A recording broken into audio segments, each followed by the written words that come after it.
Yo, yo. Hello. Yo, we're back. Hello, everyone. Hopefully everyone's doing well. Oh, man. How was your...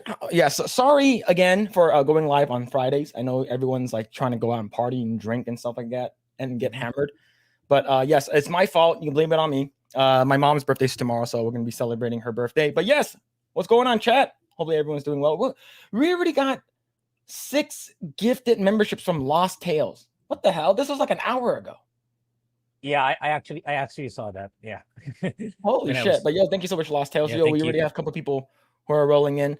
But yes, we do have a guest waiting in the back room. But before that, would you kindly smash that like button, subscribe to the channel, hit the notification bell so you know whenever we go live, and go if you guys are interested. And I always will plug this in. If you guys are interested, get yourself a Project Eggroll hat, t-shirt, or whatever merch you guys would like. And please do use at checkout, use code Asian for 20% off. And if you guys also like coffee, we are also ambassadors for a coffee brand coffee. So if you guys use our affiliated link below and use code Asian, you get the saves. But let's go ahead and bring in our guest. We actually met him in real life. Super cool guy. Mm-hmm, yes. And the fact that he's so supportive, I just want to bring him on. And it's been long overdue since we we should have brought him on like early on. But yo, everyone, please give a warm welcome to Xwing. Hello, my brothers. How you guys doing? Good. How are you, man? Good. I'm good. I'm just happy to finally be here. Like I've known so many people for such a long time that I never got to meet on the internet. I knew you for like 10 minutes, and then I got to meet both of you like 3 days later. It was incredible. I got and Grae coming all the way up from you were in the Philippines? Yeah. It was a long all the way trip. up to Vegas, man. Yeah, I saw him and I'm like, it's Grae. And I ran and gave him a hug and I'm like, oh shit, maybe I shouldn't have done that. I gotta watch my over friendly Americanness. But yo, thank you so much for coming on, man. Yeah. So we're gonna be talking about a bunch of Star Wars stuff. So with a name like Xwing, I'm pretty sure you are a Lucasfilm and Star Wars scholar compared to both of us. I've got a little experience in the field, yeah. All right, cool. And yes, we do have all of Xwing's link below. If you guys don't already know who he is, go ahead and follow him. He's on Twitter, also on Instagram, and go ahead and follow his YouTube channel too. I forgot about my Instagram. I never use it. I found your link. I never use it. All right, Whoops. Cool. All right, so yes, so for folks who don't know who you are, tell us a bit about yourself. What do you do? And and like, what are you up to these days? I hate that question. I hate it so much. I'm a YouTuber that talks about Star Wars. With the current state of Star Wars, it can be difficult at times to be that guy. But yeah, I talk about Star Wars. We have a podcast every week called Late Night where we go on and we talk about that. And then when I feel like there's something worth saying, I will make a video. But don't expect super frequent videos from me because a lot of the time what they're doing doesn't deserve my time or effort over there at Lucasfilm. So all right, cool, short and sweet, love it. So all right, let's get this thing out of the way. Okay. I haven't been watching your live streams. I believe you've been going live with like Grae and a couple of other people. How dare you? I watched like the first one. I believe I watched the first one with the one with the two-parter one, the one with the first 2 episodes. But yeah. How are you liking Ahsoka? Dude, it's such a mixed bag, and it's so funny because it really depends on who you're talking to. Hi, Marley. It really depends on who you're talking to about kind of how you address the show. And I don't mean that in the way that you have to be, disingenuous with anybody that you're talking to, but gamer words. Not gonna happen. We'll see what hour 3 brings in, but no, honestly, it's really weird because it's Dave Filoni. So this is somebody who, when Disney basically had the takeover, people believed in Dave Filoni. They were like, this guy, he put forth some great stuff in Clone Wars. He put forth some great stuff in Rebels. And then obviously he was involved with a lot of the farces that Disney had when it came to Star Wars, but he wasn't really the front man in those. He was just kind of hanging around in the background. But now he's the front runner for the show. And we really get to see Dave Filoni as he is, right? I feel like this show is not heavily influenced by the studio. Some people might disagree, but I feel like this is truly Filoni at his purest, as some people would say. This is what he really wants. And I've been saying it for years and years and years and years. Dave Filoni is hailed as the second coming of George Lucas. He's the one who spent the most time with him. This is the guy who understands Star Wars. But then you actually watch the content that he puts out and you realize that he doesn't actually have the ability to create Star Wars with the nuance that is required for a franchise like Star Wars. So when you get George Lucas saying, I took inspiration from Akira Kurosawa. Well, what does Dave Filoni do? He goes to an Akira Kurosawa film and actually makes it shot for shot. So you have Ahsoka in traditional Japanese sandals with a bokken on the ship. And you're like, this is a little too on the nose, my guy. Like you gotta figure out how to change it and make it Star Wars. And he doesn't do that. So yeah, like I just noticed, like, so I'm guilty of worse than what Drunk 3PO did. The fact that he didn't watch Rebels. I didn't watch Rebels, and I didn't watch Clone Wars at all. You didn't watch Clone Wars? No, like, so Clone Wars came out. I can get over Rebels. I can't get over Clone Wars. Okay. I'm sorry. So Clone Wars came out when I was in high school. And during that time, I was like, I am looking to get some pussy. So I'm not going to watch any like nerd stuff. Like I was too into like trying to get laid. I was like 13 or 14. All of my friends were like, oh man, I just had sex and it felt so good. That song with Akon. But and then I'm like, man, I feel left out. But the thing is that all these people were like juniors and seniors in high school. And I was a freshman. So I wanted to fit in and I wanted everyone to like me. And also part of folks already know, I was in a social club, which is a high school fraternity. Oh, okay. Yeah. Oh, really? Yeah. So it's super weird. Like you get hazed and all that stuff. They try to make it look like it's more of a what's it called again? Like more of like a club where you do stuff that you get money. I forgot what those clubs are called already. But the Boys and Girls Club or whatever. Like a charity organization or something. Yeah, like a key club or something like that. That's for to helping the school. The social clubs is actually meant for people to sort of interact with one another, and it's more for you to like get girls and stuff like that. So I was in this one called Sanzai Ikkyo, and I was the only freshman. Everyone else was an upperclassman, so they're junior or seniors, and everyone kept like pressuring me, like, "Oh, go talk to that girl. Go talk to that girl." So I didn't watch any Star Wars. Like I didn't even watch like when it was super, super popping off. Like I didn't watch any SpongeBob. Like I watched one episode here and there. I didn't watch any SpongeBob, and I didn't watch. And of course, this is where the chat comes in. I didn't watch any The Last Airbender at all. So like I missed out. I never watched that show. Yeah, but we got. Everybody said it was incredible. Xwing blocked me on Twitter because he loves Ahsoka. That's not why I blocked you, but yes, I did.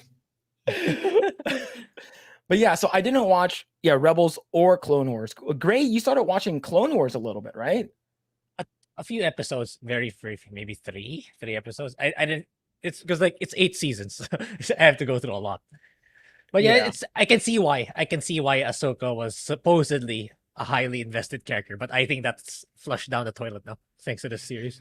Yeah, it's tough. I mean, there was the movie, and then there was basically the rest of the seasons made you like Ahsoka. But to somebody who never watched any of it, like, yeah, why the heck would I care about Ahsoka? Yeah. Seriously, like who is this person? Why do I care? Why is she wearing white clothes instead of gray? This guy didn't do not you, Grae, but Grae. It's honestly, I can totally understand why somebody would say, why do I care about this character? I have no investment in it. Who is this dude that showed up looking like Moses and is hugging the character that I dislike the most out of the show? Like, what is happening? And you get the statement from the higher ups at Lucasfilm that say you don't need to watch any of this stuff to make it make sense.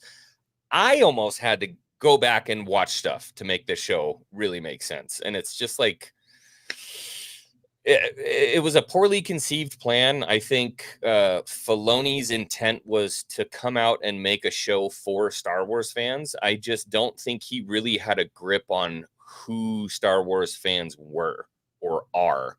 And that's a really difficult question to answer, but there are those of us out here that could answer that very easily. Okay. So yeah, we're mostly Grae and I will probably be asking you a bunch of questions. It's like, why? Who's this person? Why is this person important? Why is Thrawn fat? Like all of that would be. There's no answer to that question, by the way. All right. So Joe Drunk 3PO with the $10 said not now, but before I'm doing it now. I'm doing it now. But before Xwing leaves, please ask him about the project we are working on together. Yes, please. So what's this project that you're working on with Drunk 3PO? I'm writing a book. Oh, I've been writing a book that I am incredibly in love with. Jay and I sat down, and you know what spawned it was actually Jay watching the newest Indiana Jones film, which I still haven't seen. But he got out of it and he called me and he's like, we got to do something. We have to do. He called like right after the theater. He picks up the phone. And he calls him. He's like, "We need to do something else because this is just. I am so tired of this." It was a fed up thing. Unfortunately, it came from a place of not hate, but just being really tired of listening to stories that really don't have any substance. There's no progression. There's no more than anything, we're seeing these characters that we love, that we grew up with. That, and I know it sounds extremely nerdy, but. We kind of base some of our values on these characters that we love, that we grew up hanging out with. They're, it's like an uncle or something. And then we see them destroyed in our adulthood and shamed and turned into these people that, like, they would never do that. It's like watching your uncle be defamed after he was the greatest uncle you ever had when you were a kid. So we sat down and we decided, let's sit down and write a story. What do we like? Well, we like Star Wars, at least the old Star Wars. We love Indiana Jones. We love the Goonies. So what can we do to make everything kind of gel together and tell an awesome story? So I sat down and started writing a book about a pirate who encounters, I have to be really careful not to give away stuff here, encounters some diversity, not the diversity you're thinking of, that encounters some diversity, some trials and tribulations early on, and then winds up essentially hunting down relics, religious artifacts. I think that's pretty much all I can say right now. There's a lot more to it, I promise. That already sounds interesting, though. Yeah. So here's the thing, Grae, did you watch Dial of Destiny? I did, and I owe a video to this channel, right? I just can't bring myself to write the script because of how bad it is, or I just don't want to.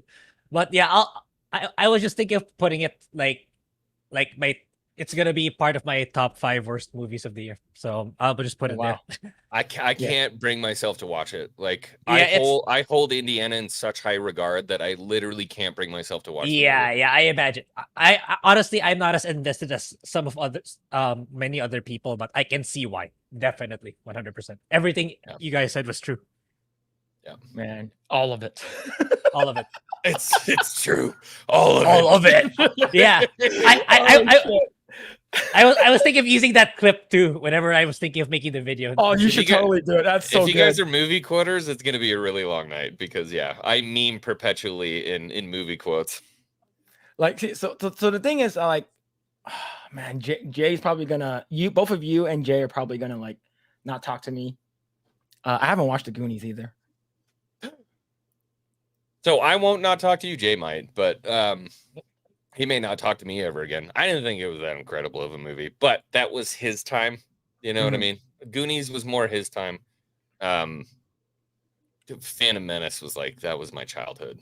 The Phantom Menace was good. That was my childhood. I was in 6th grade when that movie came out. Yeah, I thought it was okay because I was like elementary too, like grade 1, grade 2. Okay, and he already says, and there he goes. He's having a meltdown. Okay, all right. So here's the thing. I'm gonna read this one right here. I'm gonna skip. I'll go back to that super chat up above. But Lost Sale says, why not just bring Jay in if he has time?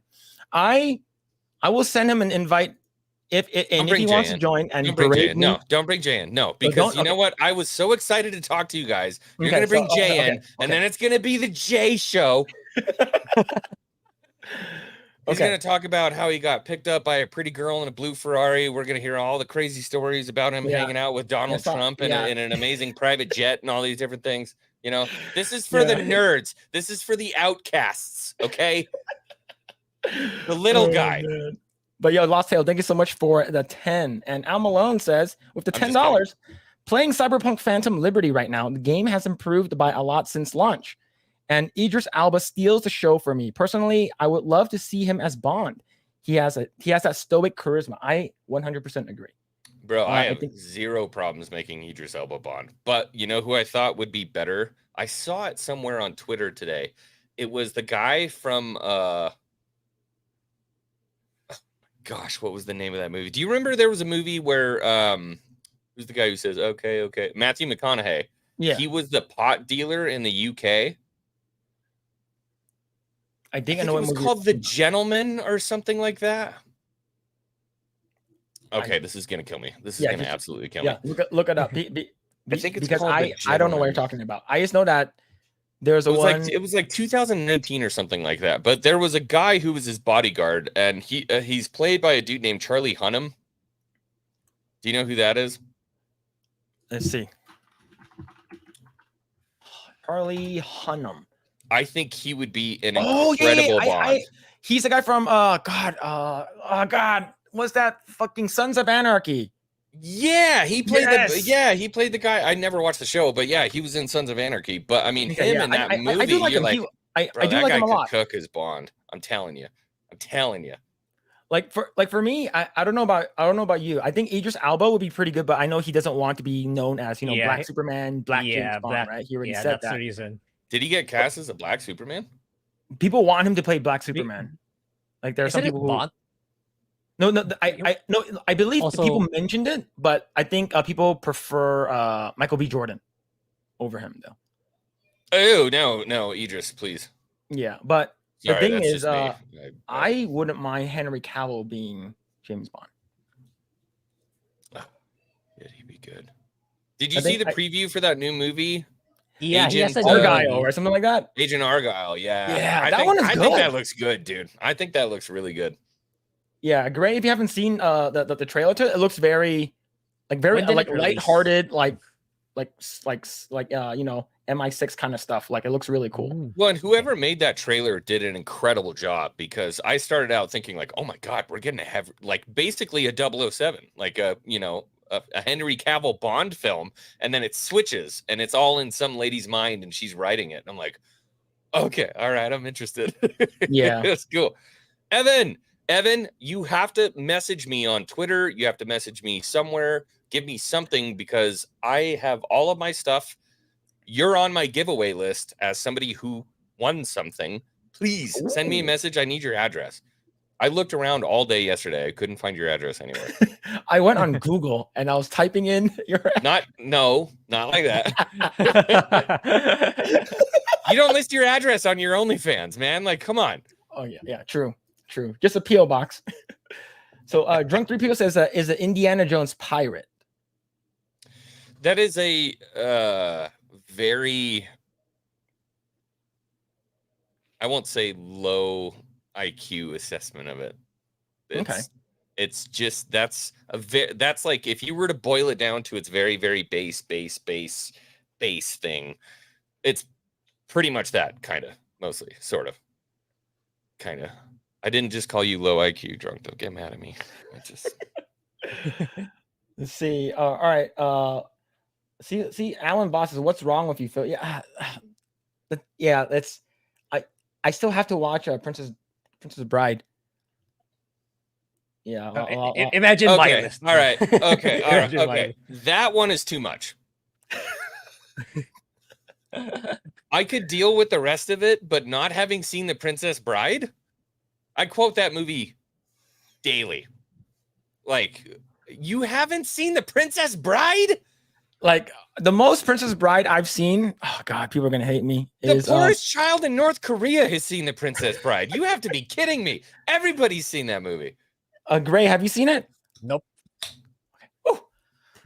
All right. Xwing's gonna leave. He's gonna leave now. No, now we're just doing a watch party for Princess Bride. That breaks my heart. My entire mustache is based off of the character Wesley. Like I know there's a lot of quotes that comes out of that. Like, you know, like the Inigo Montoya thing. Like I know. Did you get my father prepared to die? Inconceivable. That's another one. Yeah, like I know those, and like I watched like How I Met Your Mother. They quote that movie a lot, and I watched Once Upon a Deadpool, which sort of sucks. But the funny part was when he kidnaps Fred Savage and ties him down and reads him a bedtime story. But and of course it's and there's a lot of movie I need to watch, and I owe it to people. You need to put that one like up at the top. That movie is a cultural icon, and it really, believe it or not, it is an incredibly good movie. The way they wrote it, it's actually a well-made movie. But man, how? Yeah, I'm sorry. All right, so why do you hurt me? So Drunk 3PO says, "Don't check my Twitter." Now I'm interested. Now I'm interested. Oh no. Oh boy. Oh man, he's gonna. I'm very sad to hear that Project Eggroll has never watched The Goonies, and Xwing just called that movie mid. I'm in shock. Please go into their live stream in shame. Sorry. Yeah, that's a thing. What happened? Yeah. Did Grae's camera die? Yeah, my camera died. Wait, hold on. There you go. What happened to batteries? Oh man, I'm sorry. Let's see. We're already dude. See, Phillip Champ, we're already off to a rough start. We pissed off a major YouTuber. He's already tweeting about how crappy our stream is. I'm sorry. I don't know what to do. Yeah, and following up with that, let's say Lost Tales with the 5. My bad, Xwing. And didn't mean to mention a very famous guy named Jay who hangs out with Gina Carano. It's Carano, not Corano. Yeah, C-A-R-A. You know what's funny? Right? So I actually went to high school with Donald and Alyssa Carano. I know them well. She has siblings? Oh, I don't know what their relation is, honestly. I've never asked.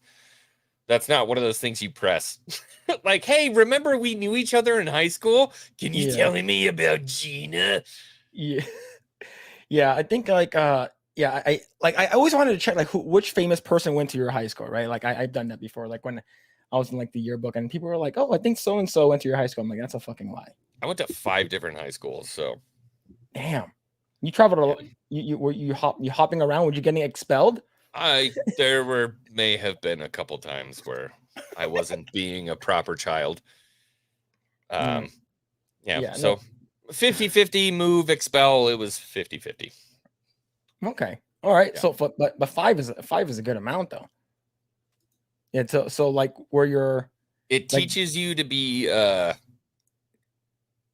it teaches you social skills because having to move once and go to a new school where you don't know anybody and everybody already has established like friend groups and stuff like that. It's hard doing it once. The 5th time around, you're just like, I don't care what anybody thinks of me, to be honest with you. Yeah, I don't care. I used to care a whole lot, but it's from Evan. This is for you. Hit you up on Instagram. Oh, okay. I will check that. I don't think I've checked it in about a year, so I will check it there. Cool. But yeah, like for me, I used to care a whole lot of what other people think, especially people I don't know. Like always trying to make a good impression. Yeah. It's like, oh, you got to save face. Don't respect your disrespect your family and that stuff. But I think right now I just don't care anymore. Like, if you don't like me, then you don't like me. Yeah, it's really in the Asian culture that you're supposed to give a crap about some random person thinks about you. It's really in the culture. It's really built in. It might just be a human thing. I don't know, because like I used to feel that way a lot, and especially when I started YouTube, you'd get 100 positive comments, and then one person says, hey, why don't you think like I do? And you're like, am I not being, diverse enough in my thought process that I can't reach everyone? And there has to be a time where you just kind of put that to bed and you go, I'm just going to be honest with my audience, and people will like it or they will not. And that's it. That's it. Yeah. There's nothing else. I don't really, like you said, like care anymore. Like, especially like when when Grae first, when we both started the channel, we, like we would try to at least comment on every, like we respond to almost every comment. And then we get a lot, and then from time to time we'll get like some crazy people who are like really like completely disagrees with us. I'm like, which is fine, right? Like you can have your own opinions, but they don't stop. Like, especially like most recently, the chasers suck. Yeah, the one who just wants to like get like just want to talk shit about you, or like trying to like get on your nerves or something. The most recent one was the one with the Black Israelites, like most recently. And do you know why I'm bringing that up? Because that guy DM'd me on my Instagram. Oh, he did. Yeah. Oh, yeah, like okay. Like he basically DM'd me on my Instagram and saying that like we don't know anything about the Bible, and you like we're basically like terrible people, and how we should invite him on to debate him.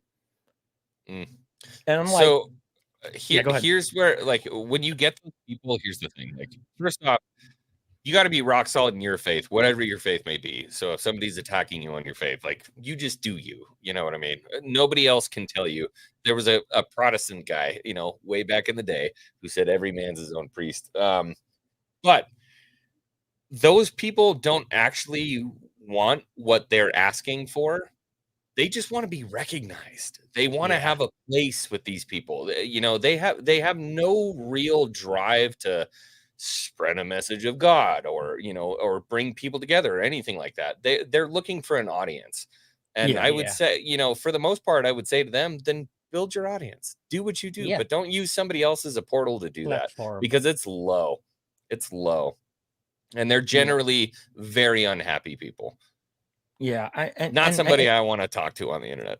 Yeah, like for me, like if you are genuine about coming on and like talking stuff, like for of course, like we got to vet people to make sure that they're not crazy. And it's just, for me, I'm just like, I'm not gonna, like, I don't know who you are. Like, I'm not just gonna invite you on to, you like, do you have like some kind of presence elsewhere where we can see who you are and that kind of stuff? Then maybe we'll consider it. But like, we're such a small channel, and it's just like, that's the thing. It's like we're such a tiny channel, and already we're seeing these kinds of people. What more if it's like Xwing or Jay, the bigger people? It's like, I can't imagine. Don't call me a bigger people, man. So I still remember back in the day, I used to do something called the Hanger Bay stream, where I would say anybody who wants to come on, I would drop a link in the chat, hop in, do whatever, like, come on in. You know what I mean? Yeah. I would still get hate messages from people who wanted to get, they would never show up. And it's kind of crazy when you release yourself to the public and you're like, fine, let's have a conversation. How many of them cower and they run? Yeah. They just want to see you slip up and hide and say, no, I won't talk to you. And then they don't. So what I did when I was at like, I think it was 850 to like 2,000, somewhere in that neighborhood, I would say, if you want to come on the show, I'll send you a link on StreamYard and we'll go into a private one and we can talk for a couple minutes. Let me know who you are. That was my vetting process. That came to become very time intensive. And so I just stopped doing the Hanger Bay because it was like, this is too much. Yeah. Let's see. James. So Jay says, I'm assuming this is shame. Yeah, he's shaming both of us. Yeah, Grae, we probably need to watch both Goonies and Princess Bride for sure. Yeah, we need to watch that. It's just, those are necessary. And the thing is, I had no excuse. I basically took this entire week off of work, so I probably could have watched something. Instead, I watched Ahsoka. What have you been doing all week? I don't know. I didn't do anything. I didn't do anything. I basically slept until like 12 p.m. But like I go to bed like at 4. Dude, sometimes you just need time off. Totally off. Yeah. Let's see. All right. So let's go ahead and talk about more about Ahsoka stuff. So what overall, like you mentioned how like Filoni and like him talking about the Kurosawa stuff. Like I do see it, especially with especially the most recent episode. I didn't know. I knew that she was a dual wielder. I didn't know one of her lightsabers were longer than one another. That's sort of like katana. It's called a Shoto saber. Yeah. Mm-hmm. Yeah. So overall, are you enjoying it at least, like compared to like what you saw in Clone Wars or Rebels? No. So again, kind of like I said, this is Filoni Unchained, right? So he did. So George might have been a part of this, and I can't wait for like the after, whatever they call it, like the round tables. You know, they did it for Mandalorian. They were like, oh, hey, by the way, look, George was on set, so now it's Star Wars. Like, no, F off. That's not how this thing works. The problem that I think we're running across is that we're seeing Filoni make the show that he really wants to make, which works in cartoon form. It does not work in live action. So he hasn't really learned how to kind of flip the switch between cartoon and live action. And a lot of the stuff that he does just doesn't really translate well. This is stuff where if they had released, you know, another season of Clone Wars, it would have been amazing. And unfortunately, you know, whether you like it or not, they're starting to bring in people from the Star Wars universe that will send people over the edge. I mean, you bring Anakin in, I shed a tear when I saw Anakin, by the way. I have no shame in saying that. When I saw my boy again, my childhood hero, dude, there was a tear. But that is exactly what Disney does. Like, they key jangle and they bring stuff in to try to say, like, look at how good our show is. But you're actually leaning on somebody who is far more creative and far more competent as a storyteller to drive the emotions that you should be bringing from your story writing into a show. So when you look at what actually drove a tear from me in Ahsoka, it was the return of somebody else's character. Like, Dave, that wasn't you, bro. That was George. So you really have to look at the emotional moments in Ahsoka, what really makes the show good. And for the most part, with a lot of Star Wars fans, what drives the emotion isn't what Dave made. It's what George made. And that's inherently a problem for Dave. That's a serious problem for Dave, because what happens when he dumps those characters and makes his own show? Now there's no emotional investment. Nobody cares. Like, I don't give a shit about these people. Yeah, sure, you made a show where I dropped a tear, but why did I drop a tear? Is because George made a fucking amazing character and you brought him back. That's not real. That's an empty subscriber. That's a short subscriber. That's the problem that Disney's dealing with right now.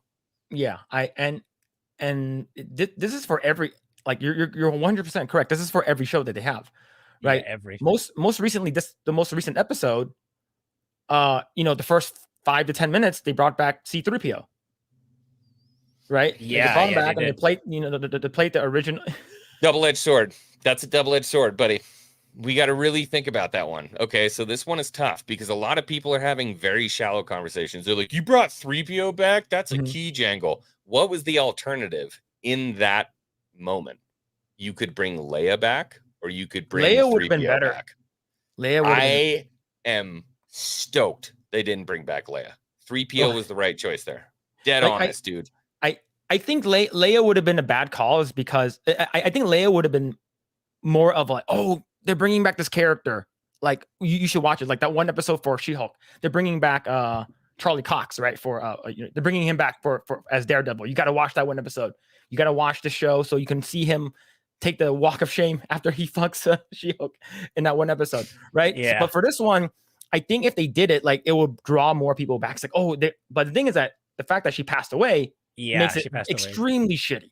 So don't bring my girl back on your Skinamax Plus show like that. I don't care about. Okay. Yeah. If you're going to bring her back, you wait until we're on the silver screen, and you better do it fucking perfect. You better do it perfect. That's where I'm at, because they this trauma, it goes all the way back to the sequel trilogy. If you don't remember, they didn't bring the big three back on screen together at any point. So nope, I didn't. When it comes to the sensitivity of Star Wars fans of how you're handling our character, yeah, I would have been irate if they brought Leia in. So for me, 3PO, look, Anthony Daniels gets a paycheck, which he's just, that guy will do anything. If you want him for a birthday, just give him a call. That guy will come in for anything. So, you know, for me, I think it made more sense for them to do 3PO. And then beyond that, in the context of the show, you know, she's busy doing shit right now. Yeah. So, but the thing is, I was watching a little bit of FNT earlier today, and Gary did mention that the last episode is going to be a theatrical thing as well. Is that true? So I don't know, to be honest with you. This show I have refused to look at the leaks for. When it came to Kenobi, Book of Boba Fett, I was 4 episodes ahead of everyone. And I actually did have credible people telling me stuff about the shows that totally came to truth. And honestly, it ruined it for me. I mean, it would have been ruined anyways by actually watching the show. But I mean, it was like doubly so. Like, holy shit, those leaks were true. Oh my God, what are you guys doing? So this show, I just wanted to watch it. But I will tell you that there have been people who have messaged me saying, just be ready. We don't really know how the fandom's going to react to the next episode. Oh, shit. Yeah. And they only have 8 episodes, right? So it's one more episode It could left? go. Yeah, one more. This could go either way. And I don't know what that means. I told them, don't tell me any specifics, but they said, just be ready because this one could rock the boat heavily one way or the other. But I mean, they've given all of us as Star Wars fans enough reasons to flip them the middle finger forever. Yeah. See, so Evan Martin says, I just hope the Ahsoka finale is it Pelimoto on a crystal meth binge again, like on Book of Boba. Yeah, I didn't even watch Book of Boba Fett. Like, I heard it was really bad. I made a video that said that is the worst character that's ever existed in Star Wars, Pelimoto. I got like 11,000 views. I hate that character. Oh man. Yeah, But, yeah, go ahead, Grae. yeah. I was about to say that leak that you mentioned, Xwing, is like that usually means it's gonna be really, really terrible, and the fans are gonna get outraged. Probably. The last time I heard something like that was when before The Last of Us 2 got leaked, and Troy Baker said people will probably not like the story, and look what happened. Lo and behold, yeah, odd, isn't it? Yeah. Okay. Yeah, I so mean, we'll see. So here's the thing. What was your reaction and how you felt when you saw Luke in Mandalorian? Oh, chapter 16, season 2. I was bubbling out of my nose. Like, so I shed a tear for Anakin when he came back in Ahsoka, but like I kind of knew better. But there were all the, 10-year-old emotions that just kind of came back. But when I saw Luke again, I was a mess, dude. I was a mess. I will never forget that day. I was at a child's rehabilitation center. This is when I was still working in the field. I was at a child's rehabilitation center. I'd gone into the attic and walked 400 feet to the unit I was supposed to be working on. I had my torches and I was welding in a compressor and lost it. I was crying.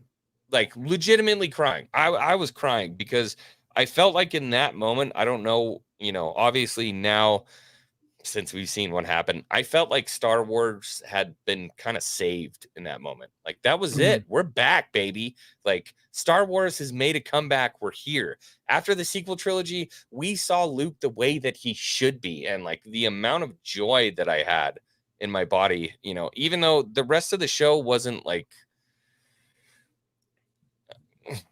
I'm not going to praise the rest of Mandalorian like I praise that particular scene. But I mean, I saw my boy, man. I saw my boy. I saw Luke. I saw the guy that I had read in so many of these books from the expanded universe. I saw Prime Luke, something we never got in the original trilogy. Obviously, we didn't see in the prequel trilogy. But now, this guy, it's Prime Luke. we're gonna get Prime Luke stories. He's here. Like, I was out of my mind, excited and just like overcome with joy and just like nostalgia and happiness and hope for what could come. And then Disney happened for like the next 2 years and just bad breakup, dude. Yeah, I think it feels like a dangling the keys in front of you, like, oh hey, where for me, I'm not a huge Star Wars fan. I do respect and enjoy the original, and they're good movies for me, right? It's not like I grew up with it, but I remember watching that scene and I'm like, oh, this is actually really cool, right? Like I was like, oh, cool. Luke is back, and people were all super excited. I was on, like, immediately an hour later, I was on Facebook, and people who are huge Star Wars fans and nerds, and they're just like, I'm crying. This scene is so good. Yeah. Like the scene is so good. And I'm like, okay, cool. And I think that's when after season 2 of Mandalorian, just like season 3 just was not good. Oh, right? season 3 infuriated me. Mandalorian, I mean, look, here's the bottom line, and I'll be dead honest with you. Mandalorian wasn't that incredible of a show, if I'm being honest with you. It really wasn't that good. We look back on it fondly because of what happened with Luke. And then obviously, Baby Yoda. Everybody loved Baby Yoda. I think I even have a Baby Yoda somewhere. There's a Baby Yoda somewhere in the studio. But there was this promise, I think, so early on in Mando, there was this promise that we were going to learn something more about the Force. We were going to learn something more about Yoda. We were going to learn something more about this thing that was the Force on a whole. So I'm like, I'm invested. We get through to the end of season 2, and you're like, dude, Prime Luke is back? Like, this is starting now to feel like the expanded universe, which is what so many people were excited about. Because if you were anything like me, you were in the social club, Mr. Chan. I was home alone or skateboarding, reading Star Wars books. Like that, I didn't have friends. I didn't have a pussy club. I had my Star Wars books and my John Williams CDs. Like that was pretty much it. Those were my friends. So I was super fucking stoked when I saw that stuff, because it just kind of felt like this validation of like, we're bringing Star Wars back. Like, this is the shit that I want to see. This is expanded universe. George probably greenlit some shit about Yoda, and we're going to find out everything we need to know about Yoda's species. Beyond that, fucking Prime Luke is back. Like, the galaxy is our oyster right now. We're going to get so many incredible stories. And the betrayal came after. Like, the hottest girl in high school just walked up to me, grabbed my dick, and rubbed my back. And I'm like, hey. And she's like, hi, I've been watching you. And I'm like, ooh, what are we doing right now? And then like 2 weeks later, she starts fucking some pizza face guy on the football team and says like, fuck you, I wasn't interested in you. That's my experience with Disney. That's how this whole thing went down. And like, yeah, I'm bitter. Of course I'm bitter. We were on this track. And so you have to kind of ask, like, what the fuck happened at Lucasfilm? Because I felt like we were on a certain track. And I just, people are going to tell me bullshit. That's not the reason, yada, yada, yada. But we had a track. All of a sudden, Gina Carano gets fired and everything goes... the whole fucking thing goes haywire. Like, all of a sudden now, like, we've got shows canceled, stuff's put on the side, yada, yada, yada. Like, everything changes. COVID hits, which makes it worse. Like, I feel like we were on a path, and then all of a sudden, everything blew up. Yeah. Let's see. This is a question for you from Danny Brooks asking, has Xwing read the Dark Empire comics? So here's what I'll tell you. Did she mean Dark Horse? So the Dark Horse comics I collected them, but I didn't read them. I have probably 92 Star Wars comic books. I've never read a single one. I have barcoded barcoded Marvel, like number 4, number 2, number 7. I have them. I've never opened them. And I have non-barcoded, which basically is like, it's a worthless comic. Like there's not really like a lot of collector value to it. I could open them and read them, but I keep them in their sleeves because I just don't want to fuck with it. But my favorite Dark Horse comic that I have is an IG-88 and a Dash Rendar with comic book on the back. It's a whole like unit, and it's on my wall, and I love it. Love it. So Danny follows up with Luke turns to the dark side briefly in the series. I mean, he turned briefly to the dark side in the original trilogy. Yeah, a little bit. Yeah. Let's see. When he's beating the shit out of Vader's hand, he's in the dark side for sure. Okay, so I do want to ask you about this. Several years ago, I was listening to some dumbass guy that's no longer relevant named Freddie Prinze Jr. Oh my God, that guy. Dude, I fucking hate that guy. Okay. Talking about how, Star Wars is the way it is. And he mentioned that, I'm not sure if it's a theory or how do you feel that the reason why Anakin is the chosen one is because he was meant to kill the entire, like Jedi Order and stuff like that. And in with the whole like what's it called, 66 and order 66. Yeah. So do you believe that to be true, where like he was meant to bring balance to the Force by killing all of them because it was one-sided? You got like 5 minutes? Yeah, 5 minutes. There's a meme going around that picture of Anakin's like, there used to be so many Jedis and 2 Siths. Now they're just like 2 Jedis and 2 Siths. So he brought balance to the Force. So I mean, it's so kind of a long story, but essentially early on in the like a long time ago, there was a Sith named Darth Bane who really hated the way that the Sith were organized. It was more of an army type with like lieutenants, and then they had underlings. And the problem in Darth Bane's eyes was that you could have 3 weak Sith who could join together and beat a more powerful Sith. And Darth Bane is like, that's bullshit. That doesn't make sense. The strongest Sith should survive. So he instigated something called the Rule of 2, which is something that we know now in modern Star Wars as, basically the law of the Sith, that there should be one with the power and one to crave it. That's the Rule of 2. Somebody holds the power and another one craves it.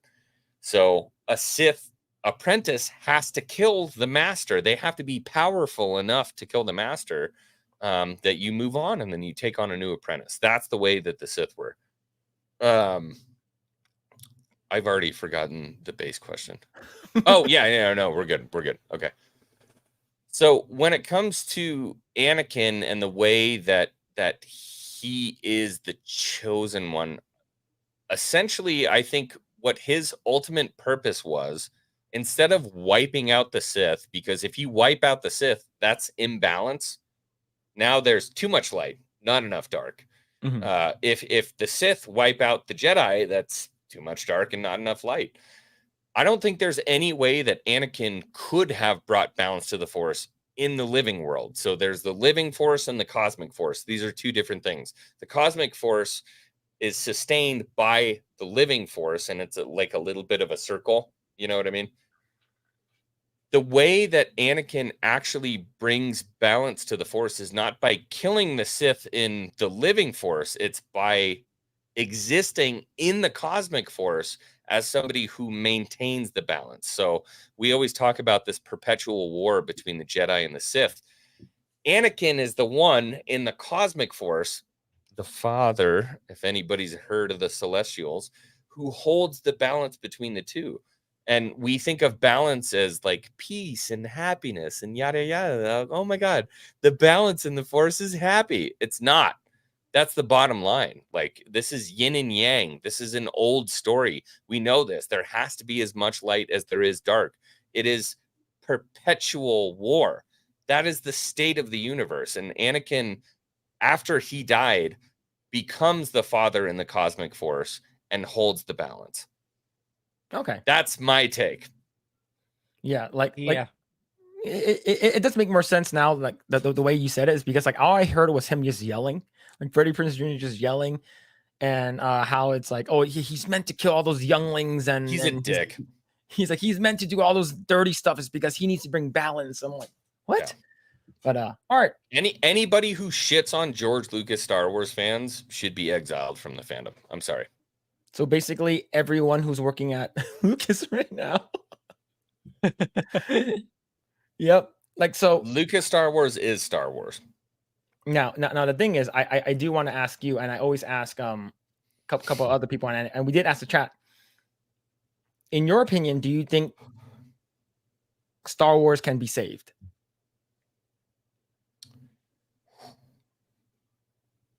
Yes. How?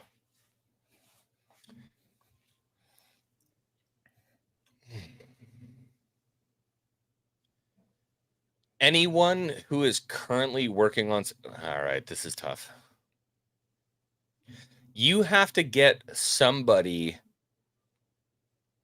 And I'm not putting myself in the race right now, okay? This is not a self pump up. I'm just saying somebody who understands what George was trying to do. So the problem with Dave Filoni, and it's tough. I know you're asking me a direct question, but I have to go a little sideline with it. Somebody like Dave Filoni, who is probably more knowledgeable than anybody here or anybody on YouTube, anyone about Star Wars. And I won't argue that fact. Or Sam Witwer, I think, would actually be a really good guy for it. But they have to be able to make Star Wars in George's vision. That's the hard part. They have to be able to make Star Wars as George would have made it. And the bottom line is, when you get to these higher echelons of Hollywood, when you get to these higher echelons of people who have been making basically like side Star Wars content, they want to make their own mark on Star Wars. They want to tell their Star Wars. And like, that's fucking cool. I don't care. Tell George Lucas Star Wars, because you know what sold? George Lucas Star Wars. You know what we love? George Lucas Star Wars. And so it's so funny when we get all of these different iterations of Star Wars that come back and they kind of like, they pick a little bit of George's Star Wars out to make theirs look better, and it never fucking works. Tell George Lucas Star Wars. Go back, study his content. What did he do? How did it work? Why did it sell so well? That's what you have to do. So if you want to save Star Wars, study George Lucas Star Wars, because that is Star Wars. And that's what sold. That's what the people love. That's what the fucking people want. So why not do that? And all these people are like, I'm going to tell Star Wars, but I'm going to sell it for the masses. How's that working out? Your hotel closed down. Your park attendance is at an absolute minimum. People don't give a shit about your figures. It's trash. I'm sorry. Yeah. Like it's funny because I always ask that question whenever we have a guest who's like, they love Star Wars and what it used to be. And I always ask them, most of them, they're pretty like, I don't think so. Right. They're like, no, I don't think it can be saved. Like, you have to get rid of everyone there, especially like KK. Yeah. You got to get rid of her. Yeah. You got to get rid of all those people. And I like, for me, like, I think more in terms of like anything that Disney owns, I'm pretty much black-pilled. Like, everything is going to go to shit. And well, they haven't really done a good job of bringing the faith of their original fan base, which is us, by the way. If you think about when Disney really made their money, it's us. It's our age. We are the people that made Disney freaking ridiculously rich. Yep. 1990 to like 2010, they made so much fucking money, and it was off of us. Yeah. See, Evan says hire Xwing, Drunk, Cobra, Cobra, Theory, and Ryan. Let's see. Yeah, I would say so. I think we just need some people who are like fans of it that knows the stuff. And I think someone mentioned that. Alec Baldwin's finger says start making movies and TV shows that strictly follow the novels. Do you agree with that, dude? That's hard. That's really hard to do. I would say, like, in how many thousands of movies have been adapted from novels, how many were successful? I mean, Tolkien and Jackson is a really good example. And he did the best that he could, but they're not faithful to the novels. Not 100%. Yeah. And and the thing is that like same thing with the whole Tolkien stuff, right? Like everyone says, oh, Tolkien is like a prime example of what you can do when you faithfully adapt a novel into 3 movies. And I agree, but not everything was left in there, right? Like there's a lot of stuff that they don't like, they completely remove. Like Peter Jackson probably like, okay, let's not add this part in this because it doesn't really make sense in theatrically. So, and they probably changed some stuff, but it overall it still has the the foundation of Tolkien. It has the feel that Tolkien wanted, and that's the most important part. So I mean, people don't really think about it, but when you see your characters riding through, New Zealand is where they shot it, and you see all of these old structures, shit that's dilapidated, and all of these different things, it brings you into the universe because Tolkien understood that this is the Third Age. Like, I mean, we had an empire that was going on in the West. All this stuff was beautiful and created and yada, yada, yada. But as these characters are progressing through the universe, they see these dilapidated structures. They see the dilapidated statues. It really reminds you that there was this thriving world that happened in the Second Age, and now we're in the Third Age, and it's all kind of fallen down, and you're in this world that's lived in. Almost like what George Lucas did. See, and that's not toxic right there. That's what I call passion. Right? Yeah. And it's just, I think we're all passionate about whatever we like. Maybe if it's like anime, like movies, sci-fi stuff, like people who really love Star Wars, Lord of the Rings. I think what's coming out of Hollywood right now is just they want to put their own stamp in there. It's like, oh, they want to somehow immortalize themselves, or either through writing or through a character that's self-inserted or whatever it is. I think I was watching a video about how every main character that's female that's coming out of Star Wars is a Caucasian brown-haired person that looks like, reminiscent of Kathleen Kennedy herself. So it's like, until freaking what's her name, Sabine came around. Yeah.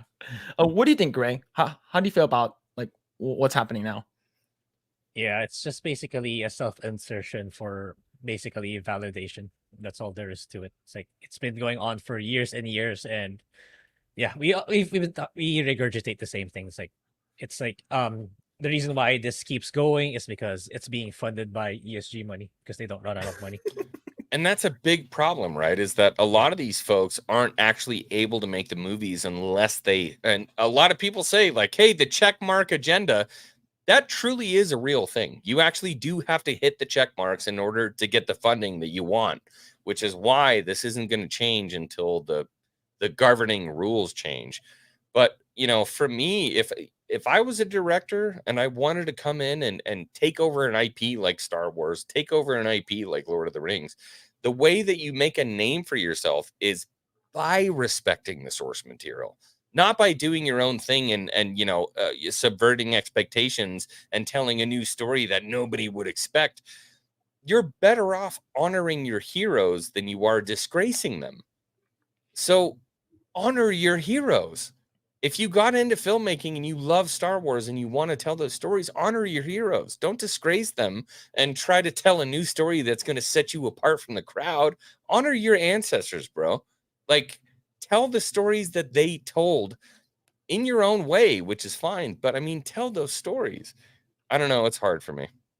Yeah, it's rough. And the thing is that Ahsoka, we have one more episode left. But as of right now, it's not doing so well. And this will bring us into our first article that we're going to talk about. This comes to us from Bounding in the Comics. The headline says, Bounding. That's a good guy. Ahsoka viewership falls off Nielsen's overall top 10 chart second week, nearly identical to Andor that was chasing the audience. How do you feel about that before we move forward, man? Dude, apples and oranges. Ahsoka and Andor were completely different shows. Andor was a sci-fi Star Wars show, It was more like Star Trek than it was Star Wars. Ahsoka is the other end of the spectrum. It's a cartoony, extremely campy version of Star Wars. Nothing in the middle, just top and bottom of the chart. That's what I'll say. Yeah. So, Grae, since I'm pretty sure both of you guys finished Andor. I didn't finish Andor, but I did. From what I did watch, I did enjoy it. I think it was completely different in terms of feel, but it was still. It just felt like a very good story that was written, and the pacing was really good. But Grae, how do you feel about them comparing Andor and or the viewership to Andor and Ahsoka? I'll be right back. Yep. Yeah. Yeah, I think Andor was definitely significantly better, even though it's still underperformed financially, I believe. Though it's still getting a season 2, if I'm not mistaken, unless that's changed. Yeah, it's like it's so far off. Even I think Xwing is correct. Ahsoka's more like is more mainstream Star Wars that we've come to know. Like it has more cartoony elements compared to Andor, that's more dark, gritty, and serious. And yeah, it's pretty much downhill for Ahsoka. It's because, as far as I know, Book of Boba Fett even did better than Ahsoka. Wait, really? Yeah, the Book of Boba Fett is doing better. Did better. Oh shit, man! And I heard That's that how one bad was it is. really bad. Yeah, there were more viewers for that one compared to Ahsoka. That's how bad Ahsoka is. Yeah, but let's see. Is it Saris? It says no. Scaries says making a diverse, inclusive hero is apparently hard. Yeah, so that's the reason why they usually try to change up the characters to fit their agenda, right? It's like, oh, we're gonna change up how this character is because we don't know how to write our own characters, so we're gonna go ahead and insert our characters and how we feel this character should be based off of, normal day and modern thinking. So it's It's like, yeah, go ahead. if you highlight if you want the character to be inclusive, yeah, we keep saying this again and again. It's like, don't make that the highlighted feature, right? It's like, you asked me before, what did I think of Oberyn Martell? I even forgot that he was part of the LGBTQ. I mentioned so many things about him, but that part I actually forgot. Oh yeah, he's actually bi. Then you need to, your character needs to be beyond what their race or gender is. It needs to have an interesting backstory or interesting development arc for it to be an iconic character, not the diversity BS we've been hearing again and again. Yeah. See, Alec Baldwin's finger says Star Wars won't improve under Disney. Best we can hope for is new original ideas from others. Yeah, I would say so.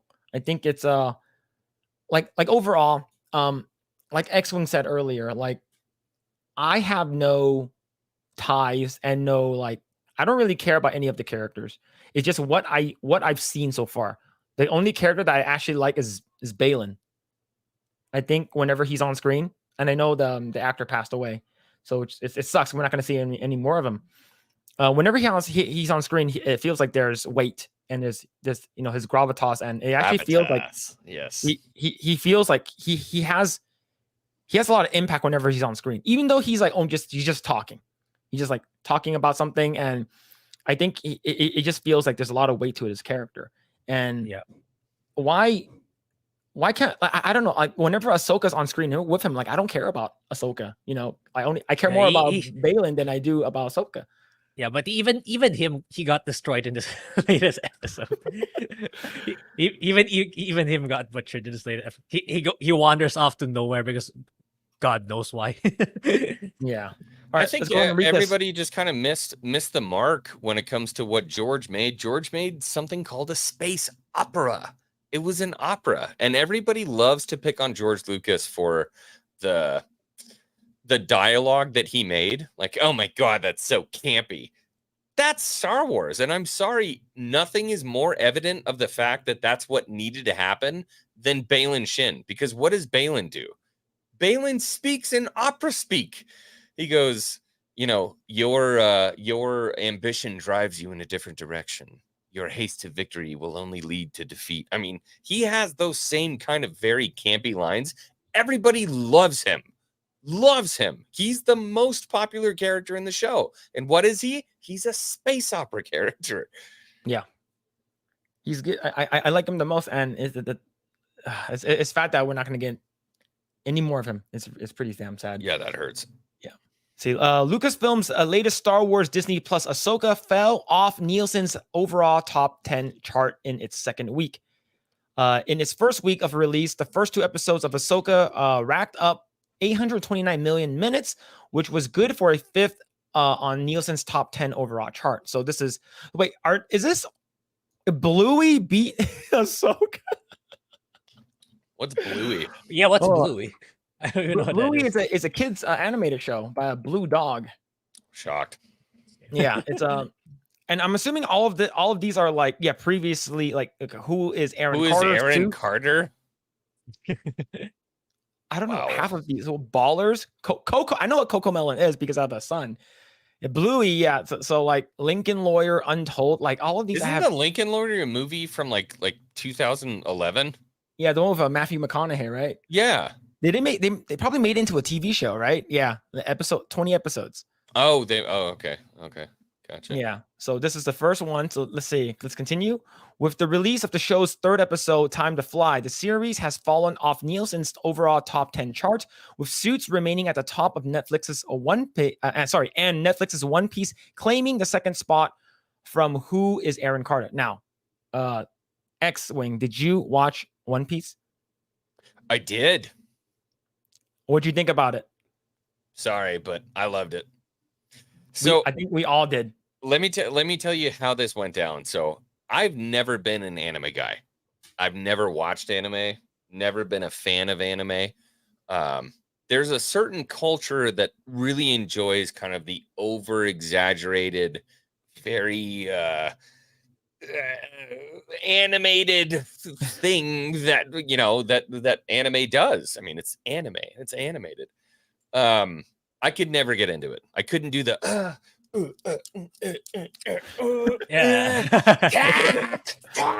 like I could never get into it.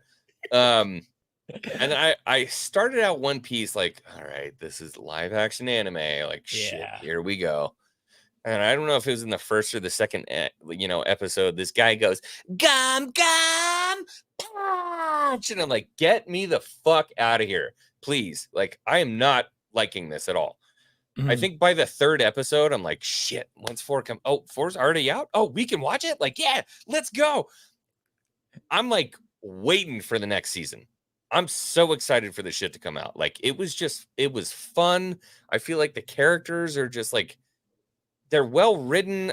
I'm sorry, but was he Japanese? The guy was Japanese who wrote this? Yeah. Eiichiro Oda. I'm sorry. The Japanese are just telling stories right now that people want to watch. They're good, old-fashioned stories. There's no bullshit with it. It's just a good story. And I think, especially here in the West, Americans are just craving, like, just a good story without bullshit in it. And that's exactly what he gave us. It was a good story without bullshit in it. And, as wild and crazy as it is, it's just a good story. And so, yeah, I'm enjoying the crap out of it. And to be honest with you, Luffy, I thought I was going to hate more than anyone. Turns out he's like my favorite guy. I don't know. Yeah. I love it. Yeah. Like, see, and that's what, like, after I watch it. So here's the thing. I'm on the same boat as you in terms of just One Piece. I do like anime and I do watch it. I grew up watching a lot of, I didn't watch a lot of Naruto. And then they do the run. The Naruto run into Area 51, just run in there. Yeah. Oh shit! Do you remember that? That was insane. I can't believe that happened. Yes. But yeah, when I watch Luffy, and like the whole One Piece thing, I'm like, oh god, I this is gonna suck. Netflix, it's not known for making good live action adaptations for anime. Yeah. This is gonna suck. Watch the first episode. I'm like, all right, this is pretty campy, but I enjoyed it. And then every subsequent episode moving forward, especially the backstory before for me at Sanji. least. For Sanji, like I'm like, holy shit! Like it makes me invested in the characters, and I loved it. Yeah. And then I think back when I first started watching Ahsoka, I'm like, why don't I get the same feel? Like why aren't I more interested and more invested in this? Right? Ish, like I feel so alienated not watching or reading One Piece at all. But when I watch the live action, I'm like, I want to watch more now. Yeah. Why didn't Ahsoka do that to me? But Well, and then I people, tell you why. I know you got to exactly watch Clone why. Wars and Rebels. It's more than that. So when they did the flashbacks and they're telling the story about Luffy and everything, they really did a good job of bringing fans who don't know anything into the fold. Like, Yeah. why would you care about this guy? Well, this is why. He's always had these aspirations. This child was always wanted to be this, and as much as he was beaten down, this is why he feels this way. And it made sense. When you see the flashbacks in Ahsoka and what happened between her and Anakin, that doesn't tell the story between Anakin and Ahsoka. It doesn't. It was made for people. Those flashbacks were made for people who already knew the story. Yeah. The flashbacks in One Piece were meant for people who didn't know the story. That's the difference. So that's the difference between good storytelling and fan service. Yeah. So like what about you, Grae? Like we're gonna be talking about One Piece because we didn't get to talk about it last week. Did you feel the same way as me, where like you felt like it's just like why don't I care about the characters in Ahsoka? Like, do you feel the same way? Yeah, for sure. Because like, yeah, it carries the burden of, oh, you need to watch Rebels, you need to watch Close. Those shows came out like almost a decade ago, or maybe even more. Why you're expecting to bring in a new audience with that kind of expectation? Maybe if it's a movie or two, fine, we can be more forgiving. But you expect them to watch an 8-season TV show, and I don't know how many seasons of Rebels is, but yeah, Absolutely not. Yeah, it's insane. It's like if you want to introduce it to a new audience, you have to. Everything has to be condensed into this new show. You have to make it understandable, and people should appreciate the content. It's like it never works that any form of entertainment, whether it's comic books, video games, it's like it never expect the audience, oh, you should have read this one before. Oh, you should have watched this before. Oh, you should have played this before. It's not, it's only gonna hurt your whatever product you're releasing rather than for the benefit of it. Yeah, I agree. So before we continue, this is for you. Xwing, Alan Voss says, Xwing, stop twirling your mustache like a cartoon villain. Never. You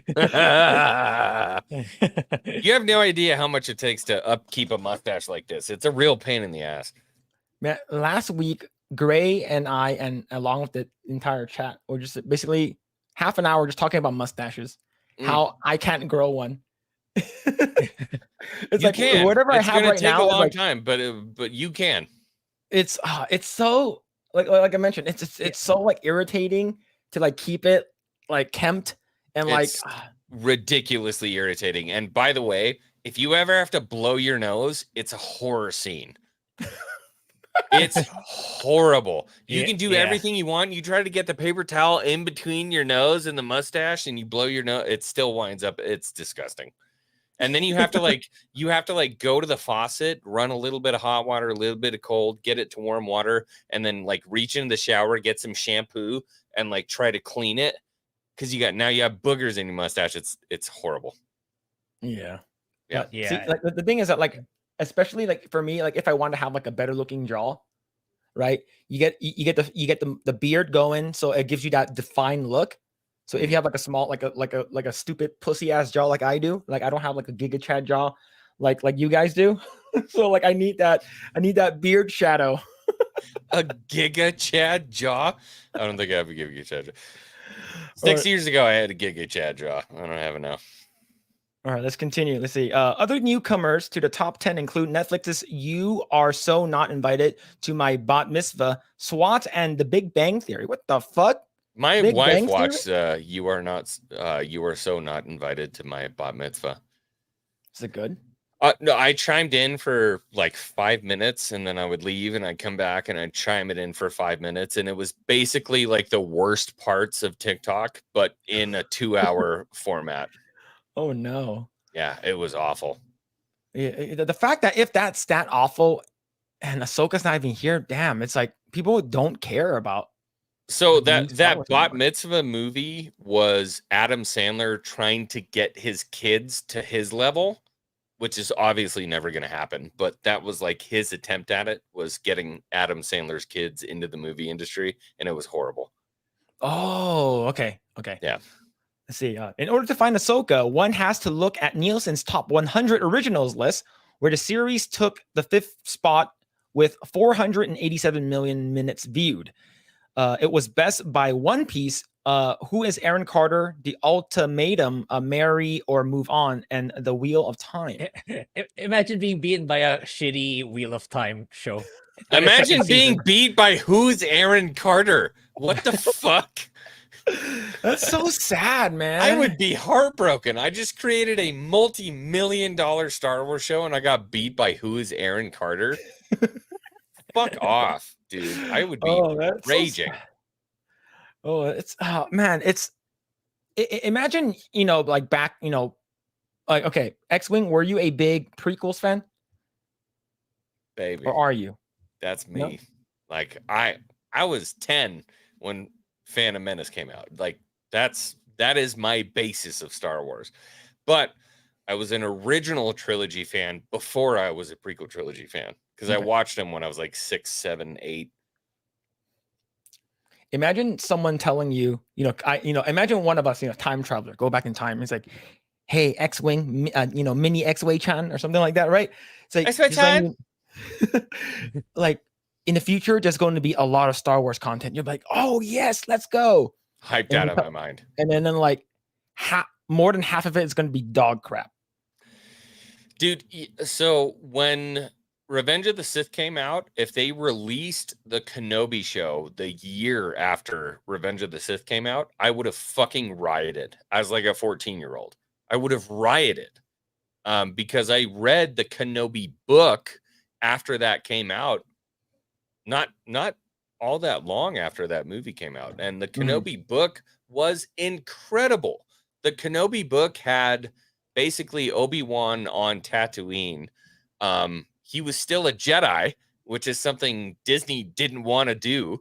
He was still a Jedi. He had to deal with a bunch of, problems, but his big problem was that he couldn't show that he had the Force, which is the way that show should have gone. It should have been Kenobi on Tatooine dealing with problems where he's not allowed to use the Force, but there are big issues where he's like, I could solve this shit in a heartbeat if you let me go.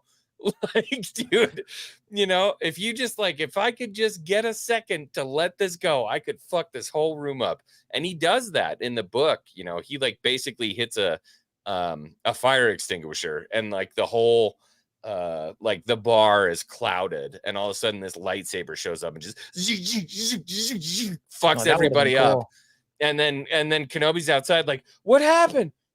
Anybody know what the fuck was that? What happened? That's how that show should have been done. But yeah, what do I know? You see, Scarese says Filoni himself said you don't need to watch the previous shit. I felt like I needed to in order to actually connect with the characters. I didn't care that they found what's his name already? The guy they're looking for? Ezra. Yeah, I didn't care when. Okay, cool, you found him. Who cares? I didn't care. Yeah, exactly. Right. All right. Let's continue. Let's see. In the first week, the first 2 episodes were released with a total runtime of 101. If you plug in the 829 million minutes viewed with to the equation, that comes to an 8.2 million. Using the same equation for the 3rd episode, you will divide 487 million. That's a lot of math. That's a lot of math. That's why you guys are here. Come on, Phillip Chan. Let's see. You'll divide 487 million minutes by 37 in the runtime of the 3rd episode, and you will get 13.1. Yeah. Let's see. However, YouTuber and financial analyst Valiant Renegade points out that the Nielsen's fucking VR is on this. I remember VR gets mentioned all the time. I remember when Valiant Renegade had 900 subscribers. We were buddies, and he was like, "Hey, can you put your fucking live stream on to get me my watch hours?" And I'm like, "Yeah." And I used to put Valiant Renegade live streams on my cell phone on repeat while I was sleeping to get him the watch hours to get monetized. And this motherfucker's on articles now. Where's Valiant? Hey, clip this for your video. Fuck you, Valiant Renegade. Yeah, I believe he has like what last time I checked was like 30, between 30 and 50,000 He's subscribers. been growing like crazy. No. I love that guy. He's probably very near or at 50 right now. Oh, he's close to 50. Okay, yeah. I think last time I saw he was like at 40. Like, if you're reading a Bounding into Comics article, expect his name to come out. That's how that guy's an old friend. He's he's a total cock, but I love him. Oh man. But yeah, so let's see. He points out that Nielsen's reporting is not just tracking watch time for the third episode, but includes the previous 2 episodes as well. He states, and then there's the question of how many times were those first 2 episodes rewatched in the season. In this second measurement week to get up to the episode 3, or how many new people came in this week having never seen the episode 1 and 2 in the first week of the release and catching it all now. All of the factors into that 487 million minutes watched. Meaning that the number is not strictly to the 3rd episode. That's the cumulative total of every bit of consumption of Ahsoka from Monday morning at midnight through the end of the 2nd week. So they're fudging their numbers. Yeah, no. Well, I mean, this whole article, I mean, it's all still bullshit though. Everything is bullshit with these numbers. I think what this doesn't take into account is mid-season, where we have, basically the return of Anakin, which is going to be an absolutely massive bump in viewers. I won't say it's going to be episode 16 levels, but these numbers don't mean shit to me personally. So, a lot of people, they look at these numbers and they say, hey, this guy got 12 million on the first, but what happened? He was on 6 million by the 3rd. And then by the time they get to the 5th episode, they're at, 270 million. These numbers just kind of suck ass. I feel like it's so much easier to actually look at the fan base response to what's going on during these episodes. It's more consistent than these basically data collectors. Data collectors have kind of an idea what's going on, but if you actually know the Star Wars fan base, you actually know what's going on. So I'll tell you right now what's going on with Ahsoka. At the beginning, it was shit, let's see what's gonna happen. 2nd episode, I went, yo, fuck this. 3rd and 4th episode, it kind of flatlined with a little peak and then a little holler. 5th episode, it went up. I promise you, this shit went up like crazy. 6th episode, it dropped. 7th episode, it fucking flatlined. It flatlined. And now you're at the end of your season for the show. And now your general audience doesn't give a shit, and your hardcore Star Wars fans don't give a shit. So how is this gonna go? I mean, I don't fucking care what happens in this finale. I don't give a shit. And the most important character to me in the Star Wars universe, Thrawn, who's somebody who I've spent hours and hours and hours and hours of time with in books. Like, I mean, I probably spent more time with Thrawn than I have with Anakin Skywalker, to a degree of like 93 times more I've spent with Thrawn than I have with Anakin. I don't give a shit. I don't care about this end episode. What happens? I don't know. I don't care. It's not the Thrawn that I know. This is not the expanded universe that we all loved.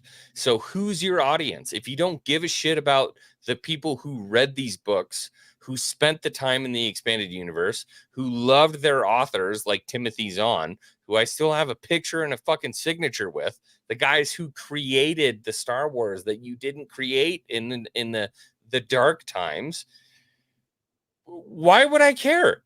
Why would I give a shit? You're nitpicking stuff from this universe that we love, and using it for your own, your own good, but you're not actually paying any homage to it, why the fuck would I care about you?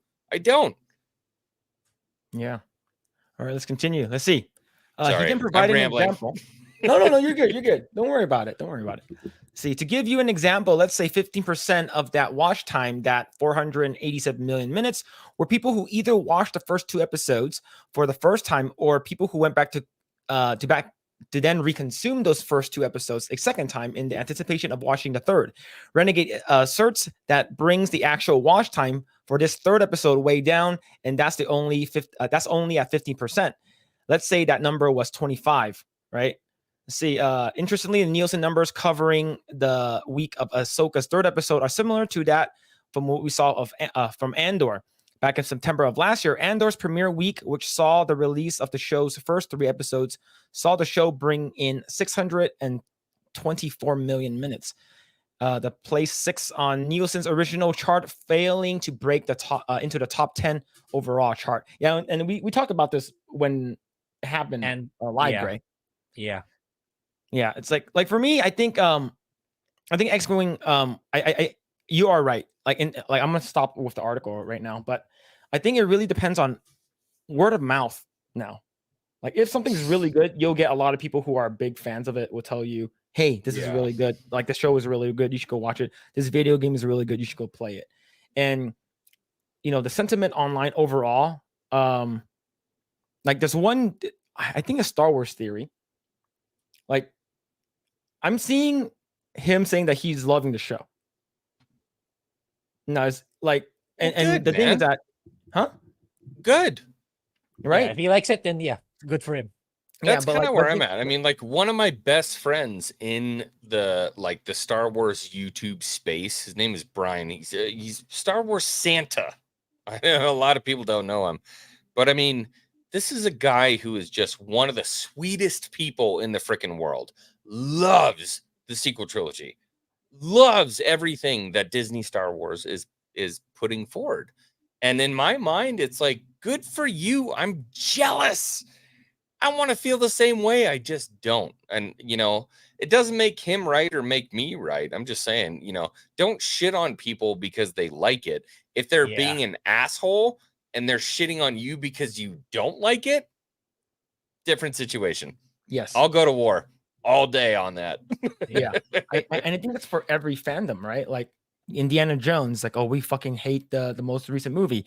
Like Star Wars, like I just watched The Rise of Skywalker 3 weeks ago, and I hated it, and it feels like it's just a clown show. And then Rise of Skywalker is a bad movie. Don't feel bad. It was awful, and the reason why it took me this long to watch it is because I just didn't care.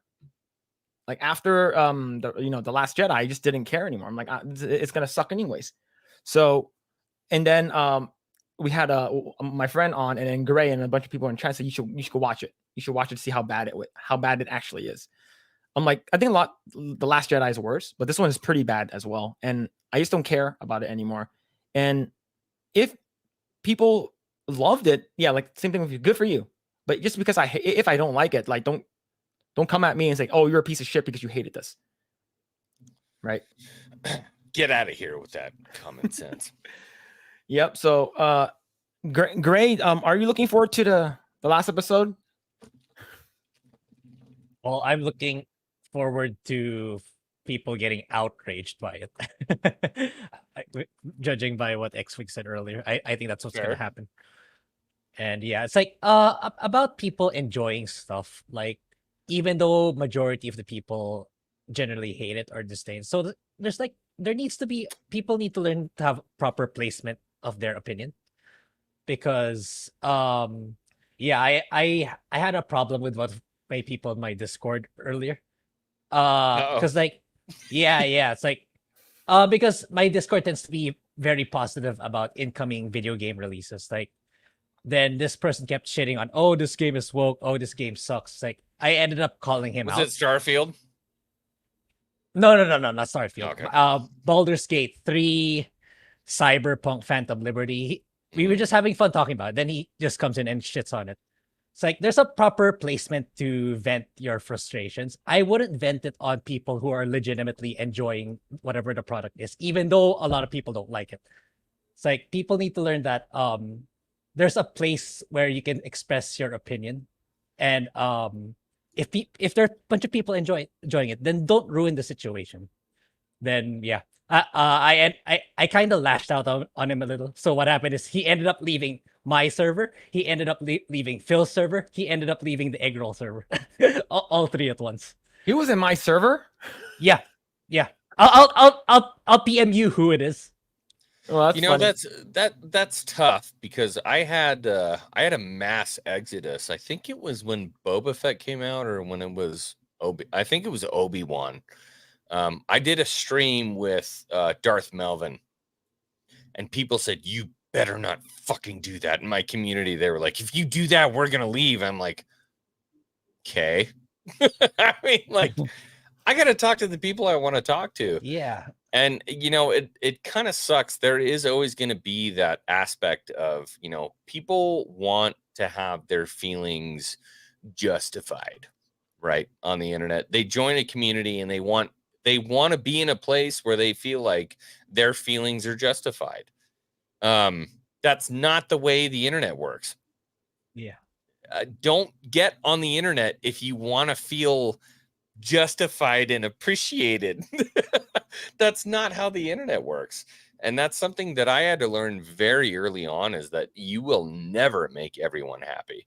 And still to this day, it bums me out when people are like, "Man, I thought you were the guy, you were my friend, and now I have to leave." The sting wears off after a while. It turns out those people who were talking crap on you, they didn't want to be your friends anyway. So let it go, let it slide, move on. You guys are heading up a community where there are going to be thousands of people talking to you every day, and they're going to be talking in your communities and, you know, exchanging ideas. You'll never be the Adonis, the god that they want you to be. So just be honest about, you know, the reviews you have, and if people don't like it, then they don't, and that's it. Yeah, agree. All right, let's read some comments. Let's see. Mavis says, same X-Wing. So I collected Star Wars cards and watched one of the 3 originals every weekend before Phantom Menace came out. Damn. Yep. Yeah, I remember how big of a deal was when the prequel trilogy came out, especially Phantom Menace. That shit was everywhere. I loved it. I mean, like, fucking Kmart, Target, Walmart, name it. They had a red aisle for I mean, there were toys from the top level down to the bottom. Darth Maul was on the floor. It was all marked up with red. It was such an incredible time to be a toy collector. Oh yeah. That was the first time and only time I bought a lightsaber. Like I bought Darth Maul's lightsaber like when it first came out. I'm like, this is one of those little cool. Flip open ones. Yeah, it's like the one I have to like flip it and it go and it just flies out and it come out. Yeah. Yeah, it was super cool. What's that? Oh god, I fucking sucked at that game. The Star Wars pod racing game for N64. Holy shit, man. I was awful at that game. Episode 1 Racer is like, someone challenged me at that game because I know every turn. I know every bank. I know everything from Malistar all the way back to the Bunta Eve Classic. I know those tracks. That was my Mario Kart. It was I like the game. I like the racing and stuff like that. But my ship getting destroyed halfway through the first map. So I'm like, I suck at this game. So I couldn't even beat the first track. I remember Watto in those menus going, yeah, da da da da da da da da da da da. Oh, it's so good. Yeah. Let's see. I love him. Let's see. Wonky Man says, the spending is always the elephant in the room. At least 25 million per episode for Ahsoka. Really? Is that true? 25 million? That's a lot. For a few years after, we are swooning at 1 million for episodes of Game of Thrones. Yeah, it's what you do with the money that you have. And I know that there are a lot of creators out there like right now. So I'm part of a fan film for The Last Prophecy Gaming, who's doing a 3-part, it's a trilogy. And basically this gal Maria, who's the director for the entire trilogy, said, we have to deal with what Lucasfilm has done and we have to move forward from it. How do we do that? Well, we could have Ben basically come back. She's gonna have Rey and Ben are gonna have to fall in love and have kids. That's the way that we bring the Skywalker bloodline back into the forefront. And I told her right off the bat, I'm like, I fucking hate that. I want Rey to be gone forever. Bring Ben back if you want to, but Rey should be gone forever. I mean, everybody hates that character. Yeah. But she figured out a way to do it and make it work. And then, if you have a bad guy in the background, who would it be? And I know you guys don't know a lot about Legends and Expanded Universe and stuff like that, but it had to be Emperor Vitiate. Do you guys know who that guy is? Sounds like a made-up thing. It's a real thing. So Emperor Vitiate was this guy way back in the day. Do you know Darth Revan? Have you ever heard that guy? No. Okay, Darth Revan was like, that guy is, when you go back to like the old Republic, you're like, Darth Revan was the guy. Like, he was the badass. He switched essentially back and forth between the light and the dark. Wound up being a Jedi in the end of all things and fighting against Darth Vitiate. Now, Darth Vitiate was 9 times as gnarly as Emperor Palpatine. Like, in this guy's eyes, Emperor Palpatine was a bitch. This guy would eat planets. So, like, if he needed some dark side energy, he'd just like, what's the planet today? And he'd sit on the planet and he'd go into a trance and he would suck the life force out of the planet. He'd just be like, breakfast. And he would eat the fucking planet. I mean, he's Thanos of Star Wars, basically. And so they were like, who could we bring back? Well, I mean, Darth Vitiate has been essentially under lock and key for the past 5,000 years. But some dumbass Sith walks up and is like, oh, look, a cool sword, and picks it up. And Vitiate's like, yeet, he's back. So I'm assuming by that. I'm Darth Vitiate. So I'm assuming by that tone, you're not happy with the Rey sequels that are going to be that was announced. You fucking serious? What kind of a question is that? All right, let's continue. Let's see. Mavis says prequels are mid but fun. I still love the Plinkett reviews. Prequels are god tier. I liked episode 1 and 3. Episode 2, I fell asleep. And then I woke up right when the most beautiful one. I woke up when Dooku was fighting both the Jedis, and then Yoda popped up. That's the only part I woke up. So I fell asleep like halfway through. Yeah, Clone Wars gets a lot of hate. It gets a lot of hate. They always call it the mid movie, but it was the most essential, and I think it's a beautiful movie. By the way, if you can compare anything that you watch nowadays and then go back and watch the Battle of Geonosis, you'll be like, wow, people suck nowadays. Like, go back and watch the Battle of Geonosis. That motherfucker did that shit in the early 2000s. Okay? Like, that guy was an absolute magician.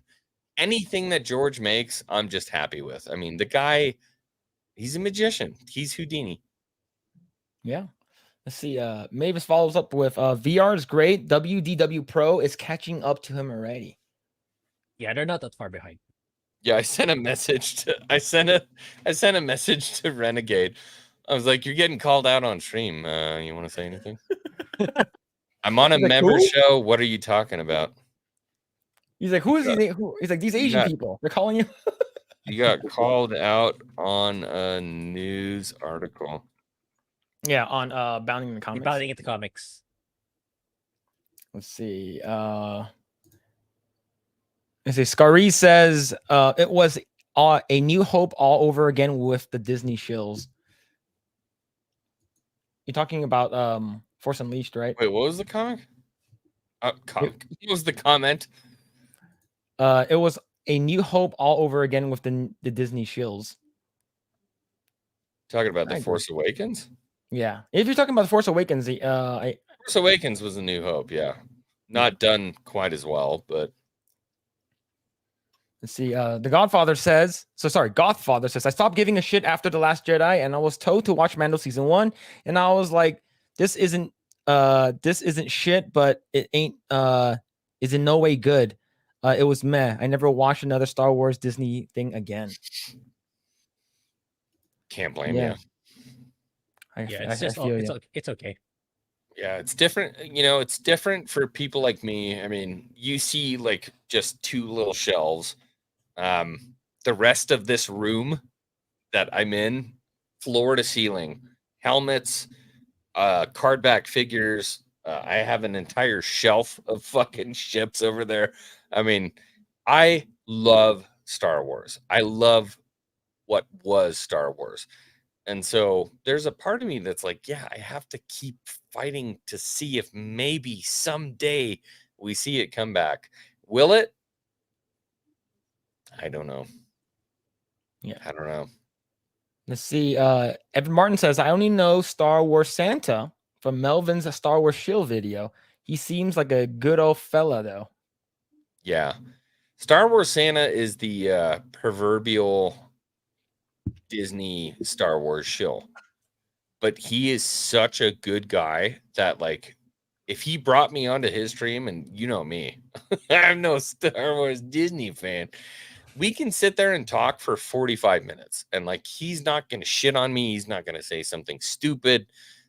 That guy is, like, the perfect Disney Star Wars fan. He's the only real Star Wars fan who is a Disney Star Wars fan. He's real. He's like, I understand why you don't like that, but let me tell you why I like this. And we can shit all over each other for like 2 hours. And he's just a good guy. I don't know. Yeah. I love him. Probably want to check him out then. If that's the case. Let's see. Alan Voss. I know you can't see that, but it says, tell him how the gay emote came to existence. Oh, why? Interested? So basically, yeah, so basically it's basically GAA and then for one emote and then AAY for the other one.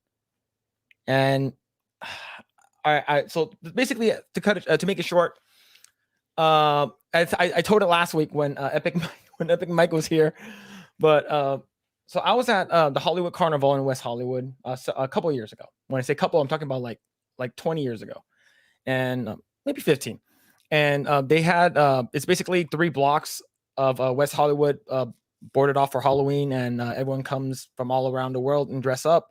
And there's a bunch of Carnival, like Rio Carnival people there too. Like they, you know, they look like peacocks and stuff like that.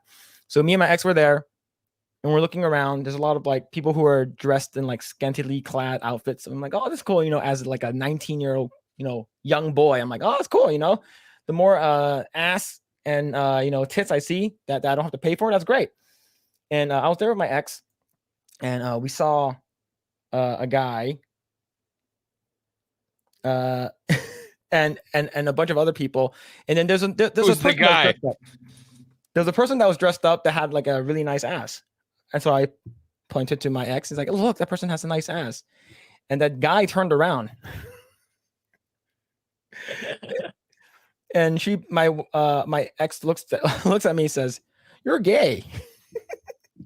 Because I didn't know that there were so many you know, gay people in Hollywood back then. You didn't know?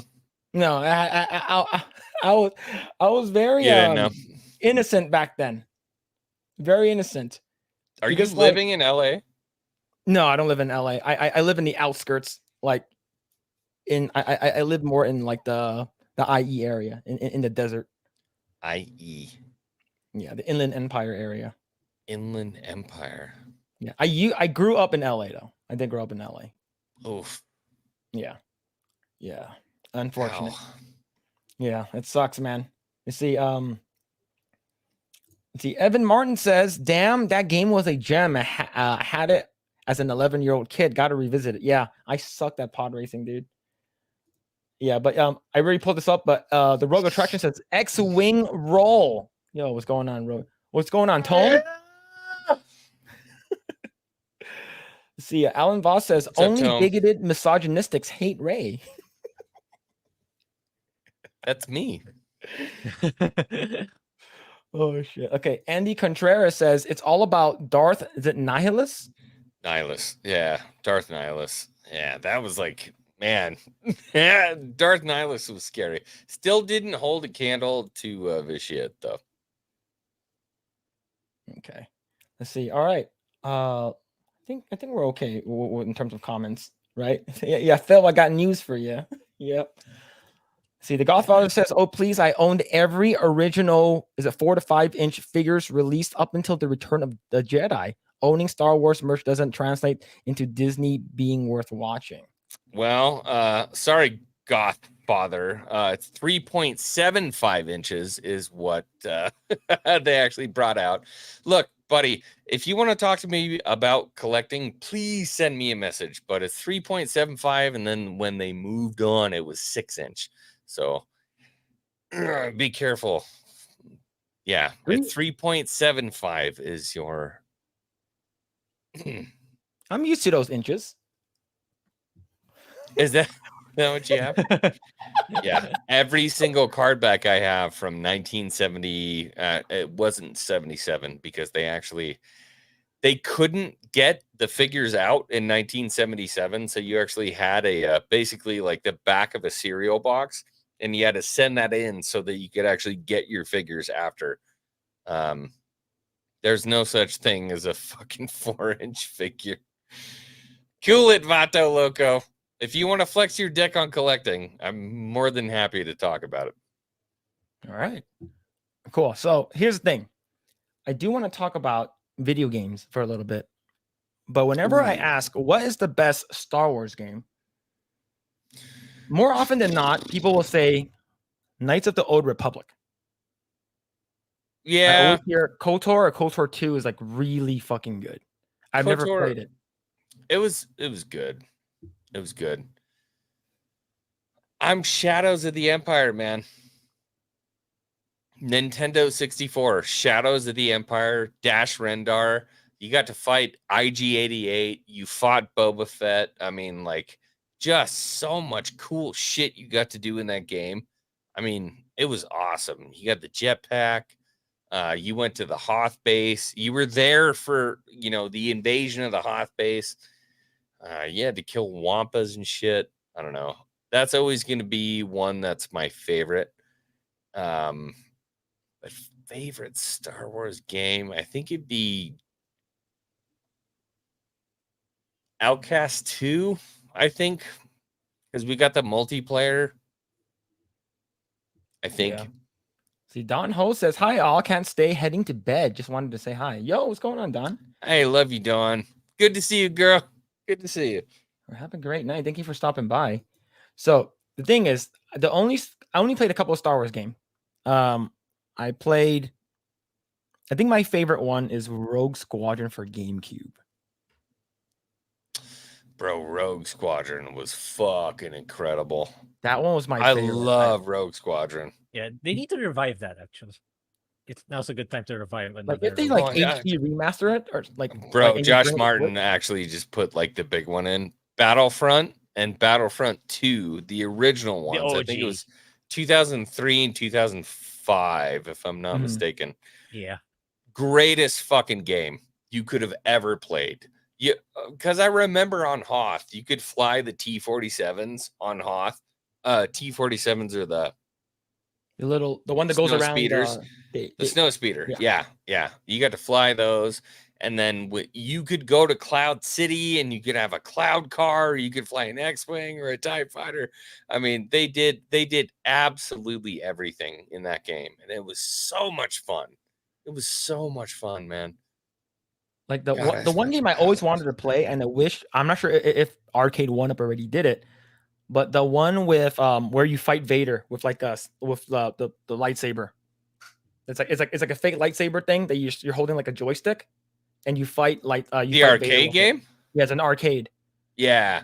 Yeah. So there was a different, there were, I think, 7 iterations of the Star Wars arcade game. That would have been, I think, 2006. I think it was 2006. They had a plastic joystick Mhm. with a red trigger, and that's the one you played. But before that, they had, I mean, dude, there were like 3 or 4 iterations before that. They have one now you can buy from Walmart for like $600 that has the old arcade games. Yeah, that'd be pretty It has cool. A New Hope, Empire Strikes Back, and Return of the Jedi. And the Return of the Jedi one is a fucking speeder bike. Oh, that'd be cool. That'd be super cool to see. It's extremely hard. Lost Sales says, I'm still waiting on the pod racing game from Xwing. I can't just talk about what we all have been wanting and then never again. I want to customize my pod and race that motherfucker. Yeah, pod racing was fucking cool. Need for Speed should have made a game in the Star Wars universe. Like, you should have been able to customize the paint on that bitch, what kind of engines you wanted. Like, we should have done that whole thing, Need for Speed, but Star Wars. It would have been incredible. Yeah. So the reason why we talked about games is because I want to read another article that comes to us from Bounding in the Comics. Let's see. It says Sony claims they removed Star Wars Knights of the Old Republic remake promotional material due to licensed music. Fans believe it's evidence to the game that the game is in trouble. What do you think, man? Like I was looking forward to it. I was like, okay, if I'm not gonna play the old one, I'm gonna play the new remake. And we did see like a teaser trailer a while back. And now, do you think they're gonna remove it? Grae? I was gonna say I would think you just play the old one. Since you're about to finish Baldur's Gate 3, you might as well just jump into that one, actually. But yeah, this game has been on trouble for quite some time now. Because like the first studio that Embracer Group entrusted it to was Aspyr Media. They're kind of notorious for making mediocre games. They port. They just port shit. Yeah, they're notorious for making I'm not even sure if, apart from porting, the game releases from them, it's usually subpar. 5 out of 10, 3 out of 10. It's like, I was wondering, why would you entrust something like this to them? Mhm. Then it turns out eventually Embracer pulls it away from them, so it's kind of in limbo, and now we have this kind of news. So it's really in jeopardy right now. It's like again, I talked about Embracer Group before. It's like they a couple of years ago they were on a buying spree, kind of like Tencent, buying this developer, this and that. They kept buying so many developers. So right now we're seeing the effects. I think That's because they could port those games easily. Yeah. Not KOTOR. KOTOR can't be just like immediately freaking ported easily. They had to actually think about what they were doing, and then we get this trailer from Aspyr that's like, hey, check it out, we're doing KOTOR, and it's like everybody and their mother is stoked about this game, but we have nothing. There's nothing. Like, do we have gameplay? What have you done? Are you using the old engine? Do you have a new engine? How are you actually porting it in?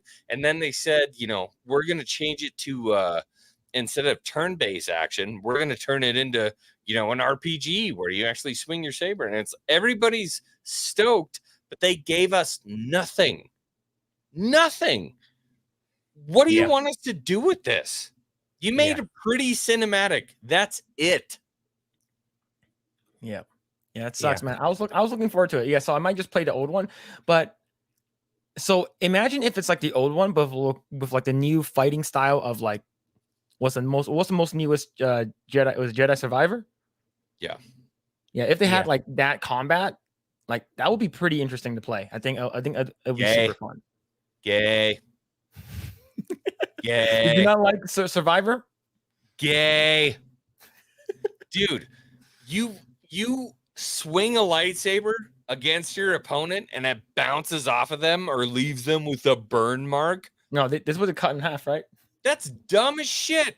A lightsaber cuts through people. Sorry. Yeah. It's Like, gay. It's so dumb, dude. I think they nerfed lightsabers. Like Yeah, somewhere, You think? whatever it was, they completely nerfed them, right? Like I was arguing with a person on Facebook, and they shared an image of Sabine getting stabbed with a lightsaber, and it's like, oh, the reason why Qui-Gon died is because Qui-Gon got stabbed in the center of the stomach versus Sabine got stabbed on the side. I was like, bitch, how hot is a fucking lightsaber? You had That thing will like roast your internal organs. You had medical experts going, it's 4 inches to the left and 1 inch up from where the stomach occurs, so it's not actually gonna kill the human when that like, fuck off, dude. You get a lightsaber through the stomach, you're fucking dead. I don't care if it's 4 inches to the right. Shut the fuck up. It makes me so mad. And they're like, well, the reason Qui-Gon died is because it was 6 inches down from center mass, and apparently, because of the, we have the quality of the, dude, that shit drives me nuts. It's Star Wars. This isn't Star Trek. If you get stabbed with a fucking lightsaber, you're dead. Yep, they're But like this set is what sabers. Disney does. Set Disney sabers to loves stun. this shit. Yeah, set your saber for stun. Everybody can survive a fucking lightsaber through the gut if it's All right, let's continue before Xwing blows a gasket. All right, let's see. A Sony spokesperson claims that the company has removed Star Wars Knights of the Old Republic remake promotional material from YouTube and other social media platforms due to licensed music. However, many fans believe the removal is because the game might be getting scrapped. Oh man. X account Daily Star Wars Games reported earlier this week that Sony and PlayStation had privated the Star Wars Knight of the Old Republic remake trailer, as well as deleting numerous tweets about the game. Okay, hiding and privating the video, I guess, but deleting the tweets? Yeah, deleting the tweets. That's completely different. It's gone, bros. Fuck, It's gone. This game is gone. Bro, it's been 4 years now. It's gone. It's not gonna happen. So these motherfuckers, what they love to do is they pick up a game that they can port easily and then take the credit. They're like, yo, I can make some money. And then they take a game like Knights of the Old Republic, who actually has some substance to it. And they're like, fuck, we can't, dude. We're trying to chomp on this thing, but like we don't have the chops to actually chew this steak. And they're like, they're out. They're done. Yeah, that sucks. Man, so Grae, did you play this game? It's in my backlog, but yeah, it's because I know how BioWare games work. Because Hold up. You haven't played this game yet? Not yet. It's part of my backlog. I haven't. That's the reason I wanted to. I was looking forward to it. Oh.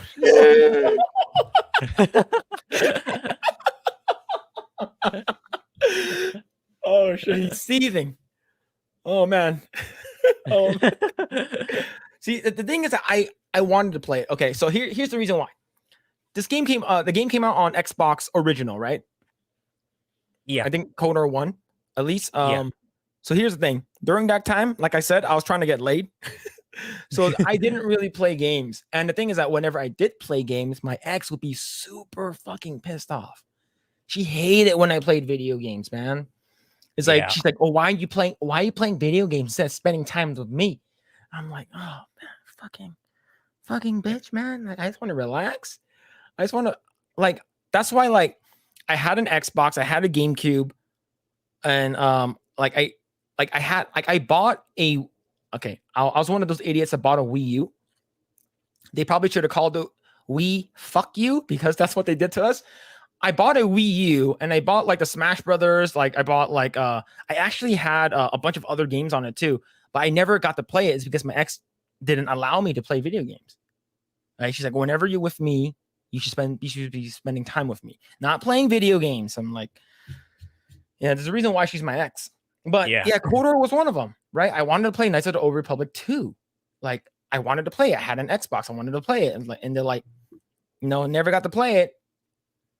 So, but yes, you're muted. You're muted still. Stop muting me. Can I tell you why this game is so important? Why? Have you heard of Darth Revan? Yeah. I heard it when you mentioned it like a little bit ago. That's the first time I heard of it. Just say no. No, I haven't. So Darth Revan is like one of the most important characters in like the old universe of Star Wars. We consider him as like the god of the old. That game, essentially what happens is you go through, your entire experience, and then you find out at the end, like, you are Darth Revan. So you can be a chick, you can be a dude, whatever story that you tell, everything that you go through, you wind up being Darth Revan at the end. That's the person that you are. So it's really, really integral to a lot of these people who enjoyed this old Star Wars universe, because we told our own stories. We were Darth Revan, all of us. And so I think it's always funny when people are like, Darth Revan should be a dude. But something happened. Like a couple years later, they wrote a book, and Darth Revan was basically fucking Keanu Reeves. And they wrote a whole book, and he was a dude, and he had a wife, and yada, yada, yada. So Darth Revan is a male. So in the game, you could pick whatever you wanted to be. But when the book came out, he was a male. And I picked him as a male. So it was just like, confirmation bias. Yeah. But here's the thing. I can totally see him putting in the, since this is not a remaster, it's a remake. They're gonna, they will put in a bunch of those. You're mandatory to pick a pronoun, not optional. That didn't fuck up Starfield for me. Yeah, like for me, like, yeah. I know Grae is playing it, and I know a bunch of other people are playing it. If it doesn't bother you, it doesn't bother you, and for me, the reason why, yeah, and the reason why I'm not playing it is because it doesn't game. Yeah. Like, the reason why it doesn't bother me is because I'm not playing the game, and it's just because I don't think it's the type of game that I will enjoy. That's the only reison why I'm not playing it. I don't think the pronouns would have bothered me though. Yeah, it's. I disagree with the people who say it's mandatory. But I will define it as mandatory if you cannot progress beyond the character creations. Nope. Choose your pronoun. You can't play the game unless you choose it. No, you can just ignore it. Dude, Grae, if they brought it up in the game, it would be a fucking problem. Like, if you were walking up to one of the Freestar Rangers and they're like, "What are your pronouns?" I'd be like, "Fuck this game." That's the time you can say it's forced, but like fuck that, dude. But it's a half a second thing that happens in character creation, and then you're done, and then the rest of the game is open to you. Yeah. There's a particular nuance that Ackman pointed out. You don't have to choose. You literally can just ignore it. That's the thing. Yeah. It's like you're gonna see pronoun, but you don't have to you don't have to press that pronoun button at all. You can just completely skip it. Yeah, but I think the reason why, but yeah, we do know why it's there though. It's because it's just like to an agenda. Again, I'm the guy in the middle, even though some people think I'm not. But yeah, I get it. It's only gonna get welcome to fucking YouTube, Grae.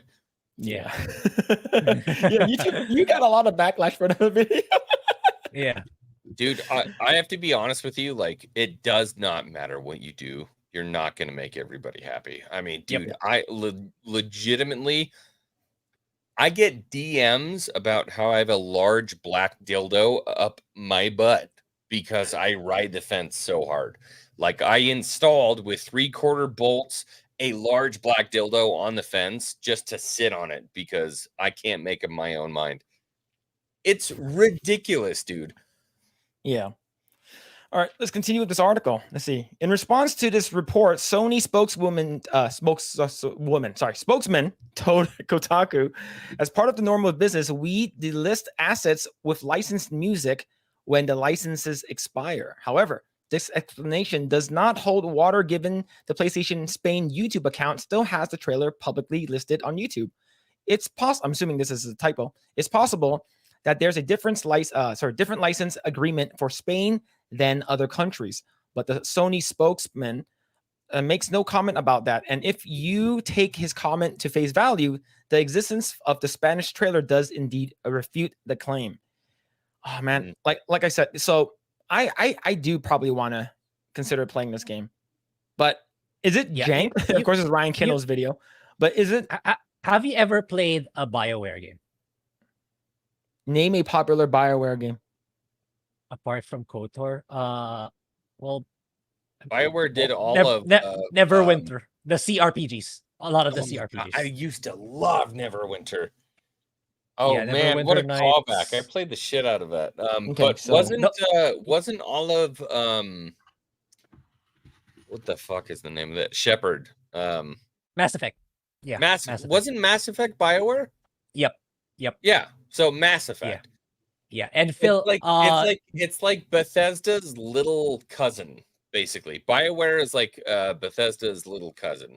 They do better on a lot of things, but okay. I'm trying to look at all their games right now. I've never played any of their games. Okay, yeah, the one I'm playing now, I think you should consider the one I put in the poll, like because I want to do a BioWare throwback. Jade Empire.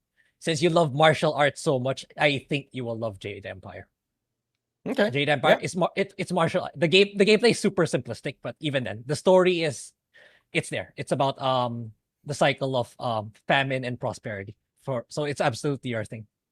Yeah, and so we can definitely talk about and you shout your moves like leaping tiger, long sword. So it's your thing. It's your jam for sure. I hate that so much. Shout out everyone your has Xwing. everyone has to call their final, Yeah. Oh shit. Let's see. The privating of the trailer and the You guys deletion ever of eat these as a kid? What is that? Or is that the Coke gummy? No. It looks like the. It's called a Nick and Lip. No, I don't know what that is. They're little wax bottles with like just pure hummingbird food in them.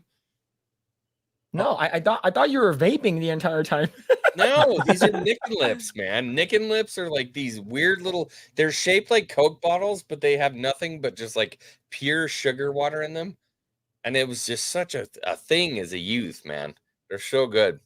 I used to do like Lucas bottles and like that kind of stuff, like the Tahine stuff back in the day. I remember snorting Lucas on the school bus when I was like 8. I've just downed like 9 bottles of freaking Nick and Lips. Yeah, I actually thought that you were vaping the entire time. No, I was eating Nick and Lips, man. All right. Yes, let's continue. Let's see. YouTuber Ryan Kindle said, after 2 years, it looks like whatever iteration this was in is completely and totally dead. So bad they had to delete any mention of their social media that they're busy making the videos private on YouTube. See, Data Racer says that this was exactly 2 years ago. That's a corporate decision. KOTOR remake is done. I would have been so happy, to be honest, because like I said, I see people in the chat saying how good the game is, and the fact that I've never played it, like it makes me. It's a good game. Makes me want to check it out. Yeah, it is. It is tough when you go back to it, because you're in 64-bit polygons. You're like, this is fucking lame. But to be honest with you, man, I mean, the game really expanded the universe. You really get to meet like a bunch of different people. You fight Mandalorians. You fight, people from the Republic. You fight all these different kinds of people. The Sith are different in this universe than they are in other universes. So you actually have like an established Sith army, and they all wear kind of chrome armor. Like they look like the Mandalorian. I don't know. It's wild. It's a lot of fun. OG BioWare games entail it's usually you can be an absolute paragon or you can be an absolute douchebag. Yeah, that's usually you can do whatever the fuck you want. Yeah. My favorite was going back to Kashyyyk and fighting on Kashyyyk, and you befriend a couple Wookiees along the way, but there's like these giant fucking spiders and like all these different things you have to fight. It's cool. So from what I know, so it looks like this is a screenshot right over here. It says for 2021 Android, iOS. Is this game on Nintendo Switch? It is. Yeah. It's everywhere. It's everywhere. Literally everywhere. So that's how I replayed it. When I was a kid, I played it on the computer, and then I replayed it as an adult on the Switch. Does it still hold up, or is it more like nostalgia? Yeah, it fucking holds up. Okay, I'll probably check it out because can you choose what path you want to do? Like you want to Rakatan Empire. That's the most important thing. You're gonna learn about the Rakatan Empire and all that different shit that you didn't know about. That's in that game. So sad that it's no longer happening, man. Well, I hope what we're speculating, and of course people online are speculating, I do hope it's a rumor and the rumor is not true, and they are working on this still. Right. We'll see. I think they're just trying to find the ideal developer that can live up to it, that can make sure it can be just as good or maybe near on par to the OG. I'm waiting for fucking what was that game?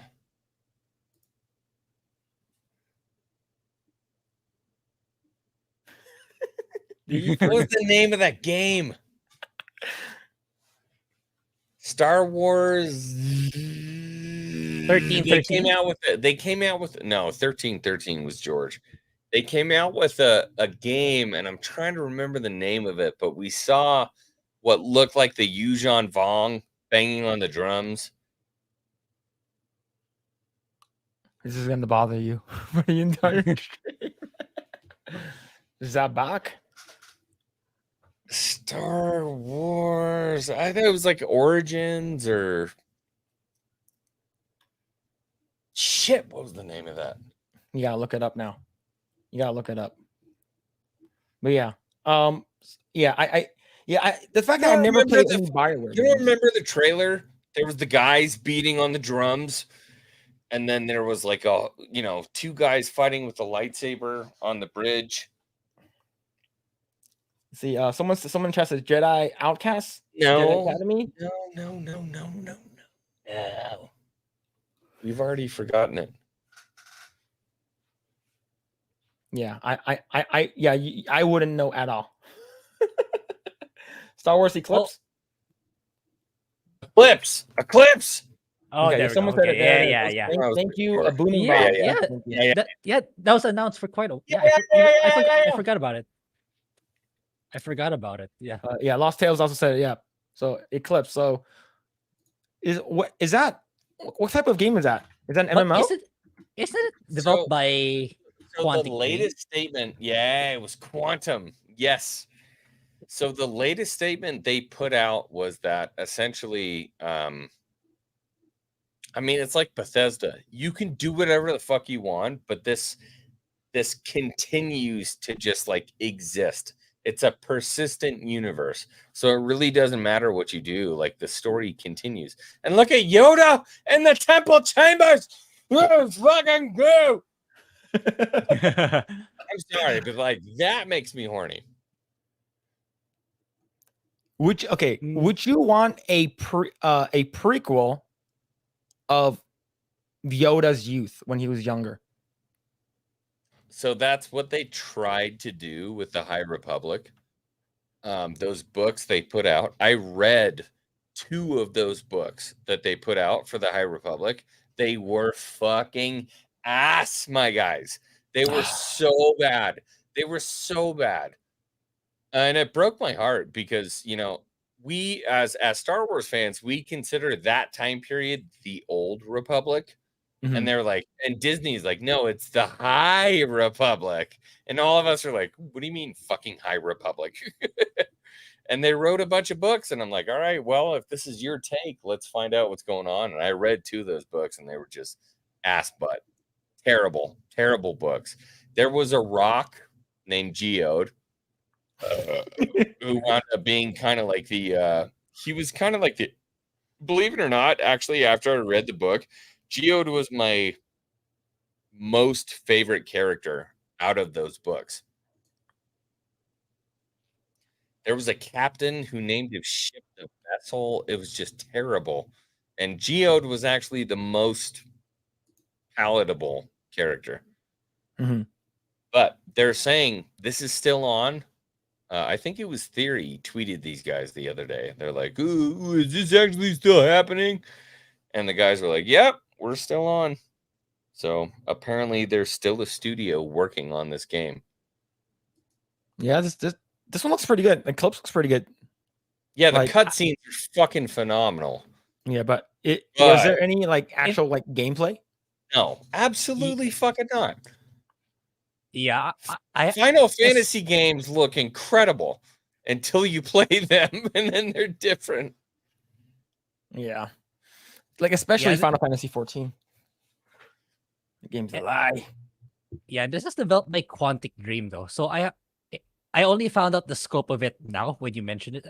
I have my reservations because like if you guys know the games they made, like Heavy Rain, Beyond Two, so Indigo Prophecy, those weren't exactly stellar in terms of gameplay and storytelling. So it's really more about the visuals, but then the scope of this game is just too massive for them, in my opinion. At least they cannot do it by themselves. What Quantic does really well is human interaction. The thing that Quantic does well is the interactions between the characters in the universe. That's what they do. I mean, what was it called? Chicago Human Real or whatever the fuck it was called. God. Oh, I know what you're talking about. Yeah. So those kind of games, they do a really good job of actually, kind of creating relationships between people. So I think they could do a really good job of creating the narrative between the human beings, the people that you interact with. But we also know from anybody who's been actually tracking this game is that they didn't have the chops to fucking handle a universe like this. Detroit. It was Detroit. There. Detroit become human. Detroit. So I think they have the ability to create the narrative aspect of the game, but the reason why they basically put it out, they put Eclipse out, and by the way, this is what happened. They put Eclipse out to the world, and they're like, somebody please pick this game up. Anybody. Because we don't have the fucking chops to make a universe like this.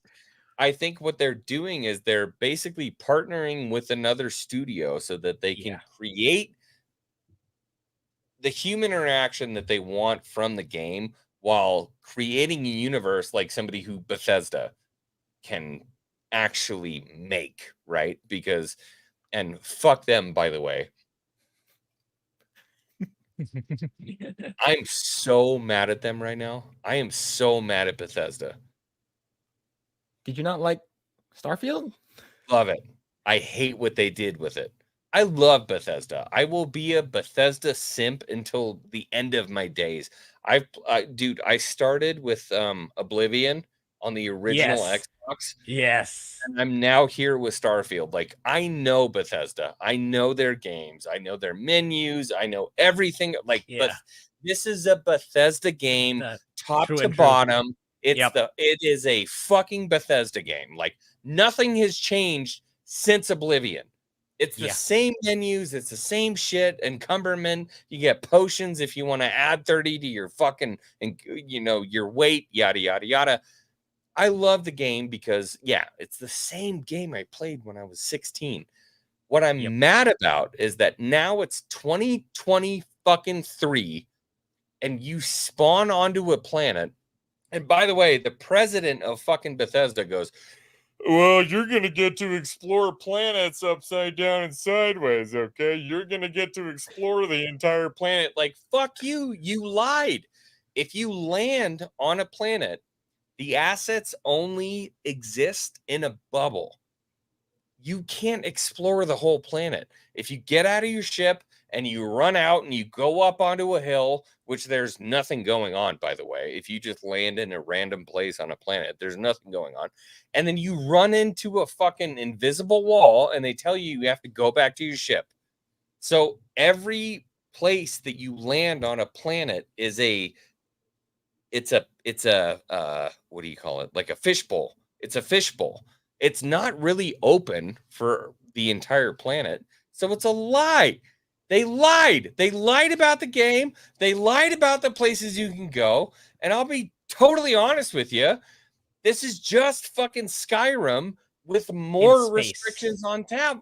But there's more restrictions on travel, because I remember modding the shit out of Skyrim, and I got a jetpack on a Viking and I flew into the air, and you could see the fire from the Giants camp like 200 miles away. You can't do that kind of shit with that game. They fucked up. They fucked up on the travel. They fucked up on all kinds of different shit. I love that game, and I've been playing the shit out of it. I'm like, I think I'm a Starborn level 9 now at this point, but they lied to us and they fucked up, and they should have done so many different things, but it's Bethesda. Please get rid of Starfield, finish my Elder Scrolls game, and get it to us. Okay? So excellent. Did you see that? Sorry, I ranted so hard. No, you're good. You're good. I love it when people get passionate about the stuff they love. And the one thing I do want to ask you, did you see that one streamer girl that took her 7 hours to fly to Pluto? No. Is it Alana Pierce? I think. Was it Alana I think so. I forgot. I think Asmund was watching it one time. And so it took her an actual real time of 7 hours to fly to Pluto. And but when she got there, it was a PNG. It was literally a flat image.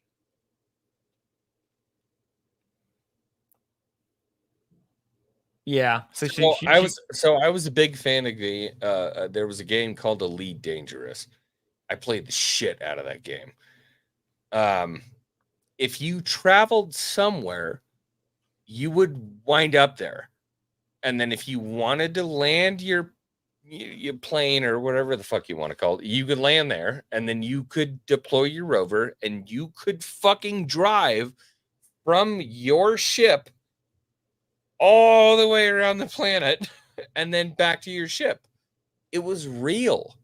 And that's what we loved about Elite Dangerous. And I think that's what's pissing people off a lot about this game, is that they're attempting to create a Disney reality with the planets that you land on. It's not real. It's smoke and mirrors. And that's what's pissing people off, because, dude, gamers will find the fake wall 5 minutes after you release the game. They'll find it. See, Anonymous says, I've gotten bored with Starfield. I'm not sure if I'm going to finish it. Oh, you have to finish it. Is there really a definition of finish, though, for the Bethesda games? Well, it depends on what you do. I'm on New Game Plus 9 now. Jeez. See, Morb says, Elder Scrolls 6 will suck. I don't believe that at all. I think Bethesda... Go ahead. It's gonna take a decade from now, probably, but I think it'll be decent. It'll be decent. But yeah, it's like, but I think Todd Howard has a track record of overly promising already. So back even before the release of Starfield, I was like, no, just treat it like it's Skyrim in space. I don't expect anything more. So that's what I'm saying. I legitimately think this game was like Skyrim fucking reskinned with some twerks. That's it. Yeah. Like that's what this game was.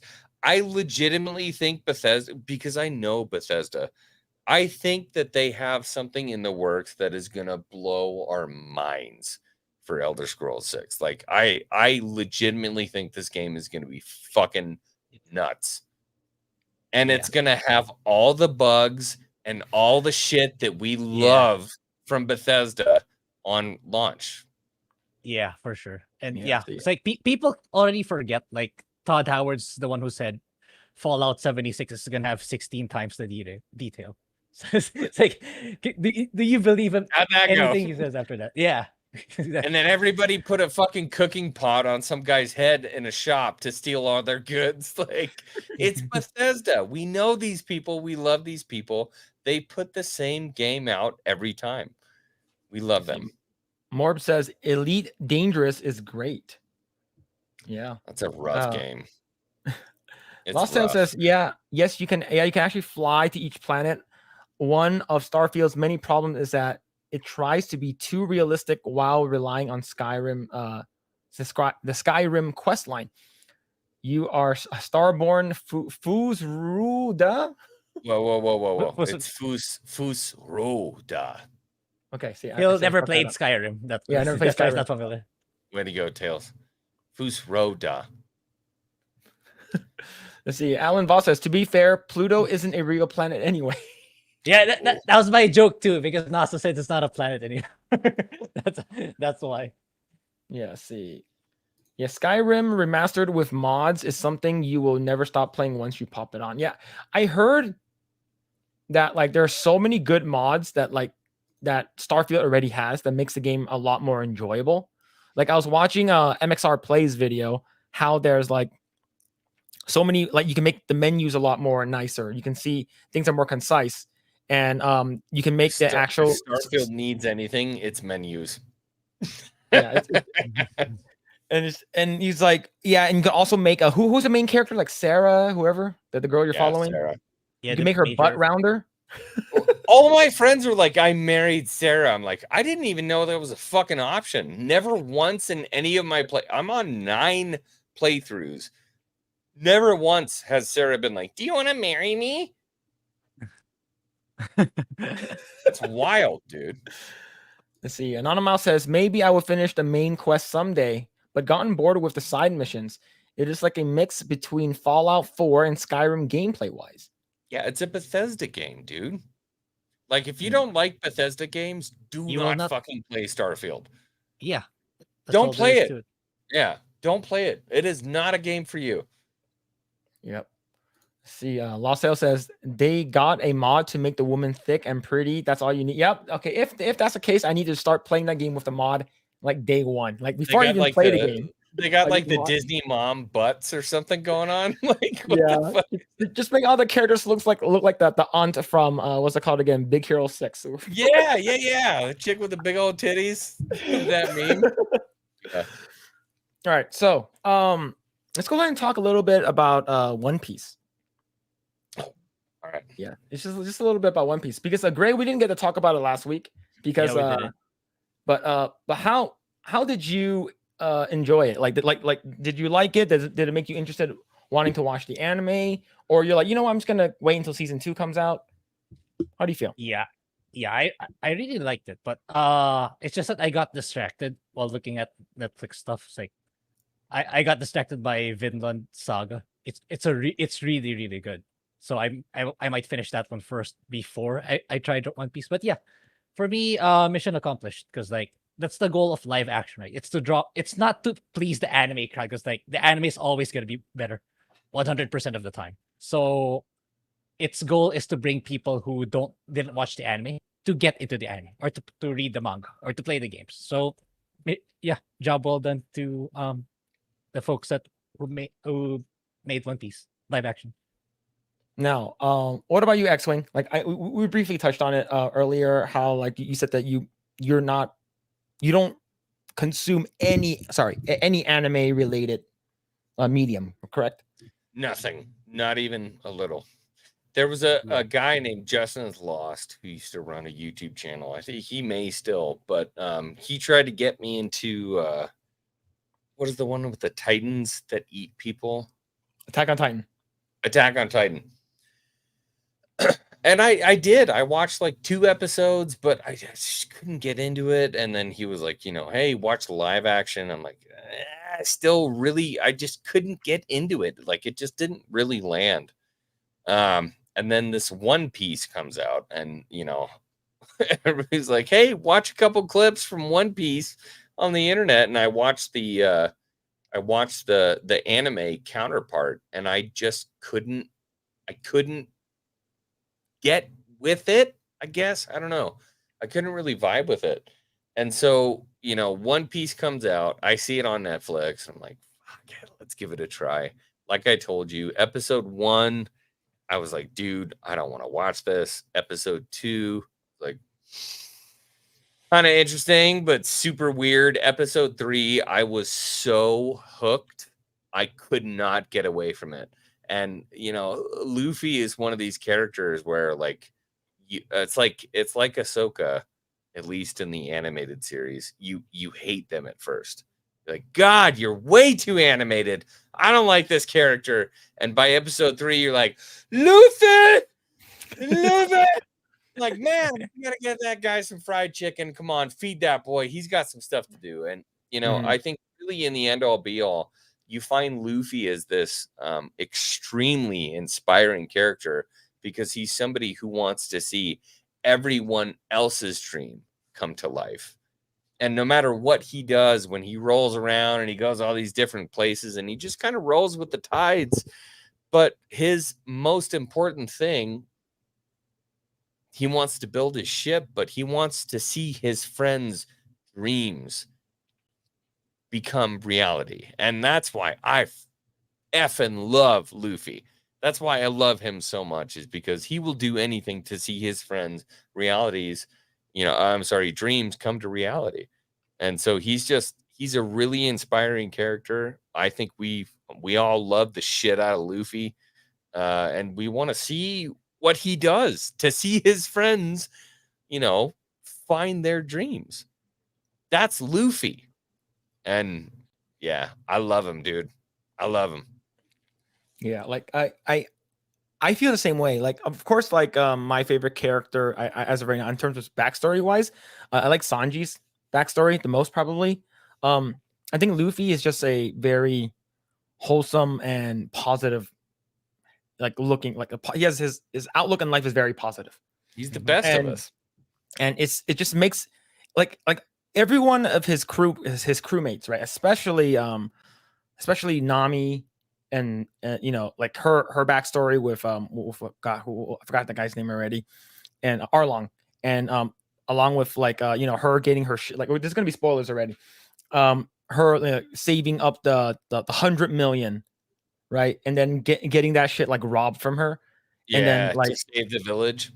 Yeah. Yeah. Like, I'm gonna save my village, and then like he knew, like Arlong was basically, I'm gonna screw your ass anyways. It doesn't really matter. I'm gonna steal all your money that you saved, and like she feels like the most, in terms of character, like most closed book. Like, it's hard to read her, right? Because since he's a thief, so you don't know what her motives are. But by the end of it, it feels like everyone's coming together on their own, and yeah, it just he makes the other characters. Luffy makes the other characters stand out. Like he raises them up, which is fantastic. Yeah. Which is I think that's the reason why we need more shows like this, and more shows that have the creators overseeing like the entire production. Like each one of those characters will kind of land with different people, right? That's the greatest part about it, is that you have this crew, all these different people, and one of those people in that crew will land with somebody. I'm a Luffy guy. Maybe Chand, you deal with who's the fucking samurai sword guy? Zoro. Yeah, maybe you're a Zoro guy, and then Grae, maybe you're somebody else. But everything in that crew, there's something for everyone, and I think that's the coolest part. But then you have the Luke Skywalker, you have Luffy, who kind of brings everyone together, and I just think it's such a fucking great dynamic. I love it. I adore every minute of it. And yeah, it's wild as shit. And like I told you, I'm not the guy who likes the of like the anime shit. But I mean, in the live action retelling of it, I am all about Luffy. I love that guy. He does all kinds of weird shit I would never do in my life, but for some reason, that guy clicks with me. And I think a lot of other people who are watching the show, who would never watch anime, just like me, will connect with these characters. It's just well done. Yeah. So here's the thing. You said that you watched the anime a little bit, and then, or you watched the anime first and then you watched the live action, or is it the other way around? The anime? Yeah, for One Piece. Never even seen any of it. Okay. So, like I mentioned, I watched the live action and I loved it so much. I started to watch the anime. Is it good? It drags things a lot longer. There is one character that they actually have a backstory for, which is God, chat's gonna pull it up, but forgot his name. I was talking to my friend Cody about it, and because he's a big One Piece fan, and let's see, what's his? I forgot his name already. I think it's the captain guy. I forgot. Who's the captain that the captain with no, the freaking not him, not Kuro. It's okay. He's the clown? Not the clown. He's barely even mentioned. He's barely even mentioned. So do you remember so what's his face again? Mihawks. So Mihawk shows up, right? And he fucking cuts the boat in half with his giant sword. Which is fucking cool. I love his introduction. You're talking about the guy with the immaculate mustache. Yeah, the immaculate mustache, and he has like a big hat. Yeah. Yeah. He was fighting against this other guy, and he kills him on the beach. That guy actually has an arc, like a legitimate arc in the anime. Okay, yeah, okay. I know He has like purple hair, purple pink hair. Yeah. He died right away in the live action. Yeah. Yeah. So wait, I thought the guy we're talking about is the one with like he has the perfect mustache, he has the cross on his chest, and then the giant sword. Yeah, the one he killed. When they introduced Mihawks, right? He was apart from talking to Luffy's granddad, he was fighting another pirate. Don Krieg. So yeah, exactly. You don't know who he is because he dies. Yeah, he dies right away. Because Mihawk kills him instantly. Yeah. Yes, the story arc. I don't know who this person is. So basically, do you remember the guy that what's his face? Sanji saves because he was like starving? Oh, there's a pirate that comes into the boat and he's like, I'm really, really hungry. And he cooks the food for him anyways, even though the captain tells him not to. Yeah, hold on. Brain. Give me a second. And then there was the whole thing about like anybody who comes in, you feed them when they're hungry. Yeah. So that guy is a part of Don Krieg's crew. The blonde kid. Oh. Yeah. No, not Sanji. So Sanji is the one who feeds the pirate that comes in, right? But the older pirate that has the really long mustache? So no, not him. Like I can show him Don Krieg really quick. Yeah, show it. Just show a Google picture. He'll remember it. Just show a Google picture. Because that guy who had the braided mustache was like that character arc of the braided mustache guy, and then the young kid who became the cook was like one of my favorites ever. Yeah. So this guy. Oh shit! Yeah, he was there for like 5 seconds. Yeah. So basically, this guy has a big arc in the anime. Like his goal was he's basically his crew is dying. His entire crew is dying. They're starving. They don't have any food. So one of his crewmates goes into the ship. I forgot Baratier. He goes into Baratier, and then Sanji cooks him the food. That's the same thing. But he's like, oh my god, I need to tell my captain so he can come here too. So he goes back and doesn't like big sword guy kill the shit out of this dude? Yes. Yeah. He completely destroys him here. So he goes back and tells his captain, which is Don Krieg. Don Krieg comes and he's like, I'm super hungry too. Can you feed me? Sanji cooks for him. And then once he gets his strength back, he immediately starts threatening the Baratier, Sanji, everyone. And he's like, I'm going to take over this ship. My ship is fucked up. I'm going to completely like commandeer the ship, kill everyone here. That was his story. I don't like the people that I thought I liked then. Yeah. So this guy's a piece of shit. Yeah. So the guy who he saved was Sanji saved when he cooked the food for him. He's like, but he cooked for me. He saved our lives. And Don Krieg, which is this guy, he's like, I don't give a fuck. I'm a pirate. I'm going to take the ship. So Sanji's like, you're not going to take the ship. So basically they fight back. So that's the whole arc with this guy. And this guy basically becomes like a side character for like 5 seconds. So like that's something that they elaborate on in the anime, which is I think it's pretty like interesting. Fucking 5 seconds, then I'm glad they didn't put it in the show, because like fuck, that doesn't mean anything. Yeah. Like for me, I But is think that people are mad about that didn't make it into the show? there's some people or who likes him as a villain. Like they're like they should have added him in, for but like it's 5 seconds. yeah. But but overall, I didn't I don't like his character in the anime at all. I fucking hated him. He's a piece Yeah. of shit in my opinion. Yeah. But according to what I know, and this is I think verified from people in the chat, they said that the 8 episodes that we got is 45 episodes of the anime. Okay.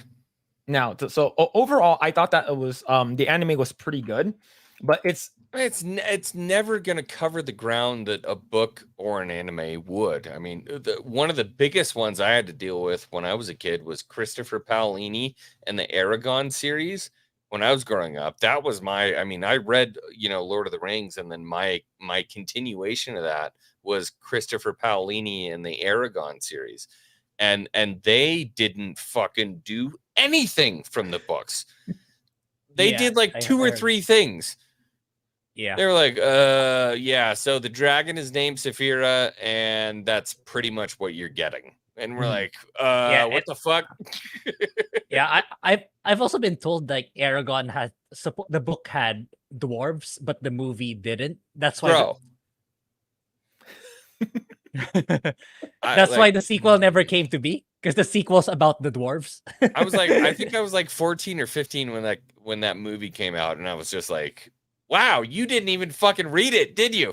Like, it was not even close. The Hollywood adaptation was just ridiculous. So I think, to a degree, especially when it comes to One Piece or something like Aragon or Lord of the Rings, any of these adaptations about the stories that we love, you hope that they hit all the good points, but they have to hit the good points. So for me, the Aragon movie, I mean, they didn't hit fucking anything. PJ in Lord of the Rings, he did the best he could to hit all the good points. And I think with One Piece, I didn't read the source material, but from what I've heard, it sounds like they hit all of, the big points that were important. And of course, they're not going to be able to do everything. If it's 45 episodes of anime and they have to get it down to 8, at least they got people to be excited about One Piece. They got me to be excited, who's never watched anything anime ever, aside from, the occasional Sunday morning Dragon Ball Z episode, Now, do you like Dragon Ball Z? Like I grew never up watched watching it. But based off of what you watched, just a little bit of it, did you even like it? So I knew that Goku was like Anakin, is pretty much how I took it. Goku was like Anakin, and then I think he had a kid with like purple hair, who was like cool. And then there was like a giant dude who was like a bug that was scary. And then there was a big like pink guy who could turn into a total fucking asshole. He could be whatever he wanted. He could be like one asshole, and then he'd turn into a different asshole, and then like a different asshole after that. That was my entire understanding of Dragon Ball Z. But I knew about Super Saiyan. That was like the thing, right? So if Goku got yellow hair, you were fucked. And then Vegeta was basically like he was a bad motherfucker. And then if he went with yellow hair, you were really in trouble. Vegeta. That was his name, right? Okay. So don't make fun of me, okay? I watched like 6 or 7 episodes. Character names are correct. Stories are incorrect. So the purple hair guy, he marries a girl. Guy. Vegeta is the one who marries Bulma, which is the girl with the blue hair. And they have a kid named Trunks, which has the purple hair, and he's the cool guy. That's the one I remember, Trunks. I thought that was Goku's kid. No, Goku's kid is Gohan. He marries his childhood friend. Was that the intro where he's riding on the gold cloud? Yeah, and there's a little kid in front of him. Yes, that's Goku and Gohan. He was on the gold cloud riding it. That was what's his name? Gohan. Yeah, which means son of Goku? Rice in Chinese. No shit. Yeah, like Gohan in Japanese means rice. Okay. It's funny because all the characters' names are based off of a food. Most of them, you know, What's Vegeta. Goku? Goku's name is Kakarot, so it's based off a carrot. Wait, Oh, Goku's how did I name find is out that? Kakarot? So Goku is Superman. Yeah, He's but I Clark thought Kent. Kakarot was a different character because I know I've heard that name, Kakarot. I thought that was a different character. So Kakarot is his Saiyan name, just like Kal-El is his. Oh, okay, all right. So Goku is Kakarot, Kakarot is Goku, but only after he goes, yeah, yeah, yeah. Then he's a carrot. Yeah. So his name is Kakarot, and then Vegeta is he's Vegetable? the prince of all Saiyans, which is Vegeta's vegetable, right? And then he has his underlings, which is Nappa. What is there a relation between, because this really does interest me because this is something that I don't know anything about this universe. Is Vegeta related to Goku? Vegeta is there is a Saiyan race, and Vegeta is a prince of that Saiyan white race. pride shit. They're like, oh, only yellow hair. Not necessarily, Okay. but they're not related. But so what happened is Goku and Vegeta are like, they're more like, you know, in terms of a relationship, they're more like, right now they're more just friends. But in terms of hierarchy of where they came enemies. from, so Vegeta, he came from a planet called Vegeta, and his dad's name's also Vegeta, which is fucking stupid, stupid as fuck. And his planet was owned basically by the this guy named Frieza. Yeah, Frieza's the white He has the and horns. purple looking fucking thing, right? Yeah. Yeah. So he looks like basically- Mewtwo. Yeah. Yeah. So he basically controls this planet because he knows that this planet has like a bunch of people, which is called Saiyan, the Saiyan race that are very strong. Like So massively OG. yeah. OP, So he sends these Saiyans to different planets, like little kids to live like they send Goku, which is named Kakarot. Kal-El shit. Yeah. Yeah. They send him to Earth, but he was supposed to conquer Earth because but he's a softie.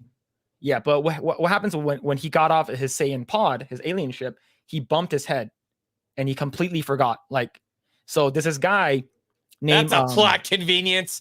Yeah. Everything about Dragon Ball Z is a plot convenience. Oh, okay. I'm sorry. So go ahead. there's this old man Gohan. I remember he's got the white No, that's a different guy. That's Master Roshi. Okay. I'll show So he finds him and he sort of like teaches him what's right from wrong and stuff like that. And then Grandpa Gohan, fell off a mountain. Yeah, Goku fell off a mountain and bumped his head.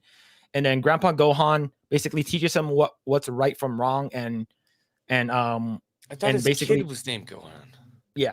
So he named him Goku, but his Saiyan name is Kakarot. Okay. Yeah. So then, so fast forward, why Vegeta? So basically, the planet gets destroyed. Frieza completely destroys planet Vegeta, and since he's so strong, Vegeta can't fight. Wait, why did Vegeta destroy the home planet? No, Frieza destroys the planet Vegeta. I'm sorry, Frieza. Yeah. Why did Frieza do that? There was a like some kind of like fortune teller that says, one day there's going to be this legendary Super Saiyan that will kill you. So he got scared and he completely killed off the entire race. All right. So he's the agent Andrew. Okay. Yeah. Where did the Dragon Balls come into this whole thing?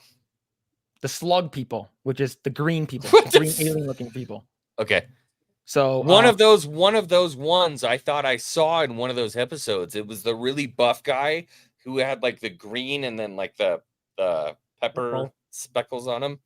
Oh, that's an enemy. That's Cell. Cell. Yes, I remember Cell. That was one of the episodes I watched, and he was fucking dangerous. That guy was bad.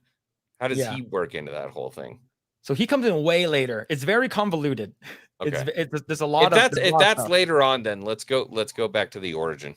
Okay. So basically Goku basically becomes like this hero that takes out this military organization called Red Ribbon. And Grae probably knows like the bakery. No, it's called the Red Ribbon Army, and they basically want to like control the world with their like machinery and stuff. So Goku basically is enemy number one towards them. Okay. So at the same time, King Piccolo, which is like this alien that comes, and doesn't he look like that guy Cell? A little bit, but he has like these. Well, wait, antennas that no, wait. Was Piccolo the pink one? He was pink and he had one antenna on the top of his head. That one is that's Majin Buu.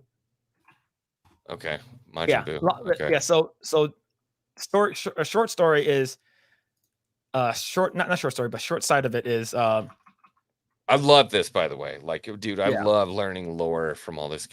Okay, yeah. I remember him. So this guy comes to Earth and he's like, I'm gonna be the ruler of Earth. I'm gonna kill everyone. He was like number one dickhead early on. Yeah. So this is when Goku is a kid. He's like 10 years old. Yeah. So he's like, I'm gonna kill everyone, and then everyone has to basically fight against him.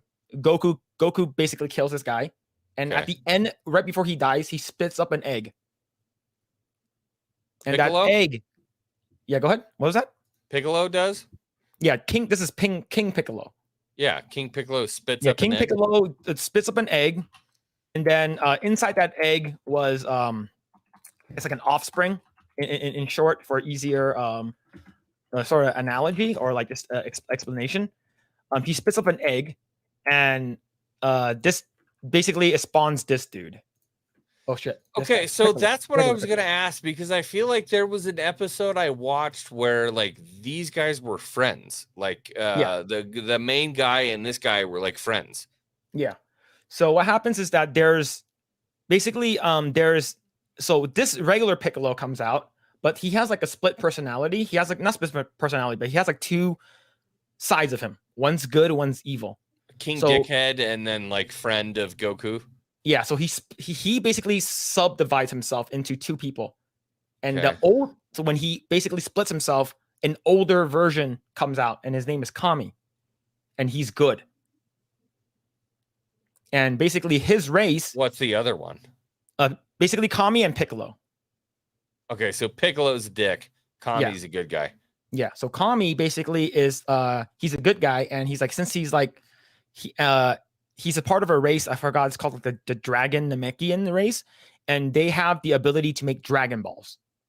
Is there a trigger that sets him off between his like two personalities, or no? It's just like he's like, why am I empathetic to all of these people that I want to kill? Like, what the fuck? Even though I want to, I want to fucking kill every single one of them. Okay. Yeah. So what happened is that so since they like him a lot, Kami, and like he's like the fact that you create Dragon Balls and you can grant wishes and stuff like that, you're gonna be sort of like the Earth's guardian.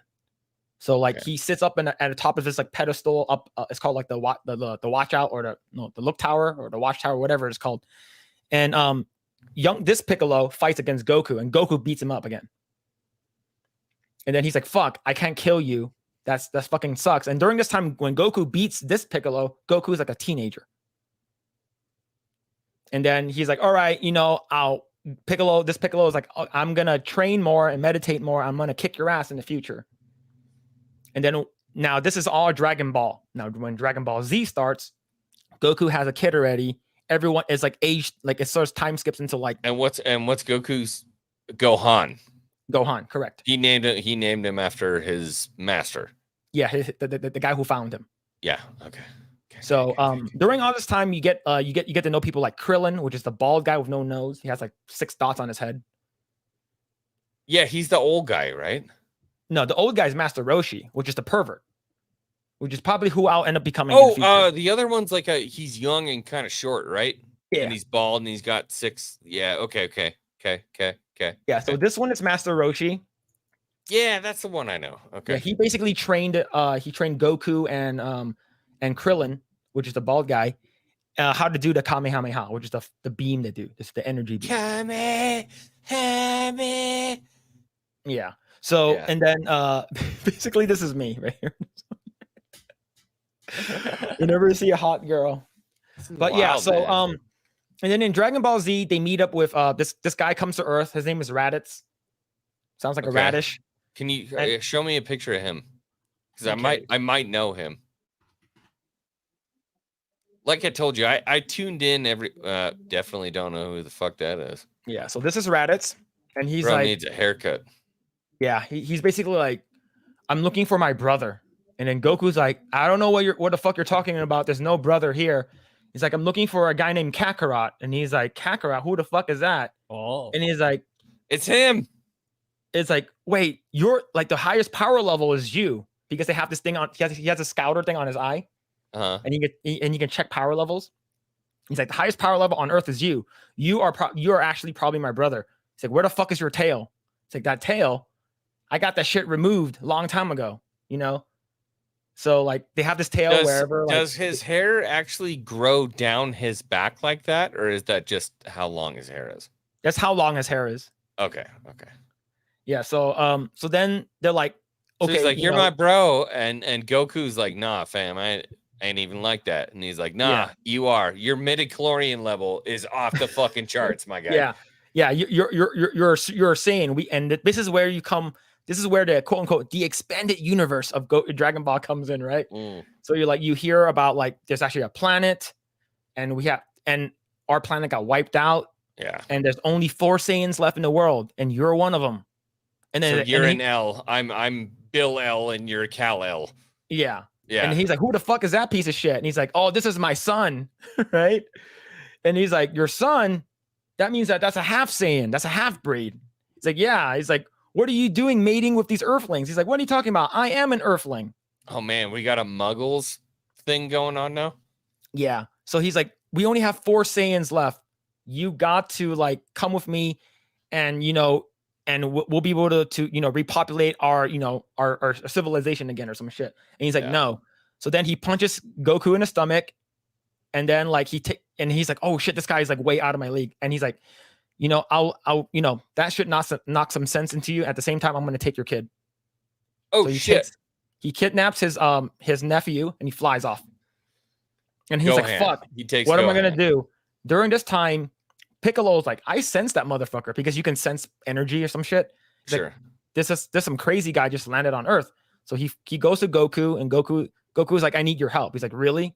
We are mortal enemies. You're not going to use me as your pawn to try to stop this really guy. Quick. Can I ask something? Yeah. Grae, can you just shut the fuck up? Like, I am so tired of you talking. I mean, it's really just it's ruining the whole thing. Were you a Dragon Ball Z kid? Nope, that's why. Okay. That's why I won't stop shutting up. Continue, Phillip. Okay. So during this time, Piccolo's like, all right, this once in a lifetime thing, I'll help you stop this guy. But after that, we're still enemies. And Goku's like, all right, no problem. But Goku is one of those guys who's like always friends with people. He's always like trying to be nice to one another. And he's like, I won't kill you, is because I feel like you're a good sport, so we can fight one another and we can get stronger that way. So he's that type of personality, which is a lot of Goku's tropes and his personalities. You can see it in Luffy. He's like a goofy, awesome dude, but he's also just fucking dangerous as shit. Correct.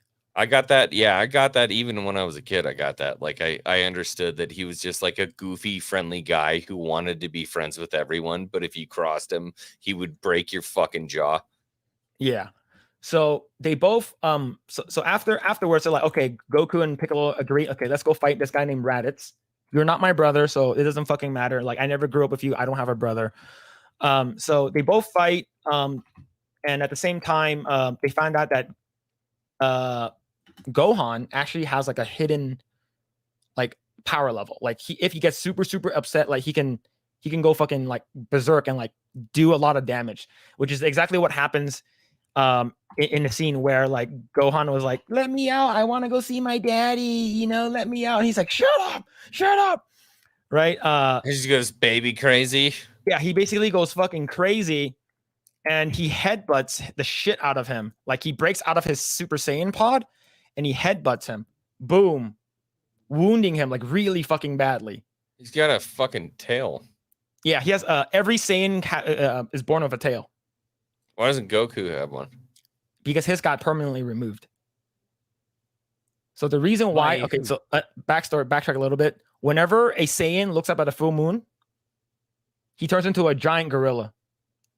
and destroys Okay, everything. all right. You're starting to add shit that don't make sense. Yeah, now. this doesn't make Gorillas sense. don't have tails. Yeah. So basically, that's basically it, right? Okay. So Raditz gets fucked up here, which gives Goku and Piccolo the advantage to kill what's it called again? To kill him. Because like this guy's not gonna His stop. brother? Yeah, he ended up kill. They both ended up they all both double team him, and Okay. they end up killing him. Okay. So what happens is that there's this really cool ability that Piccolo has that's called the he doesn't know how to pronounce it, so he calls it the special beam cannon. So it's basically this fireball that there's this cool fireball that Piccolo does that's called it's called the Makan Kosapo, but he can't pronounce it. So he calls it special beam cannon. Fucking hole in the middle of the person. Yeah, he basically killed Goku's like, I'm gonna full Nelson you, so I'm gonna hold you in place while he's charging up his special beam cannon. Oh, and it kills both of them at the same time. Oh, this is the Voldemort and Harry Potter. Let's finish this how we started it together. Yeah. Yeah. So he sacrifices himself. Yeah, they both die. Okay. But right before Raditz comes to his death, they're both like, "You idiot, you just killed Goku. What a fucking idiot. You're a dumbass. You killed Luke Skywalker, man. Yeah. Your one hope to stop us. What a piece of shit." And then he's like, "Well, joke's on you. We have this thing called a Dragon Ball." He's like, "Dragon Ball, what is that?" Well, the Dragon Ball, once a year, we can make a wish that we can grant people anything they want, And so we can bring Goku back. And he's like, "What's so funny?" Well, you see this thing on my ear? It's not just a scouter. It's also a transponder. And we got 2 of the strongest Saiyans in the world that are listening in right now. And they just heard everything you said. And based off what you told me, they're going to be coming to Earth to get the Dragon Balls. And then he dies. Why are the Dragon Balls on Earth? It's because Kami is on Earth and he made it on Earth. So it's on Earth. Which is the other Piccolo, the old Piccolo. Oh, okay. Remember he split himself? Yeah. So damn, I kind of want to fuck with this, man. I kind of want to fuck with this. I will watch it. It's okay. If you want to watch a funny version of it, Google. No. It's got to be serious. Okay, legit. Then yeah, just watch it. It's good, and the dub is really good too. The dub for it is really good. They came out without the games for it. I remember playing like they had like a Mortal Kombat version of fucking Dragon Ball Z, and you could like. I remember when it came. I think it was like 2014 or 15 or something like that. They came out with a game where instead of just like fighting each other front to front, you could fight through like this whole environment, and you'd fuck people up into a mountain, and it would like blow up the mountain. Yeah, and it was like Budokai, Dragon Ball Z Budokai. There's like 3 of them. It's like it's basically like a 3D thing, and it's pretty crazy. Yeah. So yeah, so that's basically the first arc. This is like the first the beginning arc of like that's the first one. Saga. That's like the first enemy in Dragon Ball Z. Oh my god, Grae, how you doing right now? Yeah, it's my first time hearing it too. Yeah, I've never heard any of this. Yeah, me too. That's why. Yeah, but So sorry, just me rambling on about Dragon Ball because that's like my childhood. Like I watched this shit. Well, that's fucking dope, though. I mean, like any universe that's well created and cared for, I enjoy. I don't know anything about Dragon Ball Z, but that's kind of fucking cool. I didn't know that because all I've ever known about Dragon Ball Z was there was a guy who like fights people, and then when he wants a superpower, he does a thing, and his fucking hair goes blonde, and all of a sudden now he's powerful. And there's a weird purple guy who does shit with an antenna, and he turns into a big fat guy. Maybe sometimes he's skinny. I don't know. But I mean the universe sounds kind of cool because now there's like MacGuffins, right? There's reasons why people are doing actions, and it sounds kind of cool. I might get into it. Yeah. But yeah, that's basically like there's a whole arc. It's called like the Saiyan arc, which is he's like the first half of it, and then the rest of them is like Vegeta shows up, and then you're like, what the fuck is happening? And then there's a whole like Vegeta. He has a huge arc. Like Goku Goku gets a pretty decent arc, and then Gohan later on he comes. Like, of course, people actually age. You know, they don't like in this anime. They don't always stay the same. You know, like Pokemon where Ash like is literally like 10 years old the entire fucking time. Versus this one, they actually age up, which is pretty cool. The art style gets better throughout. The American dub for this one is phenomenal. I think it's really good. Like the dubbing for this one, the Ocean dub is really good, and the Fanimation dub is really good too. Wasn't there like a chick who was a robot? Yes, she's a cyborg. What's her name? Android 18. Yeah, she was hot. I liked her. So the thing is that a lot of people were like, if like out of all these characters, right? Because like you'll know like other characters like Yamcha, Tin Shinhan, and like Krillin, which is the bald guy. And a lot of people was like, who out of all of them, who would you want to be? And then everyone is like, oh, I'd rather be Tin Shinhan. But a lot of people actually picked Krillin. But if you're actually really seriously thinking of getting into it, I won't spoil anything for you. If you do have time, there's a lot of episodes and there's a lot of fillers as well. Yeah, you talked about Clone Wars. I mean, that's 8 seasons, but Dragon Ball Z is like a fucking. That's an encyclopedia shit, dude. Yeah. Yeah, but it's good. Yeah, I would check it out. Did they make a live action movie? Dragon Ball Evolution is it's basically fan fiction, but told terribly. And what pissed me off, because coming from being a big Dragon Ball fan, the director never watched this or read the source material at all. You sound like me. So he's basically given these characters and like basically they gave like a simple like a 2-sentence like summary of who these characters are. And then he's like, all right, I don't need to watch or read any of this bullshit. I'm just going to make this movie. Yeah, fuck it. And Akira Toriyama, which is what's it called again? The creator of Dragon Ball. He's basically like, this shit's fucking garbage, and he came out of retirement. Oh yeah, you mentioned that. Good on him though. He's like, fuck that shit. Yeah. And Grae, did you ever have like a something that just got ruined? So mine's like, I always think of Aragon. Like Aragon is the one for me that just got absolutely ass raped. Phillip Chan's got, he's got Dragon Ball Z. Is there one that you ever got? Not really, because I keep telling chats like because I get this all the time, almost every week. Have I watched this movie? Have I watched this TV show? Have I watched this most of the time everybody wants to know. It's a no. It's mostly a no, because I spend usually my childhood on video games more than cartoons or anime or what is your video game franchise? Like, what's the one you love? It's not a very popular one. It's called Star Ocean. Actually, I'm waiting for one that's. I don't know it.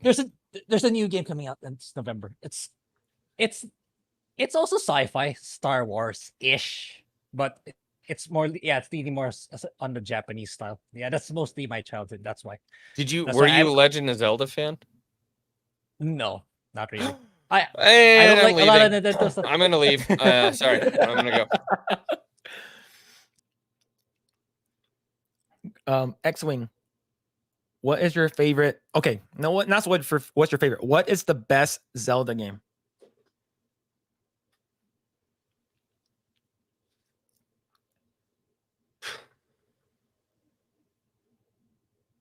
I hate you.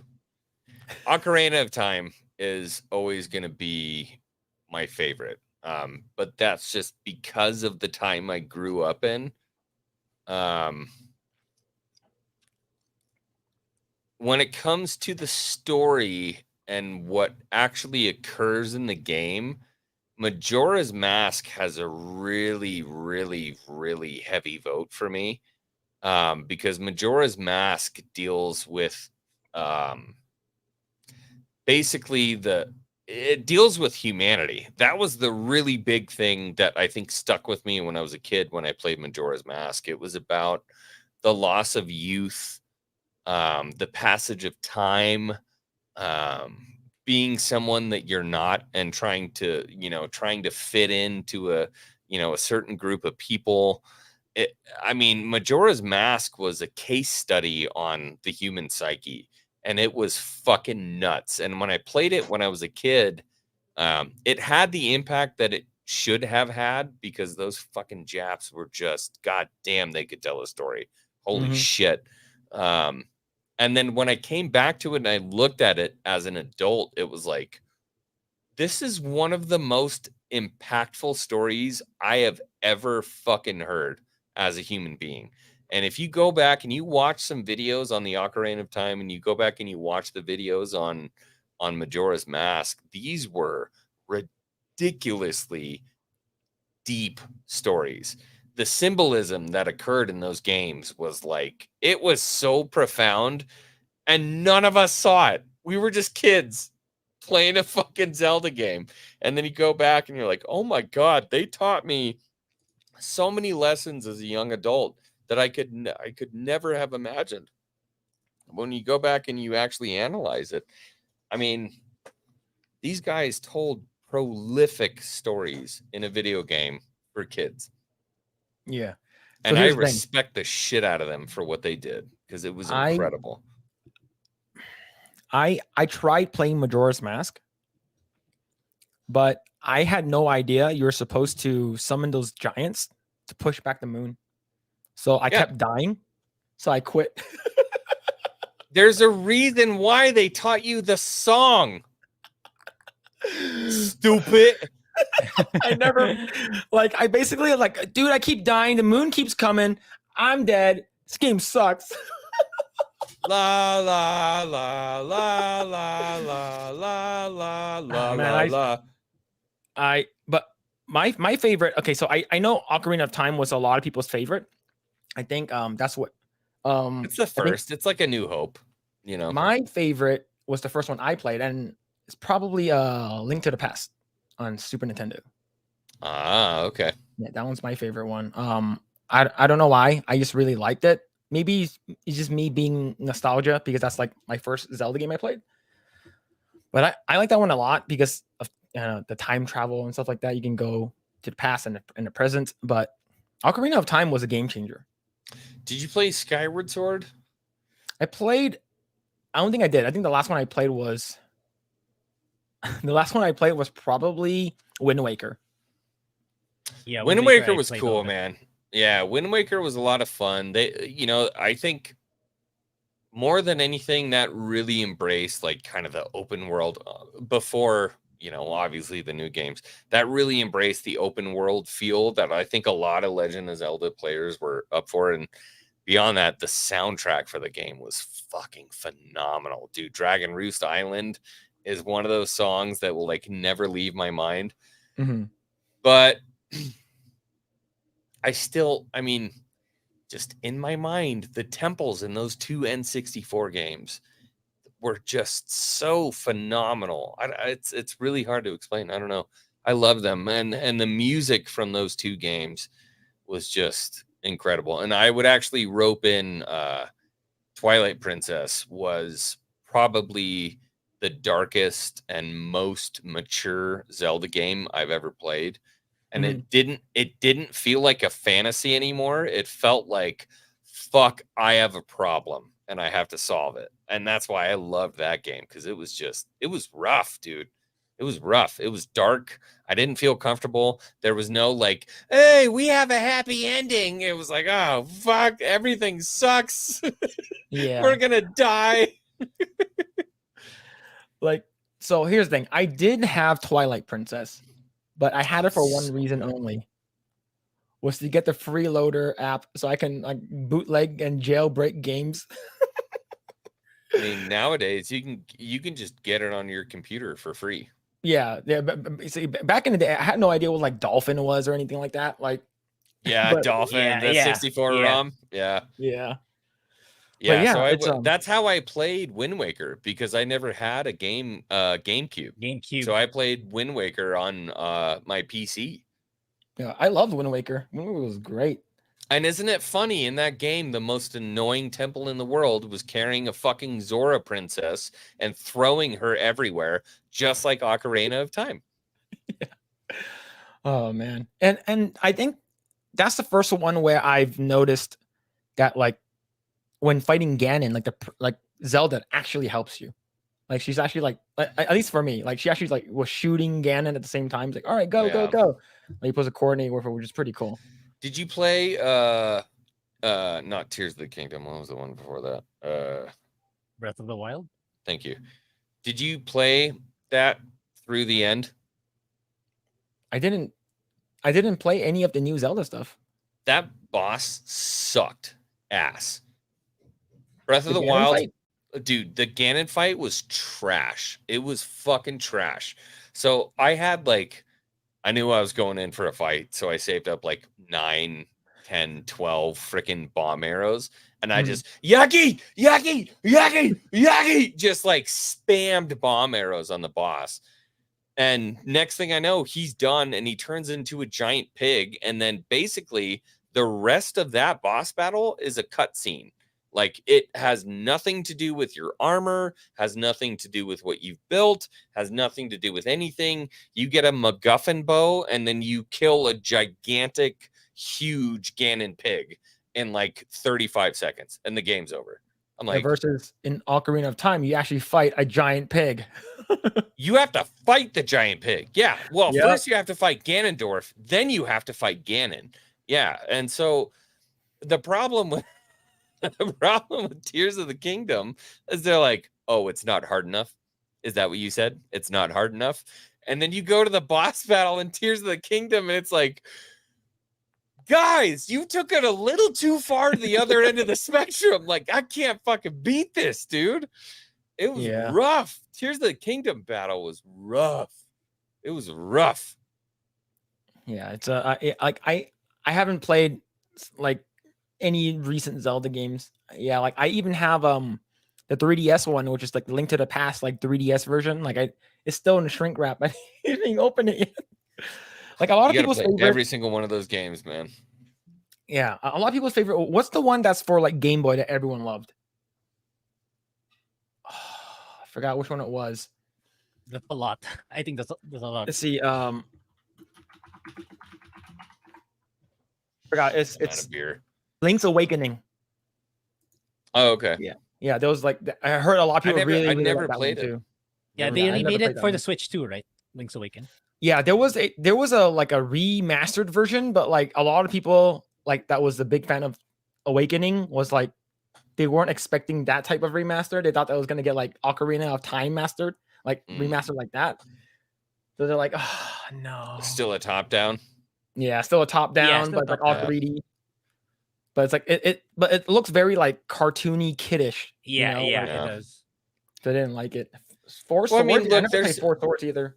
There's still people. I mean, dude, you got to realize there's still people out here that was their game. So for me, you know, growing up, it was the N64. So I was an Ocarina of Time kid, but there are still a lot of fucking people out there who grew up with top-down Zelda games that want that game. And look, I'm going to tell you right now, I don't know anything about the sales for it. I bet you that game sold like crazy. I bet you. Yeah, most of what Nintendo turns out, they usually do well. Yeah, that's why their games never go on sale. Yeah, that's what I'm saying, dude. Like, I'm more Asian now than I am white. I'm fucking tired of the shit that people are doing in America. Like, I'm like, look, here's the deal. The Asians have this. They've got it set right. Okay. They're doing good live actions of animes, unlike Dave Filoni. They're making games that people actually fucking want to play. Like, maybe we should look at what they're doing. Because in the early, early 80s, late 70s, early 80s, late 80s, everybody in Japan was like, yo, fuck, the Americans got this shit on lock. Like, they know what's going on. We got to market that shit with our companies. Let's tell these stories. And then now it's completely flipped. And all the Americans are like, these motherfuckers aren't bowing to the stupid shit that people are doing in the social construct that is America. Let's listen to those guys. And that's where I'm at. Like, I'm at the point where maybe I'll start getting into anime. Maybe I'll start playing those games I didn't want to play when I was a kid because I'm like, it's too dramatic. Did you play any Final Fantasy games growing up? I have never played a single Final Fantasy game. I remember when I was 9 years old I tried to load Final Fantasy. I think it was like 4 or 5. Or I don't even know what it was.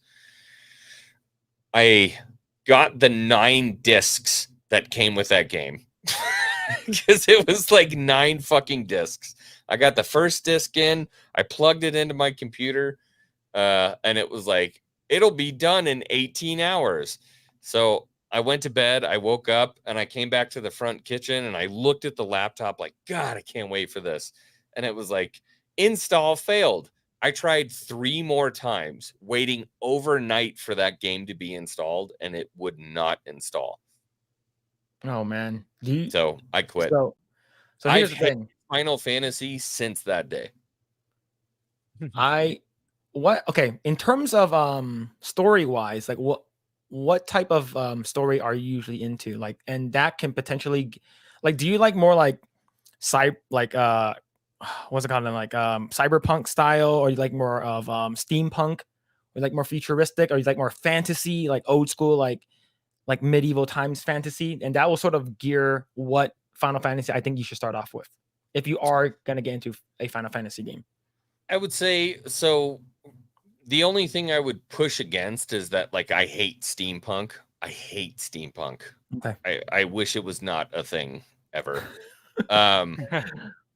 But so for me personally, I really don't give a shit where the story takes place if it's a good story. So I don't care if it's 10,000 years in the future or 75,000 years in the past. I really don't care, just so long as it's a good story. Okay. I think more than anything, just kind of like anime, where I didn't really vibe with it, was the turn play stuff. So like, I never really got into games where you had turn play. The only one that I ever really got into was Pokemon, and I was a Pokemon freak when I was like 13. I was so into that shit. That was the only turn play game I ever really got into. Okay, so the thing is that all of them that are like I would consider like really really good, they're all turn based. Yeah. So that might be a big like off-putting thing, but Danny Brooks has a list of ones that she recommends. I have a list of games for him to play. Secret of Mana, I haven't played her. It's really really good. It's 3 players. Never heard of it. Chrono Trigger is really cool. That one's I've about heard of time that, travel. but I don't know what that is. Yeah. So it's the style of Dragon Ball Z, since the Akira Toriyama did the art direction for it, but with Square during that time, SquareSoft's sort of gameplay, and it's all pixel. All of these are all like pixel. Like Final Fantasy VI is a pixel. Only Final Fantasy VII will be 3D, but Final Fantasy VII you can get on any console. Final Fantasy VI, there's a pixel remaster that came out for it. Final Fantasy VI is my favorite. That's the one that came out on the SNES. But all of the ones that Danny Brooks recommended are really good. If you like that's like 6 work weeks. Yeah, it's a lot. Final Fantasy VII is a lot. I would say another one that's really good, a lot of people really like, is Final Fantasy IX, which is that one's pretty good too. 8 is the one that people didn't really like too much. There was one that I remember my cousin had, and I think in 2008 or 2009, and you could like ride a yellow bird around. All of them can. Oh, okay. Yeah. So that's all I remember. It was like 2009, and they were like, "Hey, you can ride a fucking big bird." And I'm like, "Okay." Yeah. And I rode around on chocobos. But yeah, if you want, like, if you have time, after playing Starfield for like the 10th or 9th time. Like if you're like, hey, I want to, I'm so done with it. Try a Square game, like SquareSoft game or Square Enix game. I think those. Yeah, Square Enix strikes a chord. I know Square Enix. Yes, yeah. SquareSoft is basically what they used to be called, but they split up. So now it's Square Enix and Monolith Soft. Okay. Monolith Soft is basically the people that does Xenogears and stuff like that. Xenoblade Chronicles. Yeah, they're a completely different company. Never played it. Yeah. Those are all so all of those games though that you're talking about, I mean, Square Enix, Squaresoft, they're all very anime feeling games, right? Yes. Yeah. See, that's why I've never played them, because I wasn't into the anime stuff. It's It's but not really in yeah. a exaggerated way. Like, Yeah. I notice the way you describe anime, it's usually Naruto or Dragon Ball. They're not really that hyperbolic. They're not super that hyperbolic. They're more tame in general. Yeah. That's why. Because most of the time you'll be reading it. Like there's no voice acting at all. You're just gonna be reading it. Yeah. Like Legend of Zelda. Yeah. Which, by the way, I think is basically done in the style of anime, right? I mean, you've got a guy with big elf ears, and if it were done, actually, they did do a cartoon for Legend of Zelda, and it was very anime. Yeah. See, Lost Tale says, Grae, why don't you recommend Xwing some games? You are expert in JRPG. Yeah. It's really because it's incredibly niche. That's why it's like it's hard for me to say that it's good. And there's a reason why I don't really actively promote my personal channel here, because I know you guys are more into Western content, into Western stuff. Not because JRPGs Grae, not necessarily, not anymore. They are incredibly long. They are incredibly long, and what do you call this? The appeal isn't really there, in my opinion. I don't really. That depends, though. You might have a champion of these games. I mean, I'll try them for sure. And one thing that I really do love about a game is the length of it. I mean, one of the reasons I loved Ocarina of Time as a kid was it wasn't like Doom 64. It wasn't like Turok, where you spend 6 hours on it and it's done. There's a world to explore. There's people to see. That's why I'm a huge fan of Bethesda. That's why I loved Bethesda growing up, is that, it truly was an open world. And I think it's effing hilarious that Star Wars is like, it's the first truly open world game. Like, fuck off. Bethesda's been doing this for like 20 years. Get out of here, dude.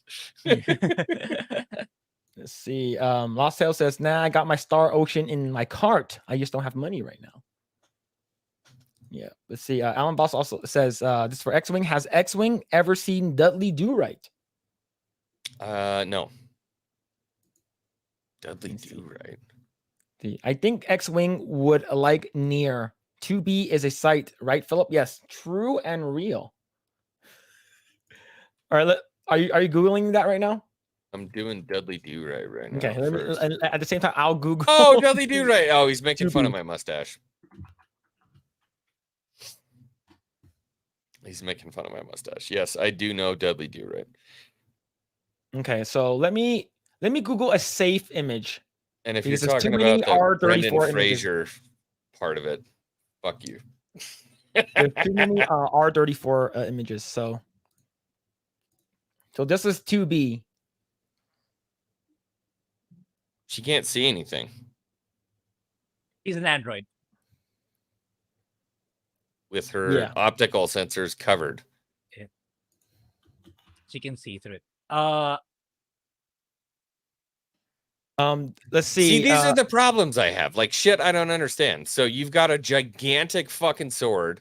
For some reason, there's like giant Legos in between where you put your hands. You can't see anything because your fucking eyes are covered. I don't get it. I don't know. And I know for a lot of people, they look at that and they're like, whoa, what a badass character. And I'm like, but it doesn't make sense to me. So it doesn't need to make sense if this is in the game. Oh, this is why you guys love him. Yeah, there it is. Now I get it. Get it. Yep. Yeah. So that's basically in the game, and it's by design.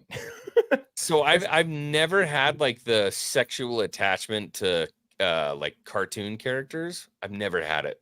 And there are a lot of people out there who are like, damn, look at them big old fucking cartoon titties. Yeah. It's never been a thing for me, but I know that a lot of people do, and I totally get it. It's a kink. I don't get it.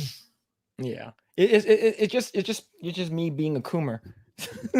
A what? So a coomer? Coomer? All right, let me Urban Dictionary that for you. Look, I'm not gonna kink shame anybody. I just don't know what that means. Coomer. Okay. So according to Urban Dictionary, a coomer is a person who lives or depends on the pleasure of orgasming multiple times a day, generally being a sad, degenerate person.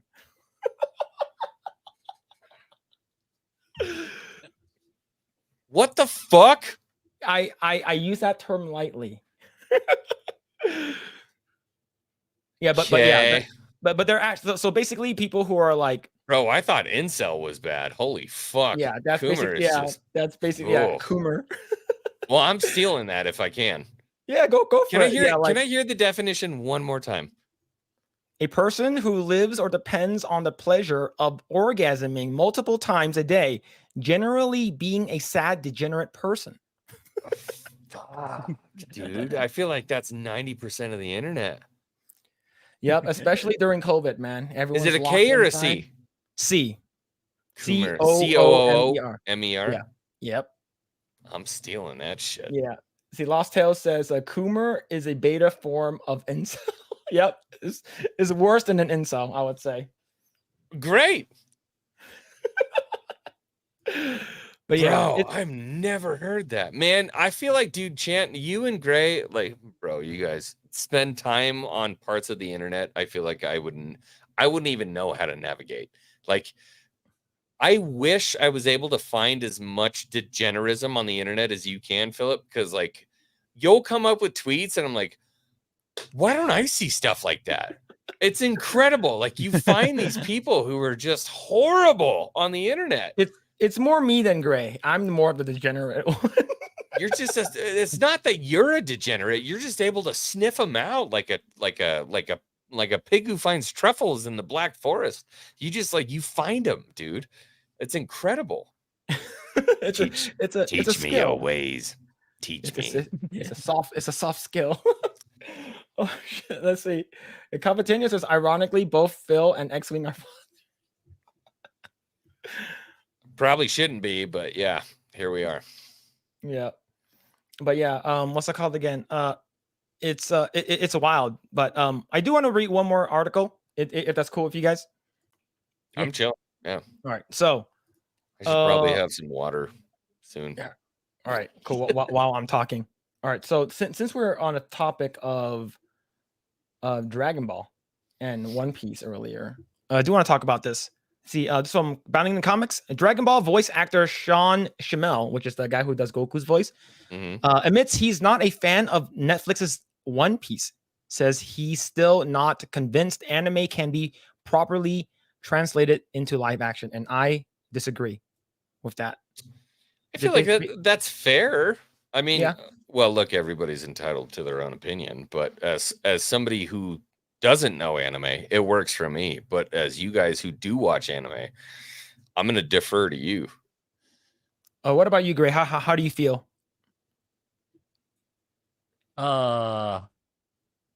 If it's live action, will never really be as good as the anime, if that's what he's implying. But at the same time, it doesn't mean that the live action cannot be good on its own. Is this the Freddie Prinze Jr. of fucking anime? It could be. It could be. Sean Schemmel is one of those people who there's this team called Team 4-Star, and they do Dragon Ball Z parodies, and it's fucking awesome.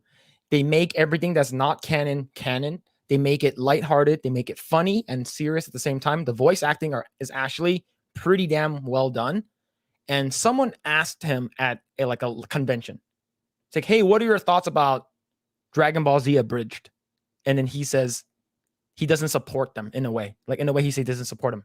But I'm like, why? It's like, it's a parody, like, so it's like he sort of lost, like I sort of lost respect for him just on that point. But it could be a Freddie Prinze Jr.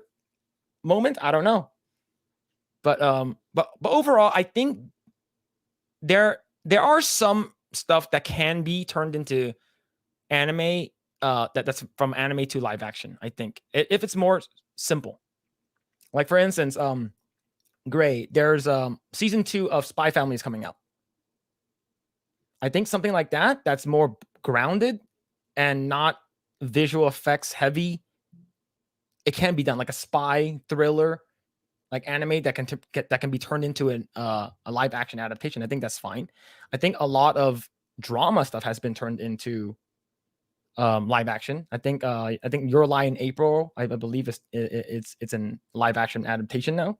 So I think Dragon Ball Z is going to be pretty hard based off how crazy this show is. Right? I at least that's how I feel. But in terms of what they did with One Piece, I think Sean has some merits in what he's saying, but I think overall it really depends on what the anime is. Right? It's the same thing with can we turn He-Man from cartoon form into a live action, right? Can we turn Transformers from that? Like how the fuck are you gonna make Skeletor in live action and make him actually believable? Like, yeah, it just, some of the stuff just doesn't fit, you know? Yeah. So I think it really depends on how they do it as well, right? I think Death Note was the Japanese one was done pretty well, but the American one just was absolute garbage. I think that one was just really, really fucking bad. Cool. Let's read this. Despite the rare... look who's in the chat. Throw a big one up to Sundowners, my brother. There it is. Sundowners Club. See, my sons are damn experts on Dragon Ball Z. What up, Xwing? Good to see you, bro. Yo. Well, good for them. That's awesome. All right. Despite maybe I'll have them on my channel. Yeah. Wait, is he does he usually pop up on your channel? Like, does he go live with you? Sundowners? No, not enough. But to be honest with you, yeah, I need to have him more on my channel. Guy runs a fucking great channel. He is absolutely the kindest soul that I have seen on YouTube. The dude just gives and gives and gives and gives. I love Sundowners. Nice. All right. Shout out to Sundowners. Goku lives. Yeah. Go ahead and give Sundowners a follow. I'm not sure if I can drop the link. Maybe the mods could. All right. Despite the rare successes of such adaptations as Rurouni Kenshin, Kingdom, and One Piece, Dragon Ball series voice actor Sean Schemmel still believes that it is inherently impossible to accurately translate any given anime production into live action. Like I said, I think it really depends on what it is, right? I think it really depends on what anime it is. Like for when I first saw that, that's a defeatist attitude. Yeah. Like if you're gonna, do like when I first saw the gum stretching thing, I thought that was so cheesy and crappy. But I'm like, that's the anime.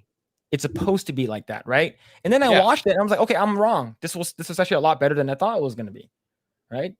So it's the one I always look at is like Harry Potter. How the fuck do you take those books and make them in live action? And then I look back to that scene, especially with him dying, the other day. I'm working on a video. Man, yeah. I'm working on a video for it. But I mean, how do you get Dumbledore in live action fighting fucking Lord Voldemort in the Ministry of Magic? How will you ever bring that? How do you bring that to live action? And then you go back and you watch it and you see Dumbledore fighting him in the Ministry of Magic and his robes are blowing and you've got all this crazy shit going on. It's like, it can be done if you love it enough. It can be done.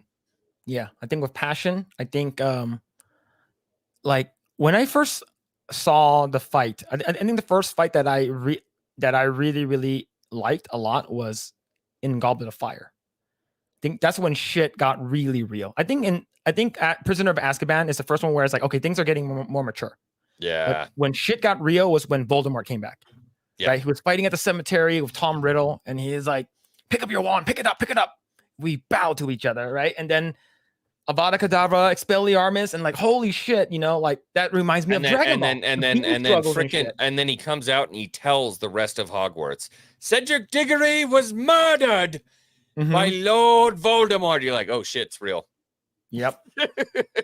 Yep. And then the Ministry of Magic part is just like, when I first saw that, I'm like, okay, it can be done, but like you said, it has to be with love. And people that was Obi-Wan Kenobi and fucking the Emperor fighting.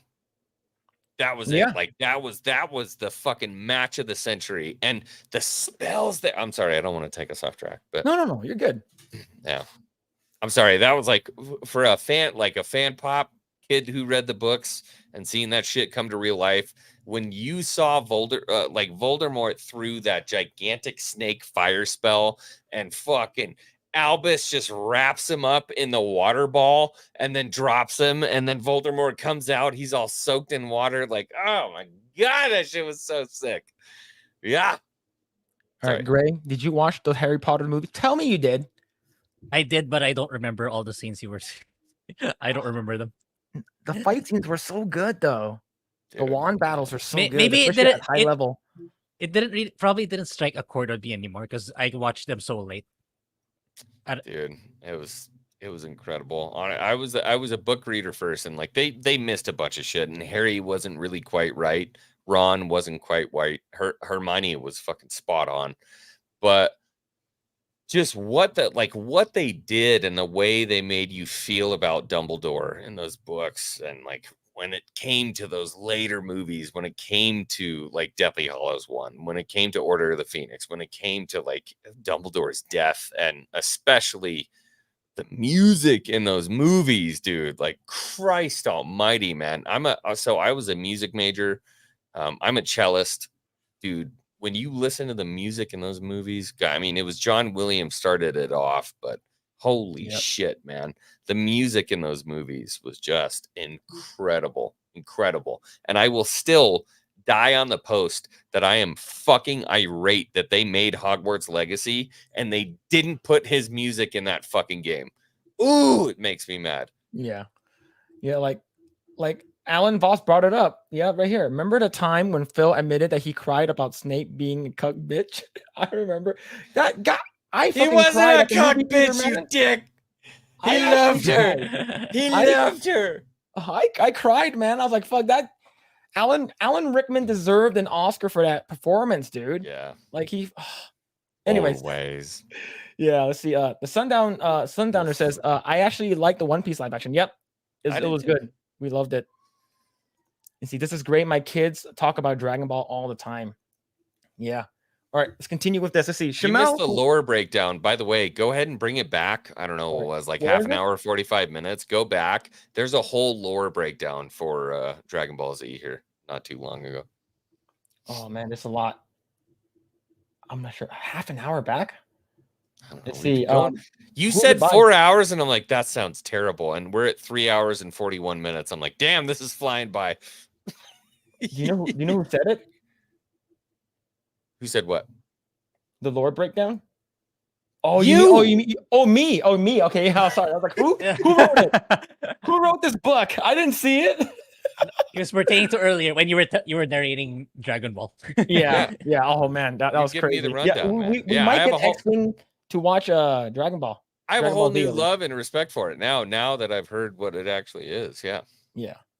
Let's see. Shamel, who is perhaps best known for providing the English voice of Son Goku and King Kai across the various American dubs of Dragon Ball, offered his thoughts on the topic during a recent interview with Bleeding Cool. All right, let's see what he said. Speaking of Hollywood's abysmal track record with live action adaptations, Shamel told the outlet's Tom Chang, which is a Chinese person probably, it's weird because I've kind of got an insider view, and I've watched Hollywood try to understand anime my entire career, and they still don't get it. It's not until you see, and I'm not entirely sure the anime genre trends will ever translate well to live action. I'm not entirely convinced. I agree. Yeah, I mean, well, until you see. So you're telling me that the people who are doing this have not watched the anime? Like, if they haven't, then get them off the project. Yeah. Let's see. Yeah. Star Ocean is great visually. There it is. I still need to play a Star Ocean, Grae. But it's usually, that's why I don't really talk about it that much, because like, oh, what's that? Oh, I've never heard of it. Oh, I'll play it, but people usually just say that, in my opinion. That's why I don't really bring up the niche that I cover. That's the reason why I go more mainstream when it comes to bringing out content here. Yeah, makes sense. Let's see. Look at all these members in the chat right now, by the way. I just wanted to say what's up to all the members of this beautiful community who have come to support this incredible channel. Goddamn, I love you. Look at this, man. How long you been going now? A little over a year. A little over A a year. little over a year. But- I want to tell you something right now, okay? It took me a year to get to 1,000. It took me a year to get to it, not monetized. It took me a year to get to 1,000. So that shows you just how much love these people have for you and what you do on this channel. You already have members. You got people rolling in with super chats. You guys are doing what you need to do. Man, I'm so proud of you guys. You know, it's thanks to the the fellowship, geeks and gamers, yourself, especially yourself, Jay. Like Jay is the one who started it all, Yeah. actually. Like Yeah, if it wasn't for him, like we were would just probably still not be monetized. It's all Yeah, a it was lie. just- I said, hey, by the way, there's a great channel called Eggroll. You should check him out, but he'll take credit for it all. It's fine. It's fine. That's Jay. Yep. Yeah, what were you saying, Grae? It was actually Jay. Yeah, I was saying, Jay, it's like it was just the two of us talking, and there was like what two to three people in chat. Then all of a sudden we saw Jay say hi to us, and that's things went. How many really people fast do we from have there. watching right now? About 19 or 20. Yeah, 19 or 19. 20 people. Yeah. Hit that like button right now and then hit the share button and send it to your grandmother, okay? She's lonely. She's not doing anything right now. Price is Right is off the air. Hit the share button. Hit the like. Give these men everything that they fucking deserve because they're great and loving individuals. And thank you so much for having me on. Of course, we would love to have you back, and thank you so much for all the support, Xwing. We really appreciate it, and everyone in the chat. Thank you. Yeah, we really appreciate it. But it's the fact that like I forgot that it was last month that it was like, oh shit, it's been a year that we've been going on. Yeah, I think it was like August 26th or 27th or something. It was like the year, You and hit we're that like, oh year. shit, we forgot. Mine's in like April or something like that. But this is something I wanted to look at was the Dragon Ball Z live action movie. Because I don't know anything about it, but apparently a lot of people were really pissed. Yeah, I couldn't watch it. Like like the stories that what they did with the characters, and like I saw, like I think this guy's name is Justin Chatwin. I think it's the guy who's playing Goku, and it was just not good. It was like I saw a clip and it was just really bad acting, like terrible lines. Like this character would never do this. The costumes are sort of there, but it doesn't really look accurate. But I'm like, and then you got Chow Yun Fat as Master Roshi. I'm like, what's going on, man? Why you don't get an old bald guy with a beard? It's like it was awful. Like I couldn't stomach it. Maybe I'll watch it for the channel and make a video of me bitching about it. I don't know. Let's do it. Let's watch it together. And I'll do the like, I kind of know what's going on. And you'll do the like, fuck that. This is lore breaking. Could be interesting. Yeah. All right, let's continue.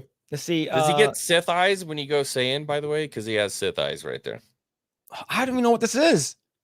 He has Sith eyes. Look. Yeah, he has red irises eyes. Why are is red. that? Yeah. Why is that? Yeah. Let's see. Coming in my pants. Coming.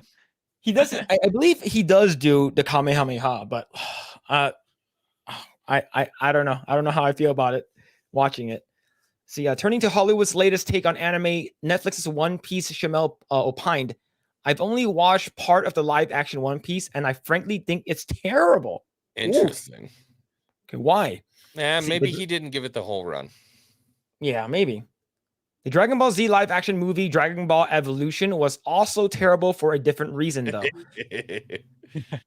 They had switched directors halfway through before they even started production. That's like boilerplate fucking Hollywood right now, though. That's what they do. They have one director and they're like, shit, we don't like how this is going. Or the guy is like, I'm not fucking directing this movie. And then they bring somebody else in who's a yes man to finish it. Yep. And the thing is, it's originally I believe it was done by Fox. I think Fox is the one who did it. And at least for the live action. That means that Disney has ownership of a live action Dragon Ball movie. and they're just not doing anything with it, and I'm glad. Please don't. Color me surprised. Yeah. Was there a crossover? Because that's Luffy and Goku, right? I believe there was some kind of crossover for right here. Goku blocks Luffy's Gomu Gomu Bell attack in Dream 9 Toriko X One Piece X Dragon Ball Z Super Collaboration Special from Toei Animation. Yeah, so I believe there's like a collaboration special. Okay, so I don't know a lot about Dragon Ball Z, but wouldn't Goku fucking body that guy in about negative 0.2 seconds? Goku would body everyone in that universe. Yeah, and like easy. 0 time. Like yeah. the fact that Goku's even putting up with a fight is because he basically saying, I want to see how strong this guy is. That's all he and he does not even go in Super Saiyan, right? Just like normal human. Yeah. He would just body fucking everyone. Yeah. He will destroy them. The fact that Goku has a spell that's called instant transmission, he can instantly teleport to anywhere he wants, is completely busted. Like he just teleport right behind you and just like destroy him. Like the only thing that like Goku can't fight against right now is like the gods, actual gods. That's the only thing he can't kill. Like, so the whole thing with Goku being a Saiyan from the planet is Saiyan, right? Is that he's already Superman, but like to really go like fucking Superman, if he goes Saiyan, like I mean he's bodying the whole planet already, but if he goes Super Saiyan, then he's like bodying solar systems essentially. Yeah. But so basically, Goku can, so he can die. Like he's not like he's invincible, but he literally has a thing where whatever doesn't kill you literally makes you stronger, and it's called a Zenkai boost. So what in short description, when you seriously get your ass beat into the brink of death, you almost die, but you recover. You get a huge boost to your power level. Your HP bar like extends a little bit. Yeah, basically double. Double. Yeah, it's mentioned. I believe it's not mentioned in the anime, but it's mentioned somewhere. I forgot where it was, or maybe Dragon Ball Z lore. So that's why a lot of people are saying that if Krillin was a Super Saiyan, like he was a Saiyan, he would have been a god. It's because he dies. He always gets bodied all the time. But yeah. So I'd be interested to watch this crossover then, because you got this little fucking retard with a bendy neck trying to fight against basically an Adonis, a god. Yeah. Like how does this make an interesting story? Because eventually Goku gets pissed off enough, he's just like, okay. No, so here's the thing. Goku was fighting against a bad guy, and they're both like going at it. And after the fight, he's like, all right, I don't want to fight you anymore. I'm done. My son's going to fight you. And then he's like, what? What the fuck is happening? He's like, yeah, my son's going to fight you. And he's like, what? What are you doing? What's Goku's Gohan? Yeah, Gohan. Yeah. Gohan. That's the one with the short purple hair? No, that's Trunks. Trunks, that's right. Yeah. Okay. So Gohan's like, okay, I'm going to fight you now. And then, so they have this thing called Sensu Bean. And a Sensu Bean is basically like you eat it and you basically recover to max health, max stamina, max health. Man, they got the video game shit in the anime. Yeah. Okay. So what happens is that after Goku fought him and they were like at a stalemate, and Cell during this time he's like super tired. He's like, oh shit, I'm fucking tired now. I have to fight your son. And he's like, hey Cell, before you fight my son, catch. Throws him a fucking Sensu Bean. He's like, what is this? He's like, eat it so you have full strength when you fight my son. Oh, they're just fucking with him. So basically, everyone on the team, because during this time, Cell was the strongest enemy they've ever fought. And then everyone's like, what the fuck are you doing? And he's like, I want this to be a fair match. And it's like, he's trying to kill us. So fight my 5-year-old, and here's your steroids. Yeah, but Gohan can beat him. He's fine. And he's like everyone's like, you're a fucking moron, dude. He's going to kill us. And then like, he beats the shit out of Gohan. And he's like, thinking of you, Goku, thinking of you. And he's like punching him in the face. Wait, Cell was beating the shit out of Gohan? Now, during this time, Gohan is like a teenager. Okay. But still, he's like 15 at this time, but he's still getting his ass beat. And that was that little one with the tail, right? Yeah. Cell's the one with the big green guy with the dots on him. Yeah. He had like the carapace for the head. Yeah, because I believe he's a cicada. He's a cicada creature. He's a cicada. I hate cicadas. Yeah. Cool. Let's continue. Say, fully aware of this. Did we read this already? Okay. Fully aware of this was the minority opinion. Shamel explained that his issue with One Piece was not with the production itself, but rather than the live action medium's inability to fully realize an anime's less realistic elements. It's interesting, and I'm not sorry about my opinions. The Yu Yu Hakusho voice actor noted, I feel as a public figure, I feel so nervous about like even saying I don't like the One Piece live action very much. That's not necessarily the crew and cast's fault. They're probably all talented. That's more of the execution in terms of the genre translating. Yeah. Yeah, I think Like, so. I agree, but like I don't think they're ever going to try a Dragon Ball live action though. I'm not sure if they can try it again. I have a really hard time pushing back against that because like this is what I do on the internet. I'm like, these fucking people made an adaptation and it sucks. Like, Yeah. I can't say anything bad against them, you know? Like, do you remember the scene where like Zoro's like, I'm gonna fight you with 3 swords, and then he brings out his tiny knife?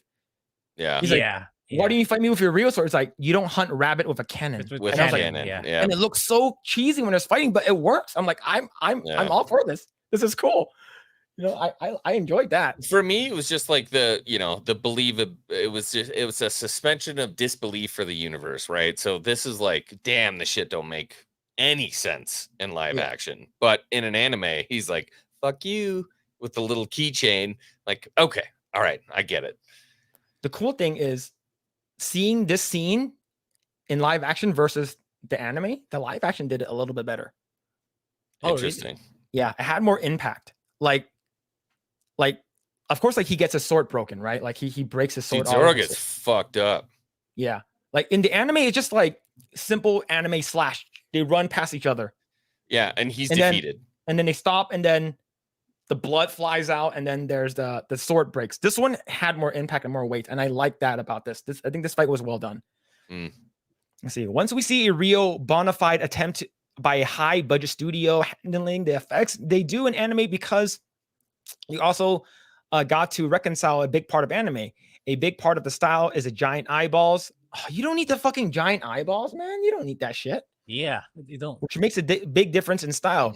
When you're shooting anime, everybody's human beings with normal sized eyes, but anime has these giant eyes that have fascinated everyone for decades. It's part of the style. They're overcompensating. Yeah. What about, so basically, just have to be 1-to-1. Yeah, you can't cast any Asians then. Our eyes are fucking small as fuck. You can't cast any Asian people. Well, especially Chinese, because we. Bro, eyes like that, you gotta cast my wife. She looks like she's constantly surprised. Just oh man.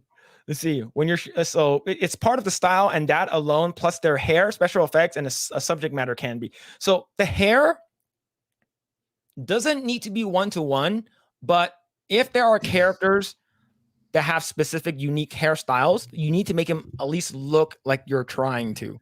Dude, you know, like that's okay. Look, here's the deal. You got fucking fish people, okay?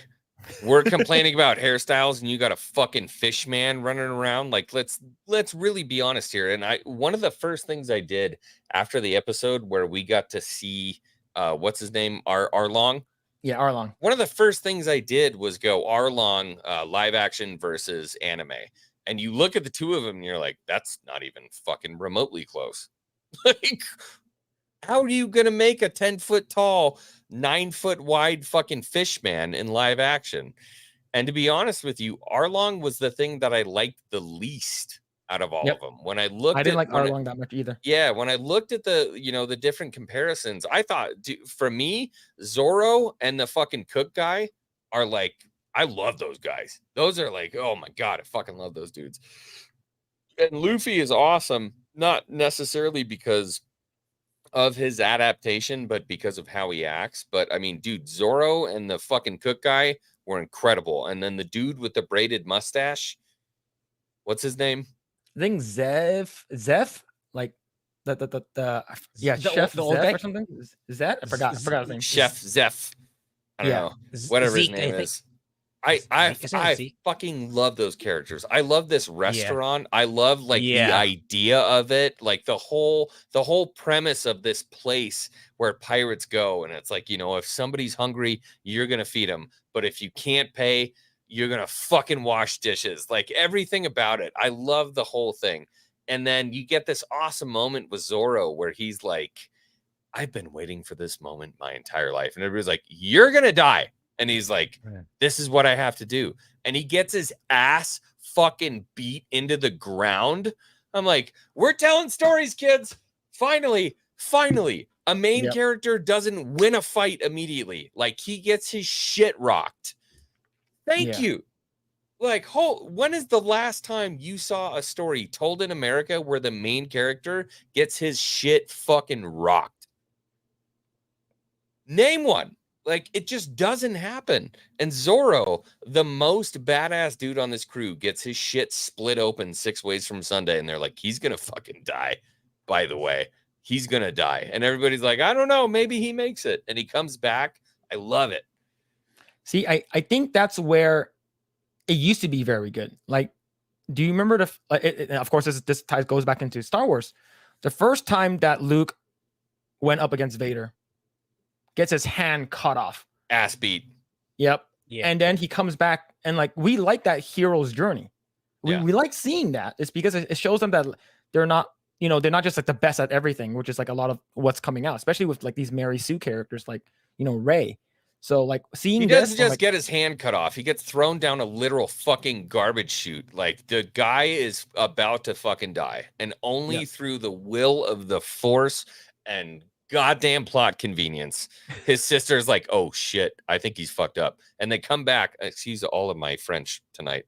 Apologies. No, you're good. You're good. My last name is Eggroll, so I have a little bit of French in my vocabulary. But you know, they pick him up and the movie ends and you're like, these guys got no shot. They have no shot, dude.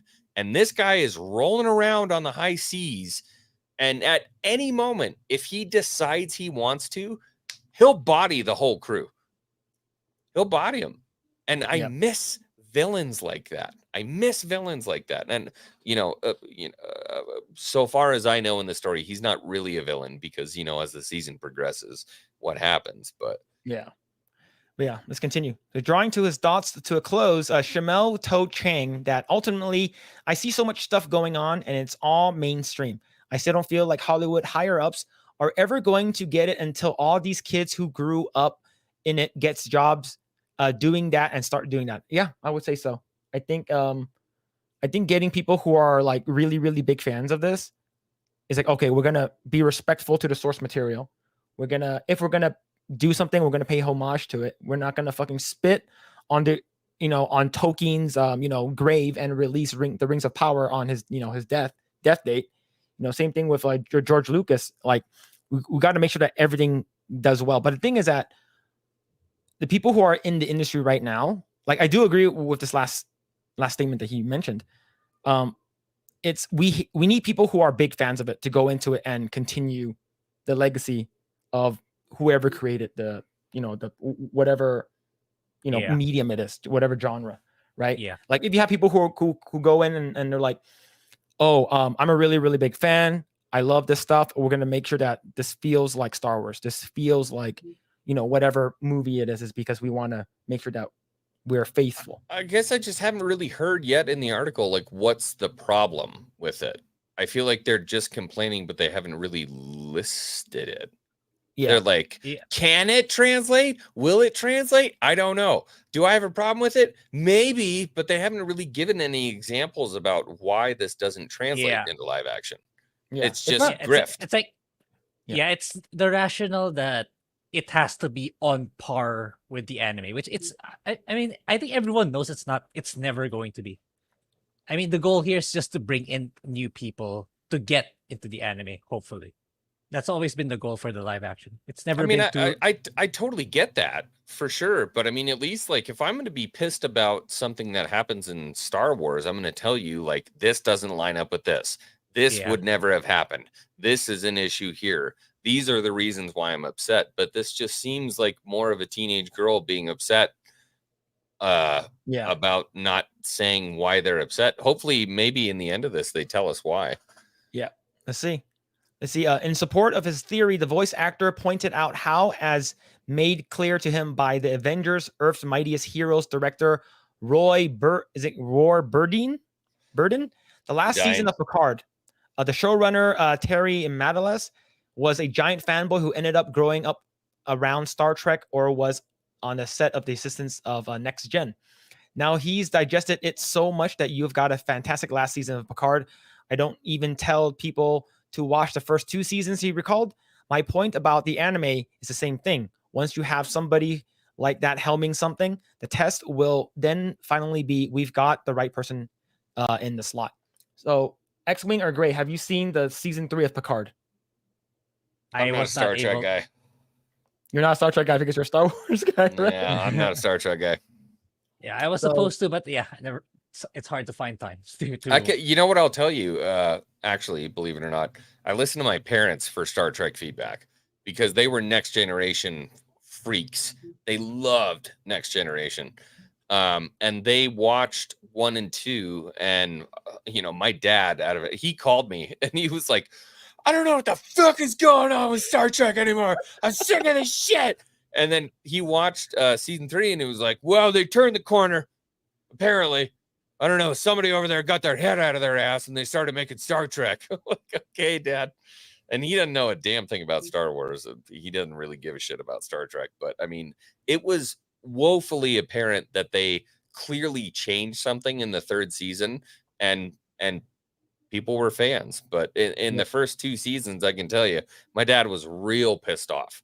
They had basically emasculated your hero and turned him into a wuss. And then in the 3rd season, I don't know what they did because I didn't watch, but yeah, me too. Yeah. They fixed it. So I'm not a big Trekkie at all. I went in not knowing a lot of the characters. All I know is Jean-Luc Picard and a couple of the other characters like Data and God, I forgot the other characters already. But I didn't watch season 1 or season 2. The only Star Trek stuff I've watched were the J.J. Abrams stuff. Oh, exactly.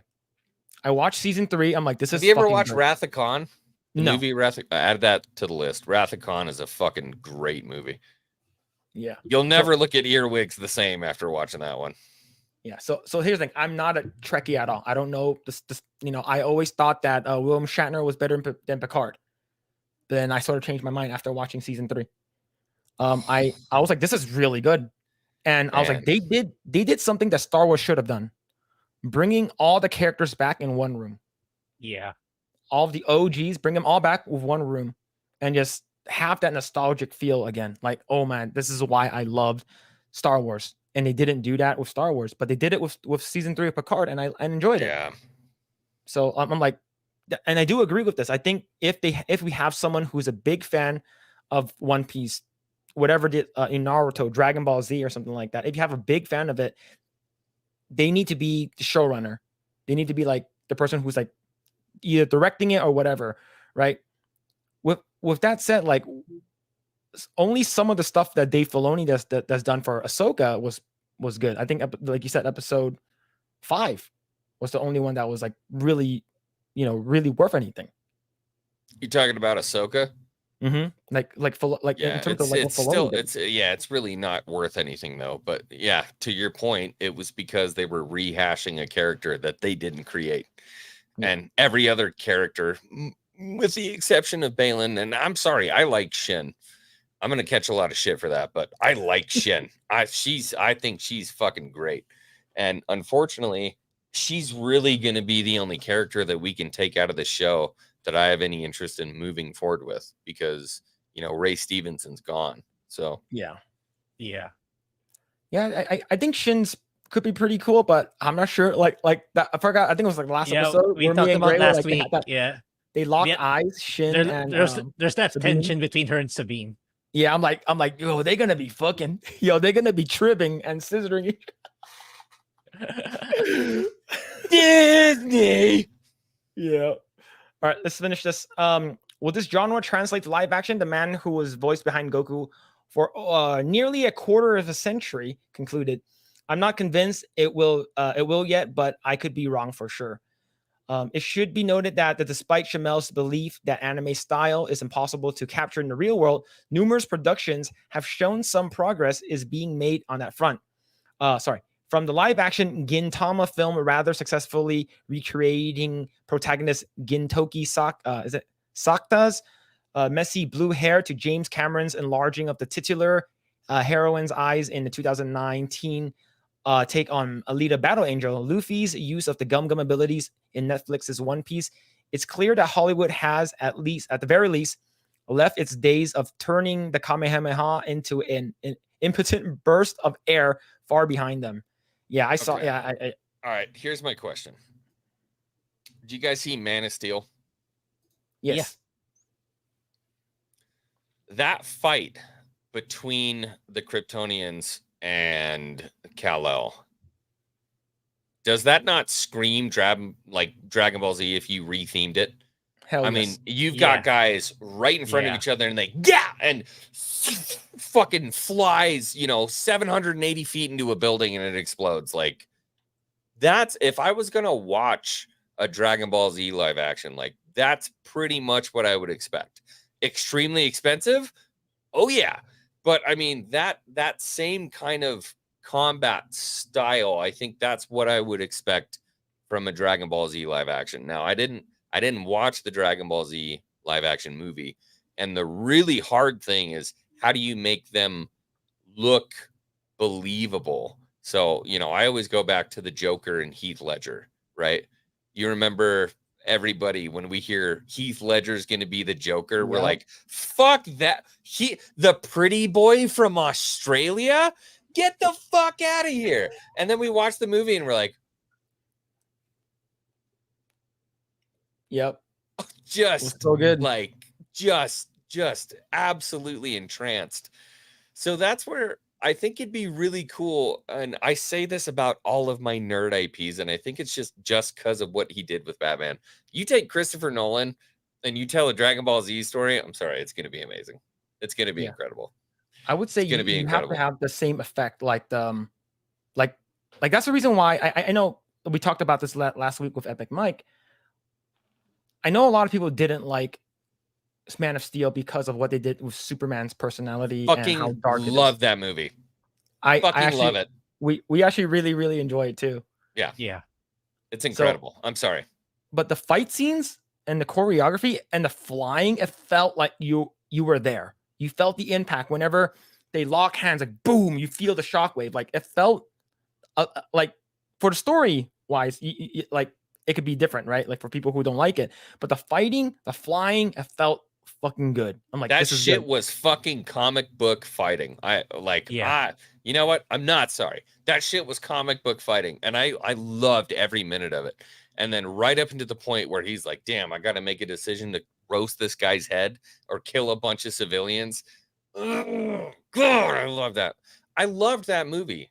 And to this day, like, it's one of those things I just really don't understand why people hate it so much. 9 times out of 10, I will totally understand if I have a conversation where people are like, I didn't like this, I didn't like that. I totally get it. That is one movie. Man of Steel is one of those movies where, like, that is just in my top 10, like, comic book superhero films, and people just hate it, and I don't get it. I don't get it. All right, cool. Let's go ahead and read some comments. Let's see. Evan Martin says, Krillin was always very smart and strategic. If he was a Saiyan, he could do some serious damage. I agree. If he was a Saiyan, he would be unstoppable, in my opinion. Like, the bald kid. He's the bald guy. Kid.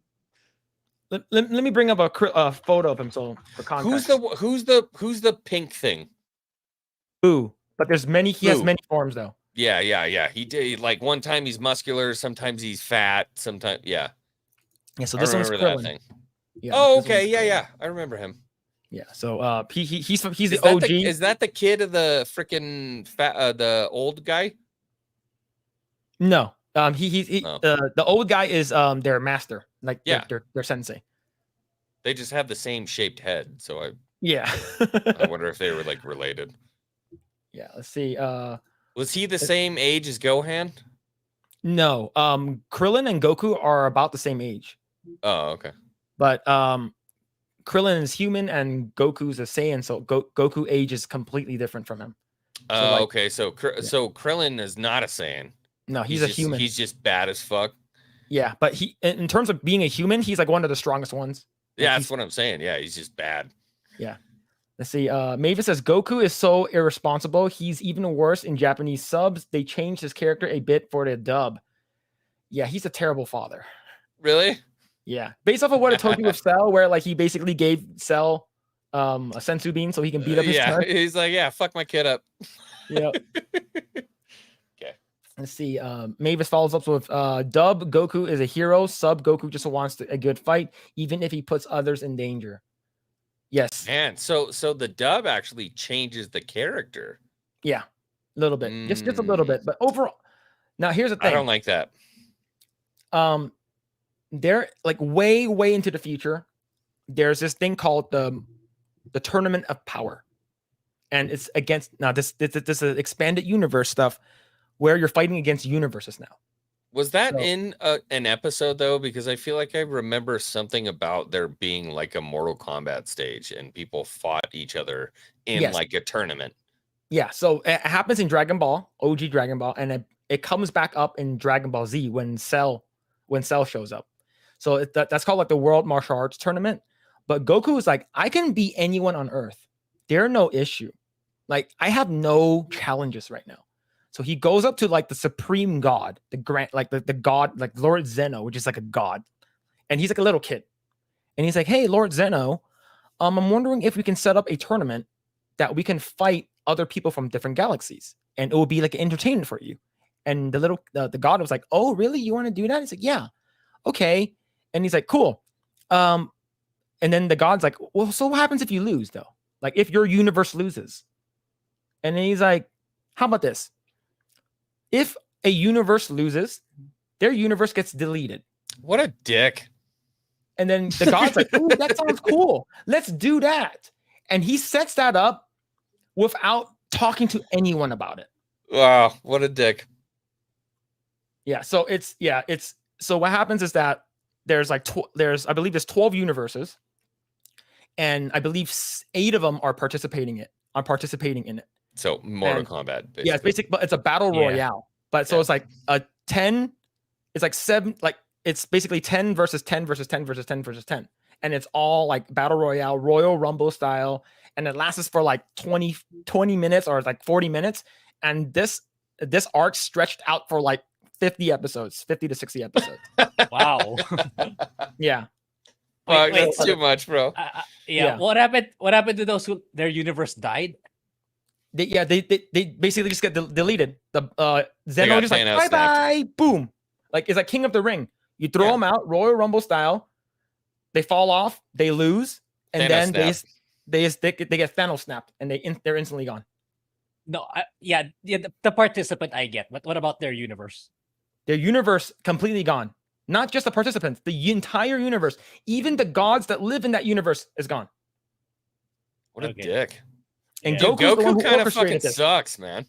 Yeah, so Goku is like, and the thing is that Vegeta during this time, he's like, I have a daughter on the way.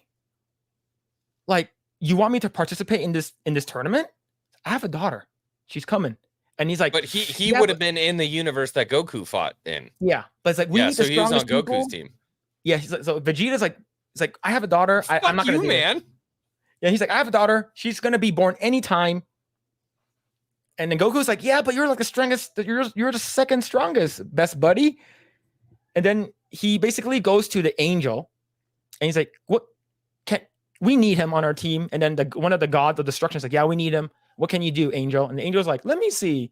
Walks up to the wife and goes, boop, touches her stomach. Instantly, the baby's born. All right, Vegeta, now you can participate. Off you go. It's like Goku does not like fucking care. Dude, this universe kind of blows. I'm not gonna lie. Goku sounds like kind of a dick, and you were selling Dragon Ball then suddenly because of this. Yeah, Dragon Ball went like this, and then just. Yeah. Like, but- what if Luke Skywalker was just an absolute cocksucker of a human being? That's Dragon Ball Z. Yeah, but the cool thing is that, of course, that like the people that gets deleted, like the universe gets deleted, it gets reversed. Ow, I don't like that. Yeah, so it's pretty shitty. Like what they did, like what Goku did. Like the fights were really cool. Don't get me wrong, the fights were fucking badass. I bet. It's because like they're basically fighting against like different universes, and I believe universe 11. I forgot, they had this guy named Jiren, and he's stronger than the gods. Like, but he's basically staying as like a regular dude. He doesn't want to ascend to a god, like a godhood yet. So like he was basically like, it was like all of them against him, and like he completely destroys everyone. It's like really cool. the Perseus. He's like, he doesn't want to believe his parents are gods. He doesn't want to be a god. Okay, I gotcha. Yeah, but cool. It's the Dragon Ball. This is Dragon Ball Super, so you don't have to watch Dragon Ball Super. Just watch all of Dragon Ball Z. How many episodes is Dragon Ball Z altogether? Including fillers? Just lay it on me. Including fillers, about 300-ish. Oh. I thought it was around One Piece. Actually. No. If you're talking about Dragon Ball, Dragon Ball Z, Dragon Ball Super, Dragon Ball GT, yeah, it could be 1,000. But just Dragon Ball Z alone, you have the Saiyan Saga, Cell Saga, Frieza Saga, How like long are the Android episodes? Saga, and Majin Buu Saga. Like all of that's like about 5 or 6 arcs, which is overall is like about like 300 episodes. How long are the episodes? 22 minutes. Divided by 60. So we're looking at around 366 hours, and then 66 repeated. Yeah, and So then you can 367 hours. Yeah. No. No. I got enough problems with my own universe in Star Wars. Now I got to deal with 400 hours of fucking Dragon Ball. So here's the thing: Dragon Ball Original is a lot less. I think Dragon Ball Original has like 100-ish hours, and it's more heartwarming and like it's more like light in terms of like stuff. I remember a happy kid flying around on a gold cloud. That's what I remember from Dragon Ball. It's like ha ha ha ha ha ha, ha, and they're like riding around on a gold cloud. I'm like, oh, this looks fun. Okay, you want to hear something funny? Yes. The fight between Frieza and Goku when they're on planet Namek, which is like where the slugs are I've been located. told that's super long.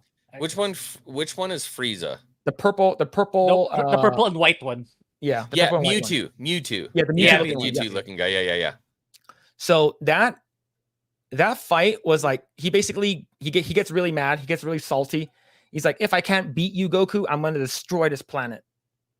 So he throws a fireball into the core of the earth, and it's like this planet's gonna be destroyed in like 20 minutes. That fight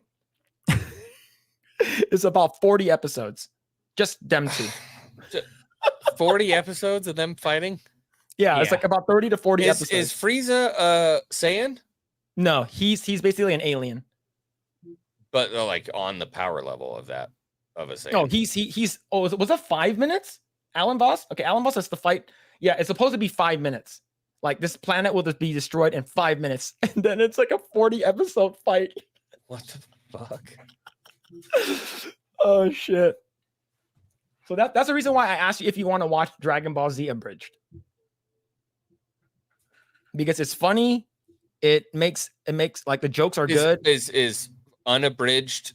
I thought unabridged was supposed to be the original, and then abridged would have been like the quicker version. Yeah, the abridged is the quicker version. So that one's all on YouTube. You can watch the entire thing there. No shit. Yeah. It's completely free. And you can watch all of the abridged stuff on YouTube. Is on Teams 4-star. I believe the entire thing, I believe it's like 10 hours. Oh, that's not so bad. Yeah, it's not bad. And the voices are good too. And they make the filler episodes into canon. Which is pretty cool. 69 videos. Yeah, they're really short, and it's funny. It's like adult humor and everything. It's really funny. Yeah, but these videos are only 10 minutes long a piece. Yeah. So my question to you would be, would I understand the lore if I watched this abridged? 100% you will, because that's how I got my wife into Dragon Ball. Oh, I have to do this now. It's up to you. It's funny. This though. This is one of those things where, like, I know there was such a cult following, and like the thing that I liked about Dragon Ball Z. So this is kind of weird, but coming up in like middle school and high school, the Dragon Ball Z kids were never weird. It was always the other like anime fans that were fucking like I could never. They were the ones doing the fucking run. They were doing the fucking run down the field, like all the fucking weird shit. I'm like, bro, I'm sorry. I'm a nerd too, but I just can't get behind whatever it is you're doing. Yeah. But the Dragon Ball Z kids were like, most of my friends actually loved Dragon Ball Z, but I didn't know anything about it. If you want to watch Dragon Ball Z, that's like trimmed, cut out all the bullshit, but it's more serious and it's like legit. Watch Dragon Ball Z Kai, which is like a newer version that they came out with that removed a lot of the fat. Yeah, I think I would go for that one if ever. Yeah, like because Dragon Ball Z Abridged is like it's just like it's like a parody thing, but it also is like tied to the story. So it's up to you which one you want to watch. Dragon Ball Z Kai is more like it's. Where do you watch that at? YouTube still? I think that one might be no. That one you probably have to like watch it on like Hulu or some shit like Crunchyroll or something. Yeah, Crunchyroll. Yeah. How many episodes? I'm gonna do the abridged one.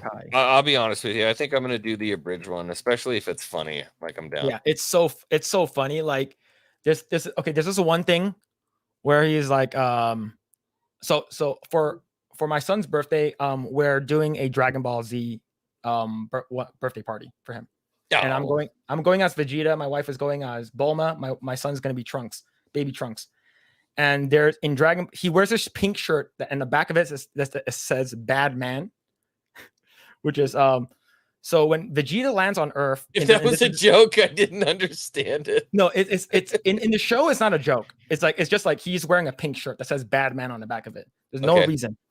Dragon Ball Abridged, they made it into a joke.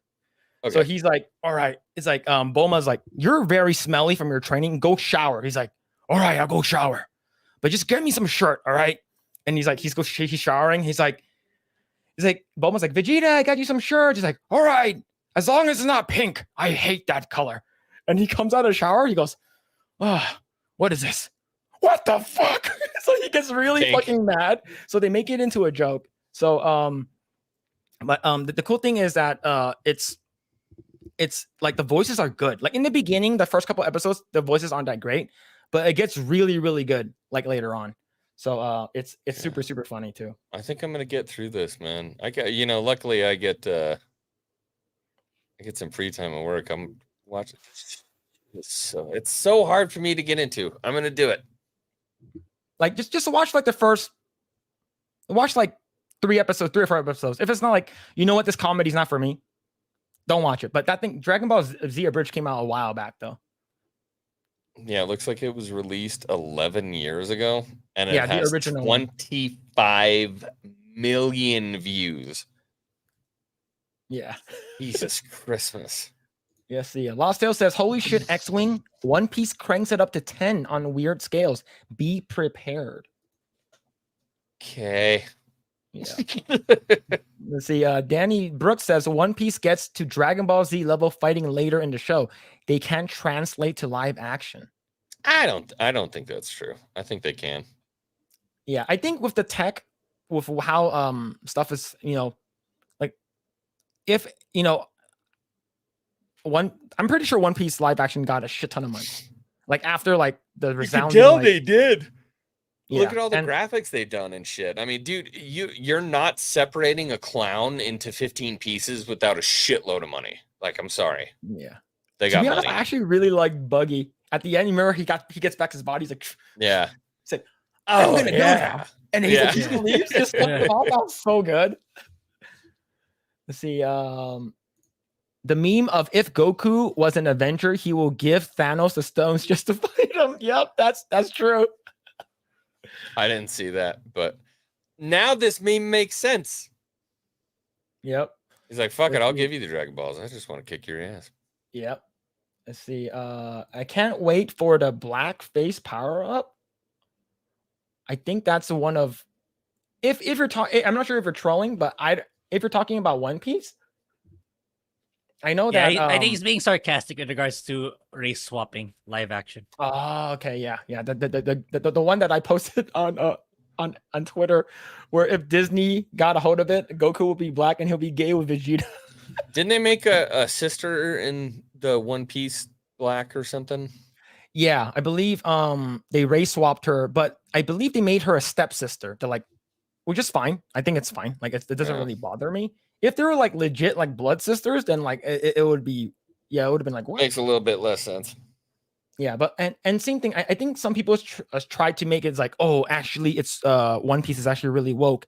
Like, take a look at Cody. You know, like is played by a like a day dem. I'm like, who fucking cares? Who cares? Yeah. Like Is that the pink-haired one? Yeah. Yeah, the one in the Marine. You know, I really I had some questions about that in the beginning. I'm like, man, does One Piece have like just a super gay dude running around? And then you watch it more and more, and you're like, it's not gay. He's just kind of a bitch. Like, yeah, he's just kind of a bitch. And then I saw the articles, and they're like, well, it's a trans person. I'm like, I don't give a shit. They're not trans in the fucking episode. Yeah. Right.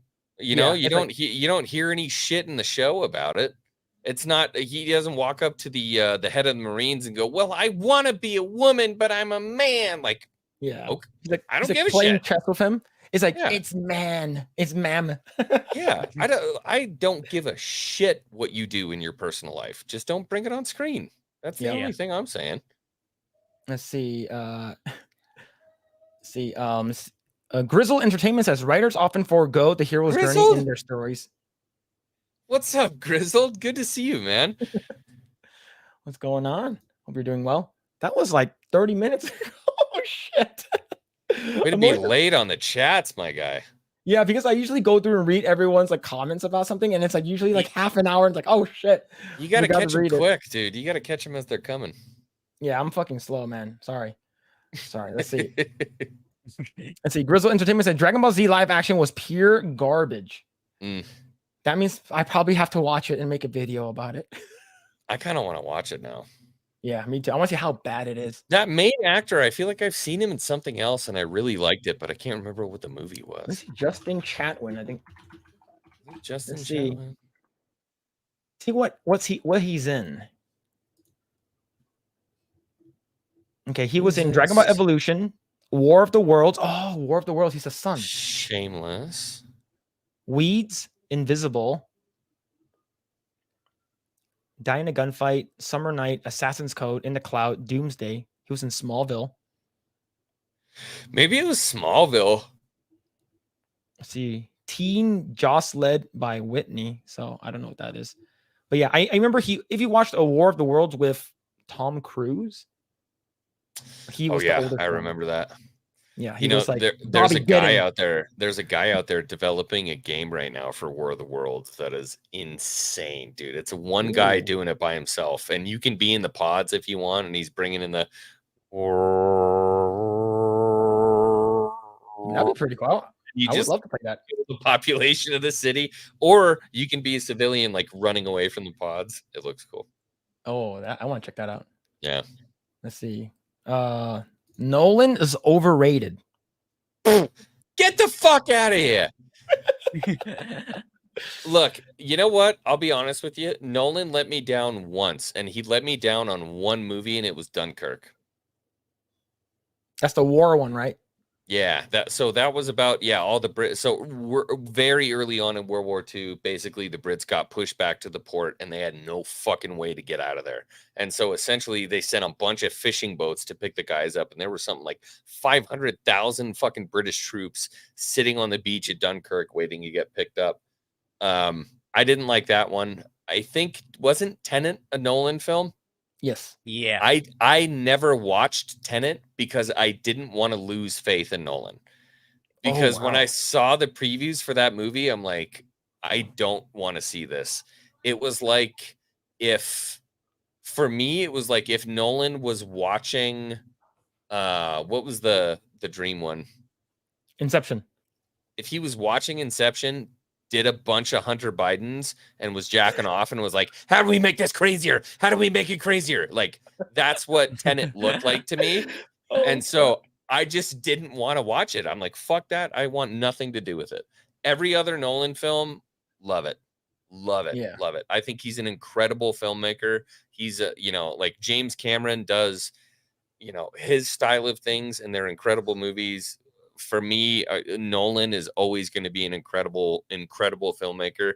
And I think he does superheroes very well because he grounds them in a way where you take a superhero who's in the fantastic universe and he brings them to something that we can understand. Yeah, I think that's where Batman Begins. When I first watched that, I'm like, I have faith in superhero movies now. And of course, like I watched Spider-Man 2, but Spider-Man 3 ruined it. But watching Batman Begins, like it's the first time I ever stood up after the movie and clapped. I'm like, I can't, especially when he left his calling card. Me and my brother fucking like flipped the fuck out. We're like, Joker, oh shit. Dude, so Begins was incredible. Dark Knight, incredible. Rises, incredible. I mean, it was just, everything was fucking perfect. It was fucking perfect. Yeah. I love Grae those just films. recently watched The Prestige. I haven't seen The Prestige yet. Oh, it's really good. I already watched it a couple of years ago. I just decided to rewatch it again, then make a video out of it. I see it all the time, and it looks like a movie that I would love. Yeah, it's really good. Yeah, definitely strong recommendation to watch that one. Okay. Let's see. Danny Brooks says Majin Buu is the pink guy. Yeah. So whenever you see a pink bubblegum looking guy, he's a Majin Buu. Yeah. See, Alan Voss says Piccolo is Gohan's real father. Yep, I agree. In a way, I agree. It's sort of the thing with. Did you watch Guardians 2, X-Wing? Yeah, and 3. Do you remember when Yondu was like, "He's your father, but he ain't your daddy"? Yeah. That's who Piccolo is. Yeah. Yeah, because dude, Goku that was a tear-jerking moment in Marvel history. I'm sorry, like that was a fucking incredible scene. Yeah, but the villain in 3 was fucking brutal. I loved him as a villain. I loved to hate him. Black dude with a face stretched. Yeah. Let's see, that one was tough for me because I am an animal lover to my core. Yeah, I can imagine. And so that was fucking hard. Yeah. See, Dirty Jersey says Tournament of Power was epic. Loved it, especially the end. Oh yeah, the fight in that one is so good. And I watched the Tournament of Power, the final fight with Jiren. It's way better and more impactful in Japanese. It's because of the music. I think the music, the one they did, because in the dub version they dubbed it into English, and it's not good. Do you guys have a best fight scene in cinematic history?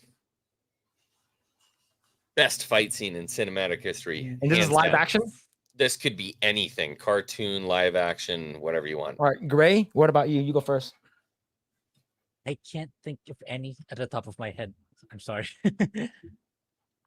For me, on top of my head right now, Grae, come on, you can do this. I'll go first while Grae thinks about it. For me, since we were just talking about it recently, and you were in the chat when we were mentioning it, 10v1 Donnie Yen was fucking just on top of my head right now. Ip Man 2? Yeah, no, Ip Man 1. Oh, Ip Man 1. Okay. Ip Man 1, where he was fighting against those 10 Japanese guys. Well, which one? Because he fights the Japs in both. So Ip Man 2 was the one where he's in the dojo and he's fighting everybody in the dojo. No. That was part 1. That was part 1. That was 1? Yeah. Part 2 that was my part answer. 2 is Sammo Hung and the tornado, the twister. That's right. Okay, that's right. Yeah, I'm sorry. Ip Man 1, when he's fighting all of the black belt Japs in the fucking dojo, and he just wrecks them for the bag of rice. Yeah. And the fact that at the end of the fight, he doesn't even grab the bag of rice. He just fucking leaves. Yep. Oh, that was so good. Fuck, that was good. Oh, so fucking good. Yeah, Jet Li's Fearless is really good too. Like Fearless is really good. I would say close second for me is Jackie Chan Drunken Master. Yeah. The end, near the end, where he like actually drinks it and he falls into that fucking pit of fire. The fucking big fight when he's finally like, fuck it, and he starts drinking all the sake everywhere and he's just getting hammered. Yeah. He's just fucking everyone up. Oh wow. Yeah. Another one that's really good on top of my head is I know this is an older one, but it's Jet the Boxer versus Jackie Chan. It was like an old one where they're like in this tiny room and Jet the Boxer like punches him really quick in the nose, and it looks like he actually that's like a real punch. And like it looks like he, because how the blood came out, like dripped out from Looked his nose, real. it looked real. I'm like, Yeah. how it just came out really fast, because I got my nose broken before. Yeah. Blood literally waterfalls out of your nose instantly. And how what happened to him? And like, I'm like, that looks fucking like legitly like real. Like looks like he punched him in the face. I think that one's really good. I think I forgot what's another one where he was fighting it's like Jackie Chan for some reason. Dude, Again, Jackie Chan just like he gave his body endlessly to the cause when it came to making his movies. I don't remember what movie it was. You remember when he like went onto the sailboat, he rode that big pole down and he broke his fucking leg when he landed on it. I don't remember if it was I think it might have been Rumble in the Bronx. I think it was Bronx. Yeah. Rumble in the Bronx. That guy was incredible, man. Yeah, and because it showed that's the one he jumped from like raft elevator like escape to elevator escape from like the pole, and he just whack. Yeah. Oof. Yeah, but I saw another one where he was like the one where it's his famous one where he was like in a mall. It's like an older one. I think it's like Police Story, where he jumped in like a bunch of like hanging lights, and he fell all the way down. All those hanging lights were actually like sparking. Yeah, he's like that's like the most dangerous thing he said. I think he broke like 9 bones on that jump, which is fucking crazy. Fucking incredible. I really wish we still had a guy like that. I mean, we have action heroes, but dude, not like Tom Cruise is like the closest you'll get. Yeah, but that's not even fucking 17 miles close to what Jackie Chan was. Yeah. No, the Jackie guy Chan does is like a legend. stunts. I mean, like he'll strap himself to a plane. That's fucking crazy, but not the shit that Jackie Chan did. Like Jackie Chan legitimately put himself in harm's way, fully expecting to get completely fucked up for his movies. Yeah. God, I miss that guy. Let's see. But yeah, it's good. There's someone in the chat says the final fight in Bloodsport and Kickboxer are awesome too. Yeah. Kickboxer was good, yeah. Ong Bak was pretty good too. And oh god, we were just talking about it. Flashpoint with Donnie Yen. That final fight was really fucking good. I never saw that. Flashpoint? Yeah, it's an older one. Check it out. It's fucking good. Yeah, it's I have to look that up. Yeah, it's anything like, Donnie Yen, dude. And Iron Monkey, that one was good too. I think Iron Monkey's really good. Of course, it's like more like wire stuff. You know what was? Grae, you have one yet? No, sorry. Yeah, I keep saying I'm really not a movies guy. So if there's a fight scene, I don't remember anymore. My guilty pleasure will always be Kung Fu Hustle. Do you remember that movie? Yeah, I love that movie. Grae, you need to watch Kung Fu Hustle and Shaolin Soccer. Shaolin Soccer was a lot of fun too, but I'd take Kung Fu Hustle over Shaolin Soccer. Kung Fu Hustle is like if you like fighting. Shaolin Soccer is like jokes and not a lot of fighting. Kung Fu Hustle is nothing but jokes. Oh yeah, true. Especially the part where you go to the pig city and meet up with the landlord. It's that movie was so much fun, man. It was just it's just like a huge rip on like 90s kung fu movies. And you have these, these masters who are just like ridiculous. You've got this old lady who takes a big cigarette in one breath and like, and screams, and it just tears down the whole town. It's like, so lion's much fun, roar. Man. I thought that was a myth. The lion's roar. I thought that was a myth. Yeah. Oh shit. The Sundowners with a 1999 showing some support. A great channel. Yo, thank you so much. Thank you. My brother. My brother. Holy shit, thank you so much for that. Thanks for being here. All right, let's continue. All right. Let's see. Do you think Luffy blowing up his body into a giant saw and cutting an entire island in half can be translated to live action? Oh, he does that in the anime? I might leave that part out, if I'm being honest with you. I might leave that one out. I don't know. That's what she was talking about, where she's like, this shit goes into weird quick. Oh my god, I actually want to see that. And Grizzled Entertainment says, "Hail Xwing." Grizzled, my man. I've been seeing this guy hanging out with him on Twitter a bunch. We haven't actually got to talk to each other, but damn, he's buff. Yeah, look at that. Look at that He's icon. buff as fuck. Yeah, he has like 4 necks. That's how big his Damn. It's huge. Let's see. The Prestige was great. Yep. I need to watch the Prestige. I need to watch it. Let's see. Dirty Jersey said Mortal Kombat original Cage versus Scorpion. Nah, Bro, that's not the best fight. The best fight is come Liu on, that Kang shit versus was so Reptile. sick, bro. Dude, the Cage Scorpion fight was fucking dope, dude. Oh, you get the infamous "Get over here." Yeah, Yeah. that was, man. My like 1998 Sega experiences came to life in that. It was so dope, dude. Yeah, like I the fact that Ed Boon does the voice for Scorpion is Yeah, like it's so good. But I would say my favorite fight in the Johnny Cage Scorpion fight. I wish it was a little longer, just a little bit longer, because they go into like the hell.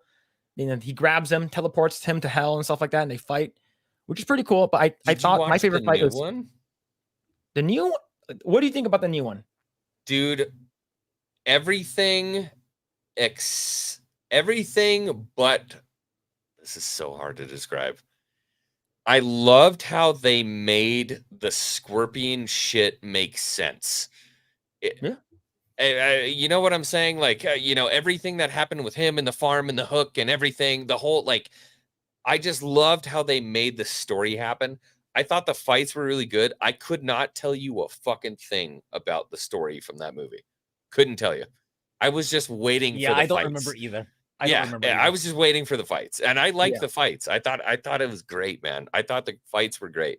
But somebody's gonna ask me, what would you rate that movie? And I'm like, 10 out of 10, bro. The fights were incredible. And they're like, what about the problems with the story? And I'm like, what story?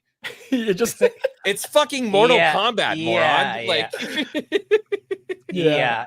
That's sometimes too. There's that particular IP that you're not really people are not looking for story for that No. particular IP. So yeah, I get it. it's kind of the same with the OG Mortal Kombat movie. Like, Yeah. I can note for note remember the Mortal Kombat theme from that, and I could probably match the key of the guy who screams Mortal Kombat. I couldn't tell you a fucking thing that happens in that movie other than the fights. Yeah. That's it. So I'm Your not sure. soul is mine. Yeah, fucking Shang Tsung. Yeah, let's go, dude. I think it's like Hiroyuki. I forgot the guy's name who played what's it called? The guy who plays Shang Tsung. But he's so good. Like it's like he will always be Shang Tsung, and that's why when Kills it. he's in they brought him back as they modeled him for Mortal Kombat 11. They did? Yeah, the Shang Tsung in Mortal that's Kombat 11 is why. modeled after him. Really? Ah. I haven't Yeah. played Mortal Kombat since Sega Genesis. In Mortal Kombat 11, the DLC part. This is a bit spoiler. You can win a Shang Tsung. He can dominate everyone if you choose to play as him. Yeah, In the story. What Mortal Kombat are we on now? they rebooted it. It's Mortal Kombat 1. 1. But I heard it's not So good. what was the last one? 11? Yes. 11. Okay. So Holy shit. in terms of canonically, like they sort of soft rebooted it at Mortal Kombat 9. They retold the entire they told the entire story. Like actually made sense who Quan Chi is, how he's actually the person behind what's it called again? Scorpion getting his family There's killed. lore for Mortal Kombat 2? Yeah. So Quan Chi is like this wizard guy that convinces that convinces what's it called again? Not Kuai Liang, but basically the original Sub-Zero.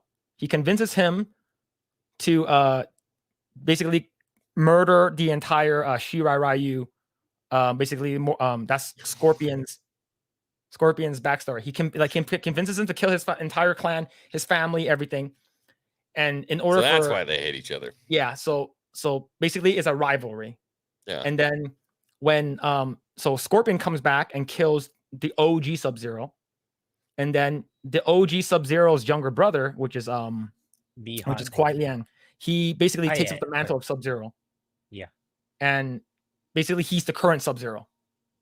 What the fuck? Yeah, there's actually a story, which is fucking crazy. And then, I had no. I just figured it was like, you know, it was like fucking Call of Duty. I don't know. You get a gun, you shoot each other. Like Mortal Kombat. I don't know. You just kill each other. yeah, and then Katana and Melina are like Melina is a Nice. clone of Katana. Yeah, and then Katana is actually I like my like, version better. yeah, Katana is like the daughter of Sindel, and then Sindel actually like murdered Katana's dad, and then marries Shao Kahn. It's like the story is fucking crazy. I've always been like, dude, like Reptile, Sub-Zero, and Scorpion are just like, those are the only people I want to see fight. I don't know. They're they're so. I was The when ninjas I was are the best. Yeah, when I was 11 years old, I had the coolest Scorpion costume in the world. When I tell you it was 1-to-1 and I looked like Scorpion, holy shit, I just remembered that. That is a 20. You have pictures? I want to see that shit. That's a 21-year-old memory. That's a 21-year-old memory, dude. I still remember the smell of the freaking fabric. I was just like, That's awesome. stick your hand out. Get over here. Oh man. Oh my god. Man, what a wonderful memory. Yeah. Man, childhood stuff. Yeah. Let's see, the Sundowners Club says trying to find the best Mortal Kombat arcade machine to buy, not really feeling the 1-up arcade version. Yeah, arcade 1-up's cool. I'm gonna get the Star Wars one once I move. I don't want to buy it and then have to disassemble it and then move it when I move. I would go to eBay, or I would get one of the what's it called, blueberry pie. I think it's blueberry pie. Raspberry Pi. Yeah. You you can get a case with custom graphics and then get a blueberry whatever it is, Raspberry Pi in there. And then you don't have to just have Mortal Kombat. You can have 900 other games. But whatever you want to actually put your case with, you know, if it's Mortal Kombat, deck it out with Mortal Kombat. Yeah. See, Alan Voss says, how cool is it that Jean-Claude Van Damme is in both Mortal Kombat and Street Fighter? Yeah, that's actually pretty cool. There you go. Yeah, like the fact that because the original one, they wanted to like model Johnny Cage after Jean-Claude Van Damme from Bloodsport. And then he's like, yeah, you can't really use my likeness. So then they sort of like switched him out a little bit, but now he's like officially part of the lore in Mortal Kombat 1, which is pretty cool. I've just wanted to be Liu Kang since I was like 6. Yeah. Or 10. Liu Kang was cool. I always thought Liu Kang was cool. Yeah. See, I saw the Creator movie today. Is that good? Oh, was that good? Dude, that was one of those movies. It sucks nowadays because like nobody wants to watch anything, but that looked good. Yeah. In my mind. The Dirty Jersey says Mortal Kombat 1 was at least the first time they tried to get a video game movie right. I would say so. It's, to be honest, Mortal Kombat 1 still holds up. Even though like there's a lot of jank. I think Goro looks fucking awesome still. You know, those are $300, $500 sunglasses, scary, you asshole. Yeah. Goro's fucking sketchy. He comes in like it was claymation, but also CG at the same time. This shit was so weird. Yeah. Let's see. I like Predator and Xeno. What's Xeno? Oh, I'm assuming Xeno. Xenomorph. Oh, yeah, Xenomorph. Okay, Xenomorph. Okay. Oh, they put them in Mortal Kombat? Yeah, the Predator and the Xenomorph were in Mortal Kombat 10. What the fuck? Why? I don't know. They started doing guests. Yeah, go ahead. Yeah, cameo characters. Yeah, and in Mortal Kombat 11, they had Sylvester Stallone. They have a Rambo. They have RoboCop, Terminator, and then the most recent one, Mortal Kombat 1, they're having Peacemaker. What's it called again? Peacemaker, Omni-Man, and Homelander. Yeah, put Link in there, and then we've got a deal. Although that was didn't somebody do that? That was I was going to say Soul Calibur. Soul Calibur did a couple Jedi too. Didn't they put Yoda in there? Yoda and Darth Vader. And Darth Vader, yeah. Apprentice. Who's Apprentice? In the Force Unleashed. Yeah, Force Unleashed Apprentice. Oh, Galen Merrick. Star Killer. Yeah. Star Killer. Yeah, his name's Galen Merrick. Yeah. Let's see. I recall the Mortal Kombat TV series. Yeah, the cartoon animated one. It wasn't that great. Yeah. See, Mortal Kombat 1's good, but it's not great, but solid. Oh, the Creator, solid movie. It's champion enough for me to go see it. Yeah. Let's see. They put Star Killer 2 in that. It was awesome. Yeah, it's pretty cool. Holy shit, we're at 5 hours. Oh, you bitch! You said it was gonna be 2. I didn't know. See, that's what happens when like we start talking about like geeking out about stuff. I think love like, it, dude. Like, this has been one of my favorite live streams I've ever been a part of. This is just way too much fun, man. And I told you had me until I couldn't go, and I'm still enjoying this. I could go for another 3 hours, man. This is just this is nerd talk, man. Yeah, I think like talking about like stuff that we love, talking about I'm pretty sure like do you practice martial arts or do you just yeah? love I was a fucking I'm trying to remember. It went white, yellow, green, blue, brown, black. I was green in Krav Maga, but the guy that I studied with in Krav Maga didn't really teach traditional Krav Maga, so he taught the striking of Krav Maga, but everything else that he taught us was just an absolute mixture of things that worked. So we didn't like, it wasn't a mixture like, oh, we're doing Jeet Kune Do and Aikido. Well, we did a little bit of Aikido, but mostly it was BJJ. There was a little bit of Muay Thai in there. The BJJ was absolutely the most important thing that we did. But the idea with Krav Maga was that this is not something you're going to get in a ring and fight somebody with. If something happens, do not go to the ground. Because if you have 5 people fighting you, you go to the ground, you're fucked. Like, you're absolutely screwed. So it was stay up, move, keep distance. There was a lot of like J stripping for handguns, J stripping for knives, things like that.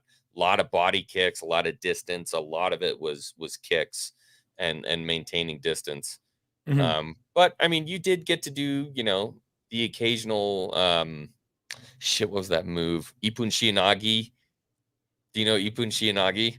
It was my fucking favorite, man. So if somebody had a handout stretch and they were trying to grab you or something like that, you just chicken wing the fuck out of them. And then you basically turn their head down and put a fucking knee right into their nose. It was so cool. That was one of those things where like if somebody was fighting you and they were being a dick, you could use it. But most of the other stuff was like, if you had wrist control, you would push it, move it over your shoulder, and then you would snap the arm.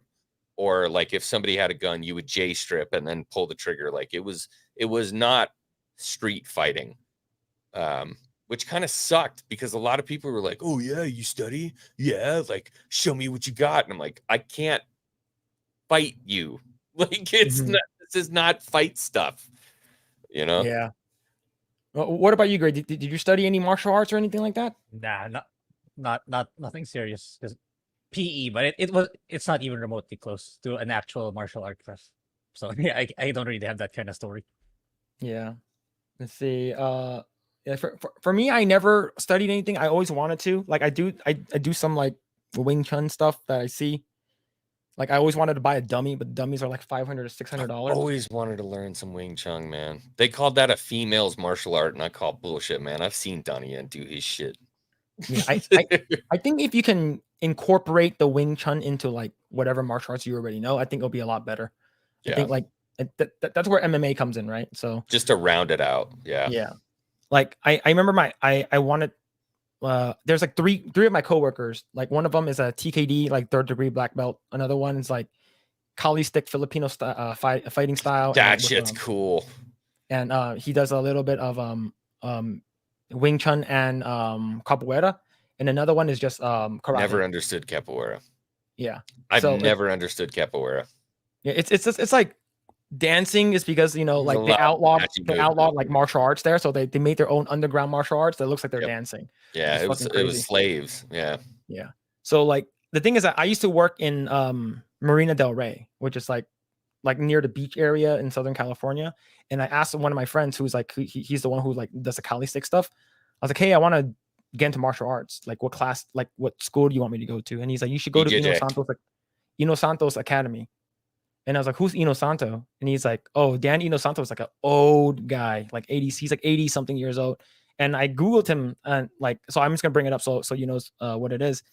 So so Dan Inosanto is an American martial arts instructor. Inosanto is an authority on Jeet Kune Do, Filipino martial arts, and Pensak, I think Pensak Salat. Oh my God, Pensak Salat. Dude, you never hear that. That shit is Yeah. wild. That's Middle East, like almost like kickboxing. I thought it Yeah. was Pencak Salat. I probably said it wrong. Let's say Inosanto is credited for training martial arts to a number of Hollywood actors, including the two, Bruce Lee and Chuck Norris. Interesting. So this guy was a legend. So he has an academy there, and I was like, "How much does it cost?" I was like, "It's fucking expensive to go." So I was like, "Yeah, I'm not gonna do that." So I'm thinking about just doing like Brazilian jiu-jitsu and like maybe like Muay Thai or some shit like that. If you want to be a well-rounded fighter, BJJ is going to be the first thing. Like, get your BJJ down. Absolutely get your BJJ down, because 85% of fights go to the ground. So BJJ is going to be huge. So either have a background in wrestling, or BJJ is going to be the big thing. Wrestling is usually a lifelong thing, so BJJ is usually a better idea, as long as you don't fight from the gi. Do not fight from the gi if you're a BJJ guy, because when you get in a real street fight and there's no gi, you're fucked. So don't fight from the gi.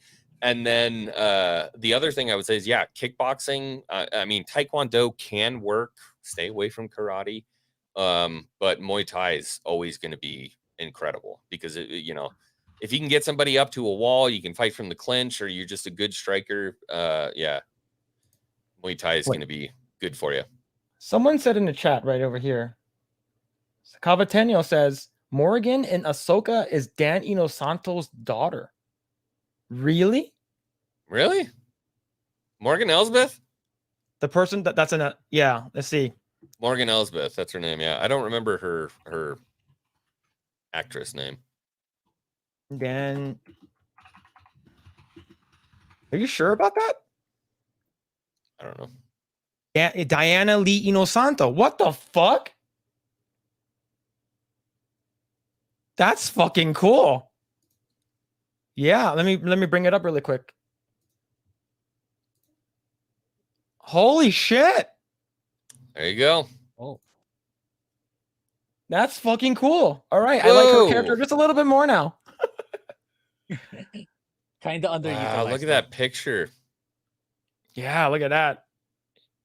Oh, that's fucking cool. That is that's awesome. That's very cool. And the fact that definitely underutilized. I wish she actually did some hand-to-hand combat in the show. Yeah.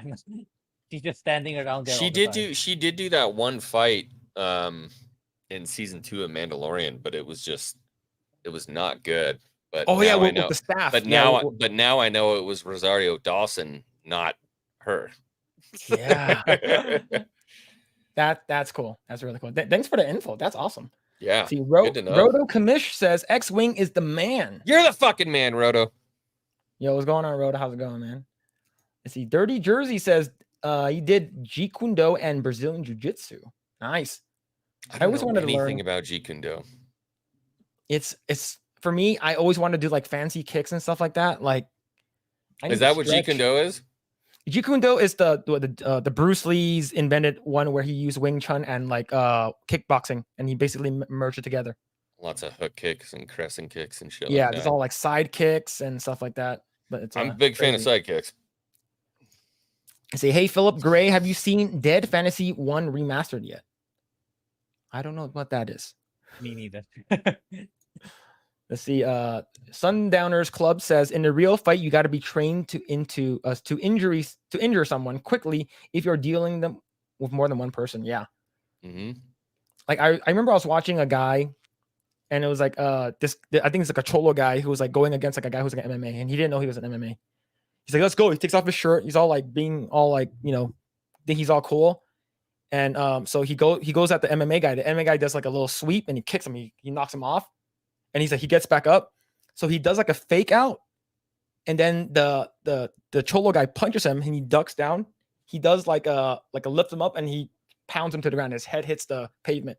Done. Double leg takedown. Yeah. Yeah. He's like, my sensei always taught me violence of aggression. So like if you got some people rounding up on you, like don't be the guy that pushes the guy and wait for the guy to push you back before you do something, just fucking drop him. Just drop him. Yeah. And then turn around and find out what else is going on. Just drop him. Yeah. Let's see. Yep. Experience trumps everything. Yeah. Like I've gone to one real fight. Once my nose got broken, like people that were watching, of course, everyone's always watching you. They stopped the fight right away.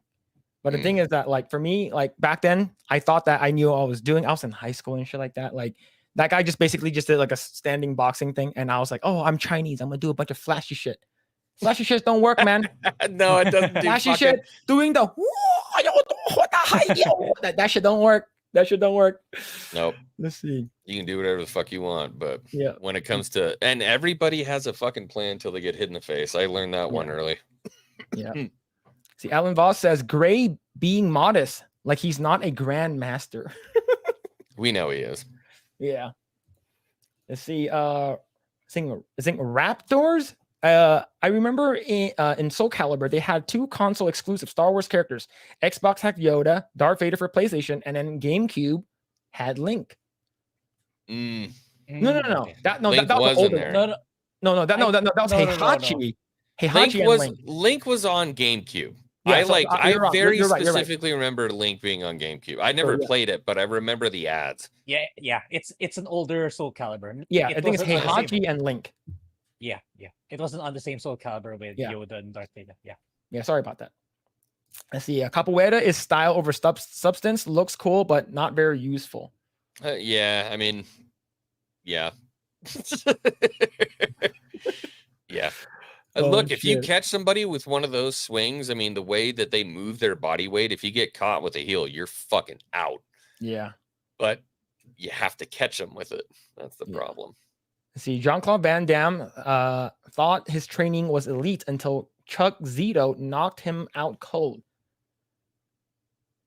Who's Chuck Zito? No idea.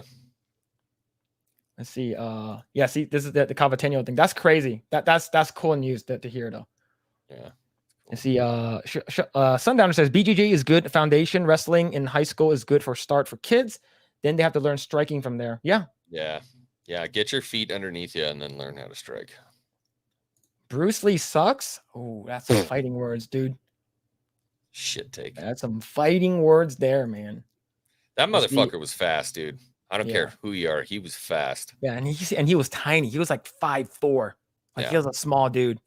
And the fact that he's like that ripped and shredded is insane. So I try to think about like what it would be like to fight Bruce Lee. Like I tower over this motherfucker and I'm like, I'm gonna break your fucking jaw. And then before I know it, there's 7 shots to my face. Maybe they didn't hurt that bad, but I have no idea what's going on. It's just he's like boom. Like, oh man, it's sad that he died so soon, so early, man. Yeah. See, both my sons do Brazilian Jiu-Jitsu, good foundation, but I have to build on it and not be limited by it. Yeah, I think you should do definitely minimum of 2 martial arts. Definitely minimum of 2. Let's see. It's basically waifus from Final Fantasy beating the shit out of each other. It's one of the most epic 3D animated fights to exist on YouTube. It came out a long time ago, so no copyright, etc. What is that? Oh, that was what they recommended Death earlier. Fantasy, whatever. Yeah. Let's see. As long as he's not a grand wizard. Whoa. What? Like Harry Potter Grand Wizard or Southern United States Grand Wizard? Which one? Let's see. Yeah. Star Killer was in the games too. Yeah, you're right. Dirty Jersey. It's crazy, man. Yeah. Yep. And thank you, Lost Tales, for dropping Sundowner's YouTube channel. Thank you. That guy's incredible, by the way. Sam Witwer. All right. He corrected Dave Filoni on a shoot one day. Oh shit. Yeah, so they were shooting a scene for one of the animated series. I don't remember what it was, but Dave Filoni wrote this line where Anakin is talking to Shmi Skywalker, his mother, who's dead, obviously, and says, "I have a wife. I would love for you to meet her." And Sam Witwer was like, we got to redo that. And Dave's like, what do you want? He was like new on the scene that day. And he goes, They already know each other. They had dinner with each other in the Phantom Menace. Don't you remember? Shmi Skywalker had Padme in her home for dinner. Yeah. Like, bitch, stupid bitch. Yeah. Let's see. A couple more comments. It says Alan Voss says he looked fast, sped up in the movies. The only reason he had a career was because the director liked the 3-step tail he had with his kicks. He's not sped up. Donnie Yen is sped up. Donnie Yen is, if you watch like Iron Monkey, the part where he does the shadow kick, that thing is no fucking way he kicks that fast. No fucking way. It felt sped up. I would say only some stuff for Donnie Yen felt sped up, but his newer stuff is not. I would say, like, you think those punches in it, man? Do you remember that one part of that fight, that end fight, when he's punching that guy's chest as he's going down? You remember that? He's like, that one's not sped up. That's for reals. Yeah, that guy's fast. That machine gun punch where he's like, that shit's that like that short amount of time. Yeah, I can see it doing it really fast. Let's see. Yeah, Bruce Lee also have a martial arts school. Yeah, I believe he has an academy, and I think his daughter is running it, if I'm not mistaken. Oh, that's cool. Yeah. Let's see. Alan, that's not true. Bruce Lee was legendary in his speed and power of his kicks. Watch some of the interviews with the fighters in the era. Yeah. One main one before we call it, I know it's like past 5 hours. He said that sandbags were too soft. He replaced the sandbags with metal, like actual metal parts from cars, so he can kick it. So I forgot someone posted it on Facebook or Twitter. His knuckles actually has like big ass like swells on them. Yeah. Because he punches metal only. He's a legend. Well, he started with wood. Yeah. But I mean, dude, that like anybody here with a keyboard who got hit in the face by fucking Bruce Lee. Like, let's be honest here. Let's be honest. Yeah. One punch demonstration is no joke. Yeah, I saw that demonstration, and they actually reenacted it in Ip Man 4, which is pretty good. Yeah, I like that. I mean, look, did the guy get hyped up a lot by Hollywood? Yeah. Does that mean he was a phony? Fuck no. No. Bruce Lee or Chuck Norris? Are you fucking serious? It's Bruce Lee. Bruce Lee would have fucked Chuck Norris up, and dude, he bodies Chuck Norris in a heartbeat. Are you kidding me? Yeah. You got a big, chunky American boy who hits fucking hard, but Bruce Lee bodies that guy all day. Yeah. Sorry. Like, unless you're talking about like, Steven Seagal or something. Bro, Steven Seagal is even funnier than fucking Chuck Norris. Are you kidding me? I'm sorry. Yeah. Steven Seagal is a fucking fake to me. I apologize. You want to talk about somebody who's a fake? Yeah. Steven Seagal is a fucking fake. I've seen that guy strike. I've seen his footwork. Steven Seagal is a fucking fake. I body that guy. All right, cool. Thank you so much, everyone. It's at 5 hours. I know it's like 12 here, and what a stream, dude. Yeah, Jesus. Holy shit. This is the longest stream we've done. Holy shit. This is I didn't know I was in for this shit. Yeah, but thank you so much, Xwing. Thank you everyone in the chat for the gifted memberships, Drunk 3PO, Al Malone, Lost Tales, Sundowners. Like, thank you guys so much for all the support. Thank you for all the new follows, and it was a freaking crazy stream. Xwing, where can people find you, and what are you up to? It's in my name. You can find me at Xwing. There's a 5 on the end, but luckily now YouTube is actually getting to the point where Xwing shows up when you type it in an Xwing. I'm like the 4th or 5th one down, which is an accomplishment, by the way, because when you type Xwing into YouTube, it's million view videos. You know what I mean? And I finally earned my spot like 5 down. So we've made it. We've fucking made it. Yeah, that's pretty much it. I just like hanging out. More than anything, I like to talk to people more than I like making videos. I enjoy the community aspect of everything. So everybody that's here, if you'd be so kind, come and join me. If you don't want to subscribe to the YouTube, just hop into the fucking Discord so we can hang out and talk some nerdy stuff. I live for this. So that's it. All right. Yeah, we would love to have you back. I know that you're going to become a dad real soon. Congratulations on Thank that. you, sir. All right. And what about you, Grae? What do you do? What are you up to? Yeah. My links are in the description below. I've been playing Code Vein, and I've also been playing Witchfire, which I'm really loving. So yeah, I'm thinking of making a video on that. And yeah, that's about it for me. All right. And you can follow us at Project Eggroll on Twitter or X. And you can follow me at Mr. Phillip Chan. I'm mostly everywhere with that tag.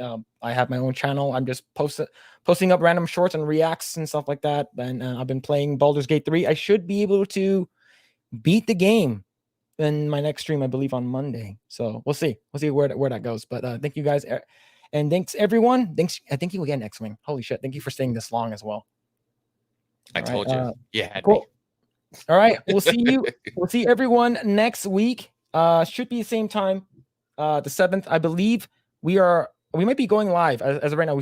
We are still going live with Legion of Memers on I think like a 1 a.m. Not 1 a.m. 1 p.m. Yeah. Sorry, 1 p.m. 1 p.m. Tread lightly. 3 a.m. for me. Yeah, that's it. That's gonna be early for you. For Yeah. you. But thank you everyone, and we'll see you guys next time. Bye.